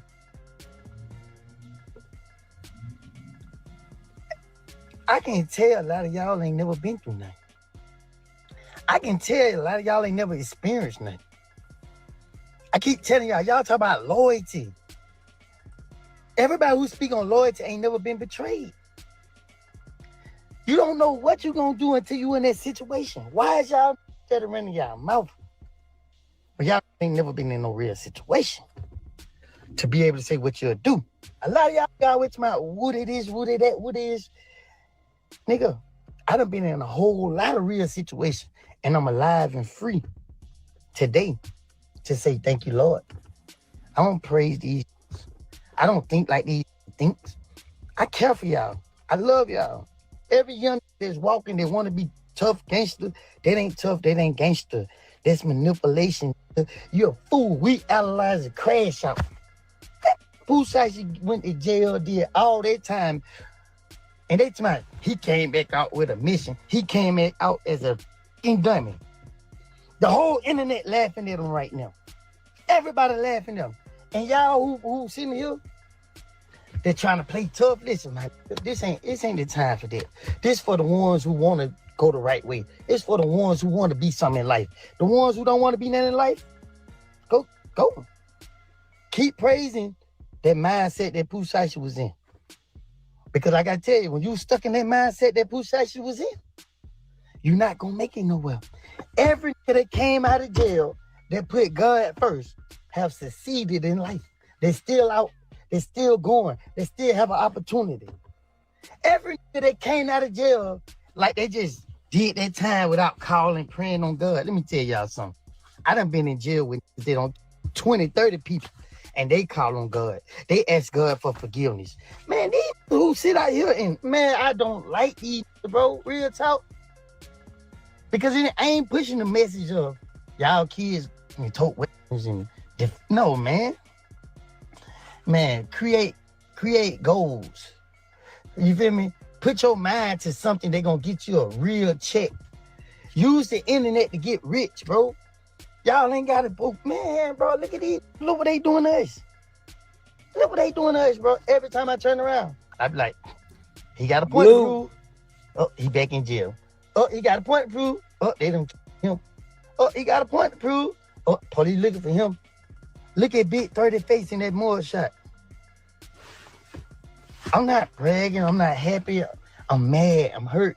I'm because it's like we fight against this shit and we turn around and praising it. These motherfuckers on the internet talking about Gucci Man told. Gucci Man, if you watching this, I want you to hear me. I don't care what happened in your situation, my nigga. You got a beautiful wife. You got kids. You have a career. And you have a whole lot of young looking up to you. And to see you not be stupid to say, I'm going to take matters into my own hands, I salute that. Because if you would have retaliated, if you would have went over here and did anything, same way the feds had locked Pooh Shiesty and them up, they would have been locking Gucci Man up. But when you step back and get out their way and say, you know what? I'm going to let them have it. Guess what happened? Karma. Yeah, how you know these stupid? How you gonna plan something but not plan it all the way through? How you gonna plan something and not think about worst case scenario?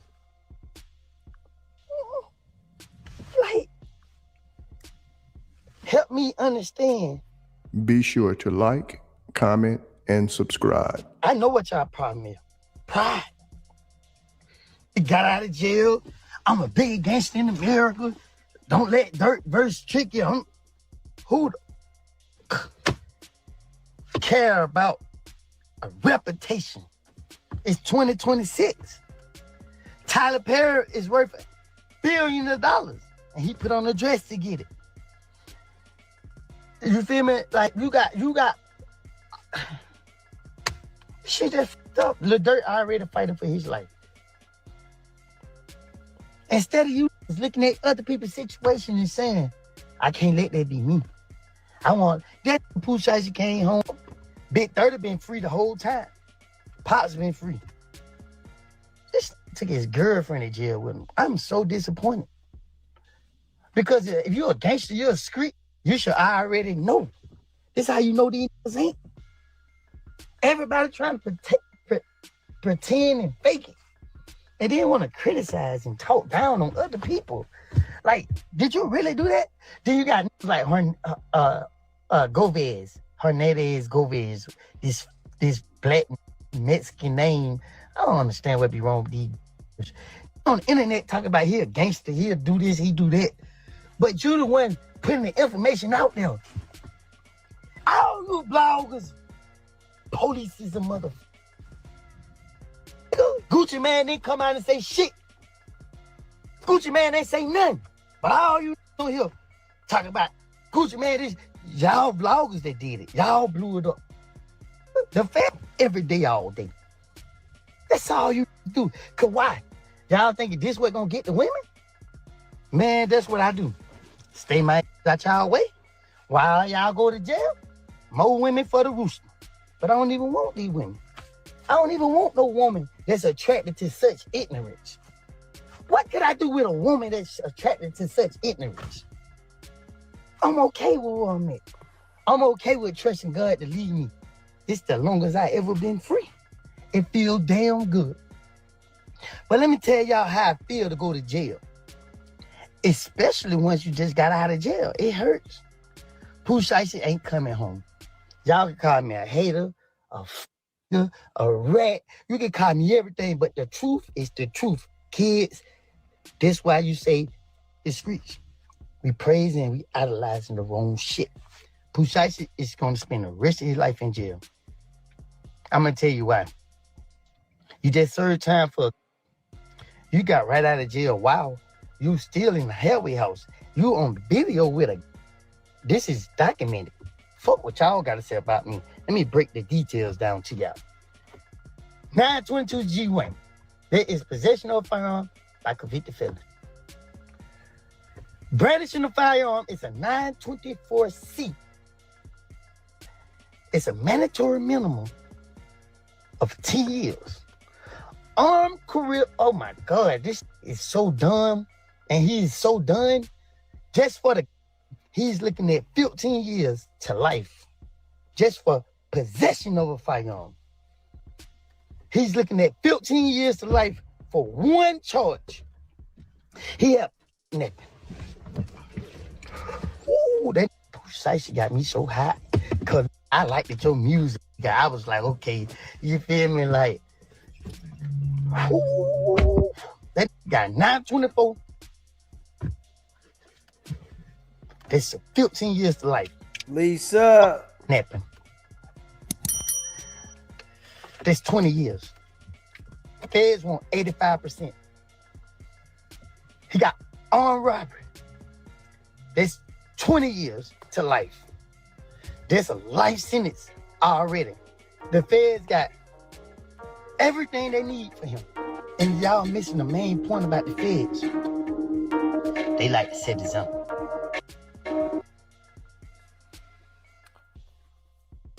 I gotta say this though. Woody made some sense right there. Yes, he did. And Pooh Shiesty is cooked. Yeah. Woody made some sense right there, man. I hope the young bulls out there in the world see Pooh Shiesty's situation and look at that as an example what not to do instead of thinking they can do it better. You know, because that's what happens with a lot of these people that are out in the street. They see somebody do something and they think that they can do it better. I won't get caught if I do it this way. Yeah. So, man, the streets is like, they over, you know.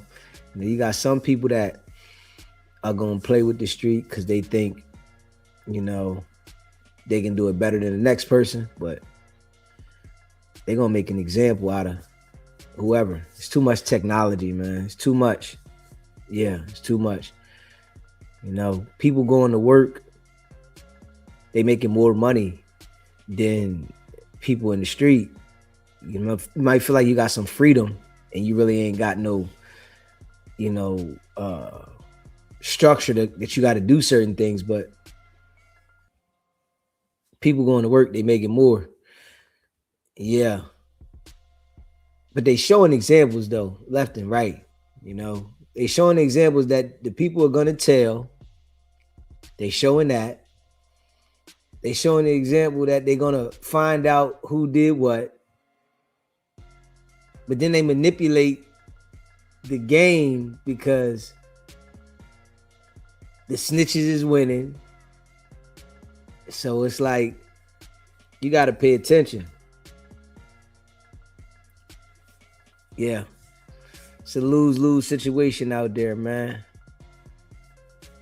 You hear me? It's a lose-lose situation.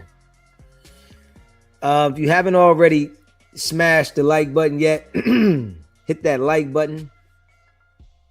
Hit the subscribe button if you haven't subscribed to the channel, and share this live. I appreciate all of y'all that be rocking with the channel, man. That's a fact. Go check out the merch, sbgbtv.com. Become a member. It's only $3.99. And stay locked in, man. You know, it's your boy Deezy. We going hard in the paint, non-stop. And I appreciate y'all, man, that be rocking with me. If you're a member of the channel, put a 1 in the chat. We shout you out. And keep yourself out of crazy situations.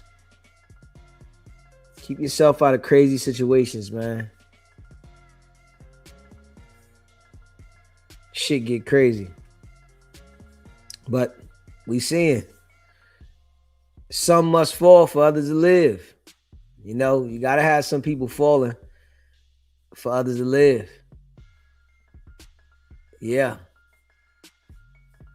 Yeah, man. Hey, I guess if these people keep doing all this goofy shit, they're gonna have like people like me to have something to talk about. You know? Them all keep doing all the goofy shit they do.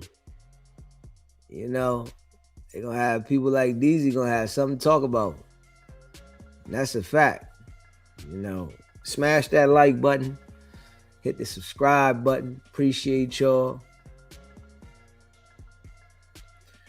You know, share the live. Yeah.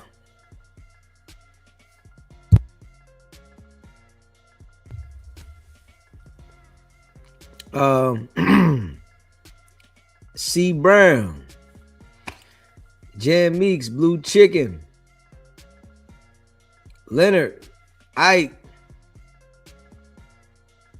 Shout out to all y'all, man. Hit that like button, man. Hit that subscribe button. I appreciate y'all. The Twins. Y'all know we go live every night. 12:30 a.m. East Coast time, 9:30 p.m. West Coast time. So make sure y'all here for the next live. We live every night. You know. C Brown. Y'all know we live every single night. So lock in with us. If you ain't locked in, lock in. We be here every night. 12:30 a.m. East Coast time, 9:30 p.m.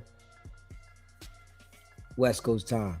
And your boy Deezy, appreciate all of y'all, man. Hit that like button, hit that subscribe button, share the live, man.